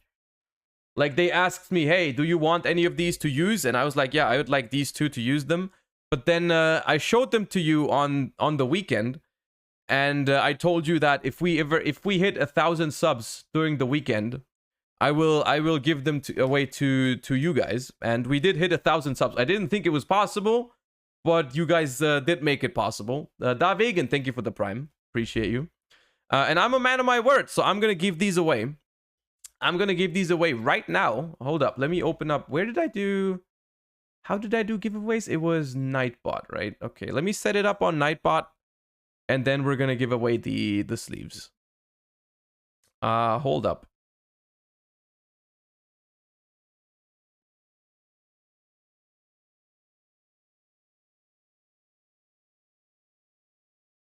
All right. First, we're gonna give away the Zeus ones. We're gonna let it run in for like 2 minutes, and the I'm gonna make everyone eligible, and the keyword is Zeus. Just type Zeus right now, and you can win the Zeus sleeves.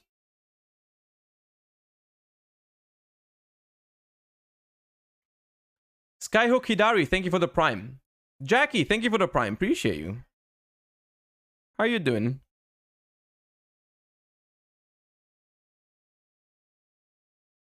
That's a lot of Zeuses. That's a lot of Zeuses. By the way, someone just put caps on it. I don't know if it's cap sensitive. It's okay, it says case insensitive. Okay, never mind. You're good. You're good. You're good. Okay, I'm gonna end it when I'm gonna end submissions when the clock hits 13 minutes. When it's 4:13, I'ma end it. I'ma roll it at 4:13, and then we move on with the Kurikara ones.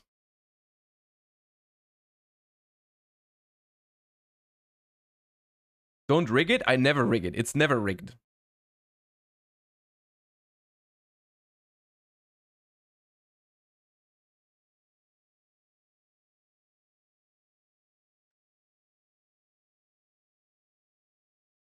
You guys deserve these sleeves for getting us to 1,000 subs. That is crazy. I did not think we would do that.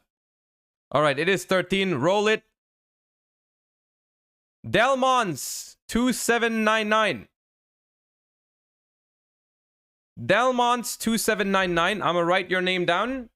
I'ma write your name down somewhere. Hold up. Kekstans 86. Thank you for the gift sub. I appreciate you. All right. Not even a sub. I mean, that's what it is. That is what it is. That followers also have a right in winning these. It's fine. So okay, you just said hi. Okay, so you're here. You message me either on Twitch directly, or you message me on Discord. !Discord. And then I'll get these sleeves to you. I'll get these sleeves to you. So you win a copy of the you win a copy of these. The Zeus sleeves, official OCG sleeves, and the next one. Wait. What do you mean wait? My Prime is outdated. You don't have to sub for these. It's fine. You don't have to sub. You do not have to sub for these. You just get them. And then the next one is the Kurikara ones.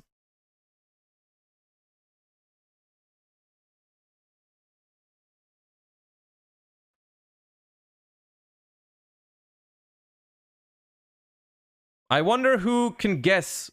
I wonder who can guess what the keyword is going to be for that one. It's running now. It's gonna run until let's say 17. How do we enter? All you have to do is write the keyword in the chat, which is Kurikara. Jackie Lee, thank you for the Prime. By the way, the reason I'm not doing subscriber luck, I just want to be clear.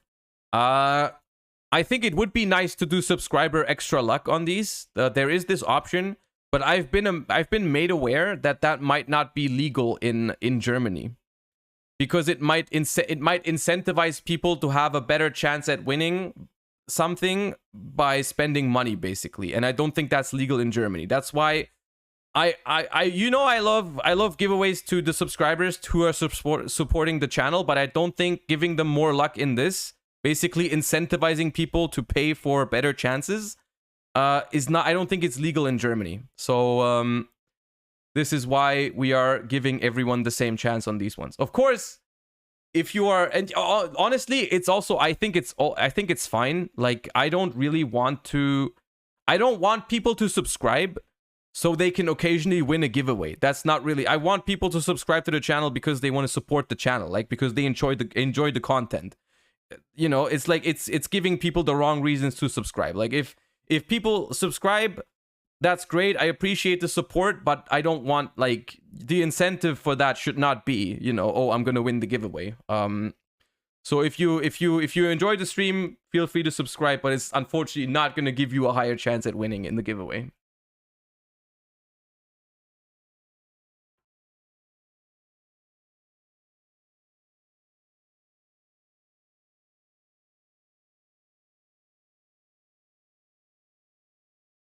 We could have follower only chat. I mean, yeah, but like, I mean, it's fine. Let's just be as inclusive as possible. All right, it's 17. Violen X, a subscriber this time. A subscriber wins this one. Justice is served. Hey. Violin X, if you're here, message me on the Discord or on Twitch directly, and you will get yourself the Korikara sleeves. GG's, everybody. Don't be sad if you didn't win. There's always another chance at some point. You guys know I give away stuff sometimes when I don't need it. I like to share with my viewers. GG's, no rigs. Just be happy for other people. It's a very important thing. You didn't win, but someone else is happy now. Isn't that a good thing? Hey. All right, GG's. GG's, everybody, hit me up on Discord or on Twitch, and I'll get the sleeves to you. Congratulations. I hope you enjoy them. All right.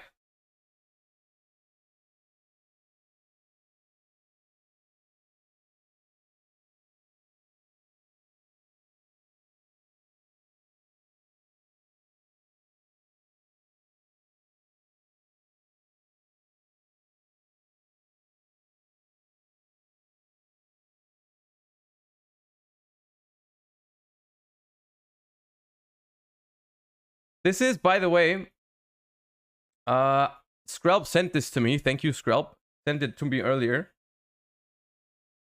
The last thing about YCS Las Vegas. This is the full top cut breakdown, I believe. This is 22, 32, 38, 43. Yeah, this is 48 decks. We have every single deck.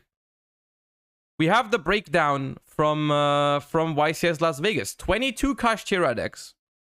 19 pure, 3 adventure, 10 branded decks, only 2 of which were branded bestial. Which, by the way, Skrelp, are you here? Did you count the second place deck at branded bestial? Because it had 2 bestials? Or did that not count? I feel like that shouldn't count. I feel like it should only count as a branded bestial. Oh, you took the Konami blog. Okay. Well, then I guess we don't know exactly what they... Okay. 6 labyrinths in top cut. 3 Kashtira Sprite, which that's crazy. 2 Naturia Runic, which honestly surprised me. I was surprised by the fact that it was only Pack and Cody, but okay, it is what it is. Sprite, 1 Runic Sprite, 1 Life Twin Sprite. Wait, there was one... Oh, there was a pure Runic deck. Uh-oh. There was a pure Runic deck.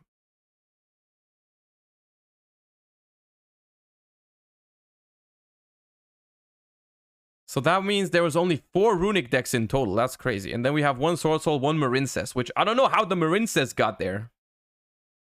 Oh, Aishilo played... Oh, God. Why? Oh, of course he did. Of course he did. That's crazy. There's a profile. I'm not gonna lie. I was gonna call it a day after this overview because I don't have any more content prepared for today. But do you guys wanna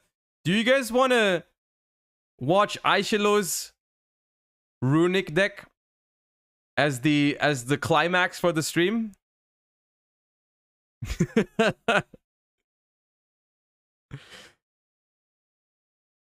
We're climaxing on runics. Let's go. All right. Do not take that out of context, please.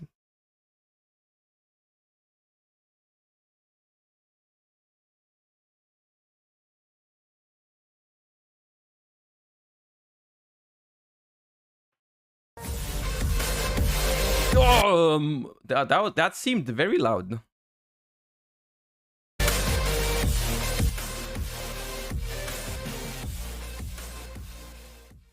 YCS Las Vegas 2023 Team YCS. And it's once again, it's German. You guys have no shot to understand this profile without me. Apollyon, thank you for the 7 months. Top 16, Tritai links, Tom Kleinegräber in der Mitte und Steffen Eichelberger. Richtig, oder? Ja, rechts. Is this all the decks? Oh wait, it's a multiple deck profile. Kashtira first. All right, we're skipping Kashtira because it's Kashtira. Leicht outen. Wieder Lanze, aber das ist auch nicht. There it is.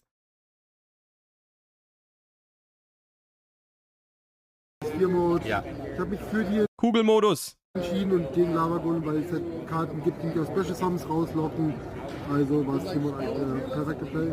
Dann zu den Unix, 3 Fountain, 3 Tip, 3 Freezing Curses, 3 Destruction, 3 Flashing Fire, 3 Slumber, 1 Dispelling, 1 Golden Doppel, einmal der Matchwinner.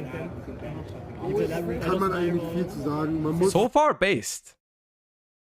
in dem Deck so viele Unikarten wie möglich spielen, um halt wirklich den Gegner so schnell wie möglich zu Deckout. Ne? Ja. Und man will ja auch so viel wie möglich Starter haben, damit man ganz so far based, but I'm very afraid of what's about to come. In die Ende kommt. Ja, dann dazu halt noch 2 Desires, okay. 2 Duality. Okay. Das war so quasi eine Last Minute. Secret Duality has a special place in my heart. Who remembers when that card was so beautiful back in the day? I like that. I think it's one of the few cards. There's a few cards in Yu-Gi-Oh where I think Secret Rare just hits different, better than Ulti. And Duality is one of those cards. Duality, Dark Armed Dragon, and Judgment Dragon are 3 cards where Secret Rare hits different than Ulti. It just hits different. Ich habe 42 Karten mit Desires gespielt. Einfach von der Mathematik her geht es dann auf, dass man, wenn Kashtira first geht, dass man I'm still afraid of what's to come. Und don't get me wrong, Ulti Dark Armed and Ulti Duality and Ulti Judgment Dragon still look insane, but they don't hit the nostalgia in me, right? They don't hit my nostalgia, you know. In Ordnung. Also hat hier und da meine Ash gefressen und ich konnte mit anderen Sachen weiterspielen, aber kam auch relativ. Ulti Desires looks better. Well, yeah, Secret Desires has a very, very not so special place in my heart. I hate Secret Desires. Dann halt der Grund, warum es jetzt funktioniert, Messenger of Peace. Wir haben Mine zu Hause. We have mine at home. 5 kann ich mal angreifen. Kashtira hat damit ein Problem. Reddit hat damit ein Problem. Die Karte ist halt leider wirklich gut in dem Deck. Und die letzte Spell, Card of the Mice, kam 2-mal von oben. War sehr, sehr cool, aber ja. Ich weiß nicht, wie Couch geguckt hat, als ja? Er Top-Deck Tip, Ash, also die weiß, also, oh, das ist ja, dann noch für die Floodgates. 3 Skill Drain, Rivalry, mit 3 Second Only Be One sind wohl die besten Floodgates, die es gerade gibt. Ja. Und von daher war die Wahl dazu einfach. You guys made me do this. I was not planning on watching this, but you guys wanted to. 3, 2. Freaky! Ich habe keinen dritten, deswegen Didn't have a third one, okay. Ja, jetzt habe ich einen dritten, aber der Spot wurde auch fürs anderes benutzt, was ganz gut war. Ich habe da noch 2 Lingurivo und einen Gravity Controller gespielt. Lingurivo hauptsächlich, falls ich geeblied werde. Kam zweimal auf, glaube ich, dass ich da einfach gemacht habe. Und dann kann ich halt damit in ihn gehen, um damit in irgendwas reinzucrashen in der EMZ, damit ich meine EMZ halt wieder frei bekomme. Und die 15. extra der Karte war halt Dante. Einfach nur, weil ich Dante mag. Habe ich auf der German Open schon so gemacht. Ja. War gut. Also war Dante wieder gut. Die German Open war gut. Ja. Und im Side-Deck halt 3 Lava-Golem. Die sind in Arsenal DT. Wenn Kastira anfängt, hier deine Spell-Trap-Zone zu locken, brauchst du halt einfach irgendwas, um deren viel zu clearen. Und ja, wenn du es siehst, ist es gut. Wenn man es nicht sieht, ist halt blöd. Ist halt passiert. If you draw it, it's great. If you don't draw it, it's not great. Right? Ja, 3 davon. Nie gebraucht. Muss man nicht überreden. 3 Evenlies für Go Second. This deck is like everything that's wrong with Yu-Gi-Oh! Einmal gut. Aber man hat es gut gefühlt, dass es da war. Ja, 3 Urteil für Go First war sehr, sehr wichtig. Wenn ich rechts zu Steffen geschaut habe und der Judgment hat dann gewonnen. Ja, Urteil war wirklich sehr, sehr gut. Und dann halt noch zum Schluss 3-mal Grabs super antiken Organismus. This is another like breakout card, I feel like. This card, honestly, if your deck does not care about this card is like insane this next format, is it not? Like, this card just beats everything. Like, Kashtira and Despia both lose to this card. Yo, what's up, Pack? How you doing? Ist eine Floodgate, die halt gegen Despia und Kashtira sehr gut ist, weil die nur Monster haben Level 6 oder höher und wenn die damit nichts mehr machen können, dann ist das quasi Messenger of Peace und Skill in einer Karte so. Wenn ich sie gezogen habe, war sie sehr, sehr gut. Shoutouts dafür nochmal Nico, dass er gesagt hat, ich soll die spielen. Okay. Ja, das war's. Okay. Alright, that was the Runic deck. Back to the real world, I hate that. Honestly, one of my least favorite parts about Yu-Gi-Oh! Is when you go to a YCS, you top, but you don't win. And then you have to go back home. And the only thing you want to do is like try again, get redemption, like play another one. You know what I mean? Like, you're so like, there's nothing as motivating to play another tournament when you like top a tournament, you don't win it, and you have to go back home. And you're like, oh my god, it's so long until I can try again. You know, like that's literally, I think, the worst feeling for competitive Yu-Gi-Oh players. Is like you go home from a tournament, you topped, but you didn't quite get it. And then, yeah. Of course, some people wouldn't know that go to every single tournament, bro. Like, if you go home and you don't top, you're like, oh, well, I guess I'll try again next week. But I feel like for someone like me who doesn't go to every single YCS, I only go to one like every 2 months, roughly. And I don't regret that. I was, of course, sometimes when like a YCS happens, I'm like, damn, I wish I was there. But then like, I feel like it's like, at some point, it's also exhausting, and I feel like if you go to every single tournament, they start mattering less to you, and I don't want that to happen. Like, I want tournaments to still feel super, super special, and I don't want to, like, stress so much about, like, oh, I'm leaving again next week, and then 2 weeks after there's another one, and 2 weeks after there's another one. I feel like that's too stressful. But, yeah, still. Then you have to deal with, of course, like, the next like, coming home from YCS Lyon, looking at like there's a new ban list, and I'm like, damn, the next tournament I play is in like 1.5 months. That was tough, but I mean, it's not that far actually. It's like 5 weeks or something until YCS London, so I'm looking forward to that a lot. Anyways, I am really happy right now because that was a very, very cool day today. I enjoyed that a lot. It gave me a lot of inspiration and a lot of ideas for decks moving forward. I have a regional soon, I think, in like, it's not super soon, it's like in 2 weeks. And I'm hyped to like jump into different decks and try and figure out what I'm going to play for that. But we're going to do that tomorrow. There's no way we can realistically start testing today because I don't have that much more time. I think we should just call it a day here because we've talked about everything that was worth talking about from YCS Las Vegas, and there's nothing really to add. I know normally I would stream like another like 20 or 30 minutes, but I really have nothing else to do. Josh always ends when I join. Coincidence? Well, it's almost like time zones are a thing. Yeah, it's Dreieich, which is actually, I don't think it's actually a regional, but it's a tournament. Yeah, it's not a regional, but it's the same thing. It's gonna be like 150 players or something. So it's like the next a little bit bigger tournament that I'm gonna play is in like 2 weeks. Unfortunately, it's not a regional, but it's fine. Anyways, I hope you enjoyed the stream. I thought it was very fun. I thought it was very insightful. I enjoyed that a lot. I'm glad deck building is back. And that's awesome. Thank you guys so much for smashing another sub goal, even past 1,000 subs. We're smashing sub goals. I appreciate you guys so much. I hope you enjoyed the stream. I hope you have a great rest of your day. I'm gonna send you guys over to Farfa as usual, and I hope to see you guys tomorrow when we put what we thought about today into practice tomorrow. When we build a couple of these decks and jump into some I don't know, viewer games, ranked gameplay, whatever. Also, we have tier lists soon. I might prepare those for tomorrow. But anyways, hey, hope you enjoyed the stream.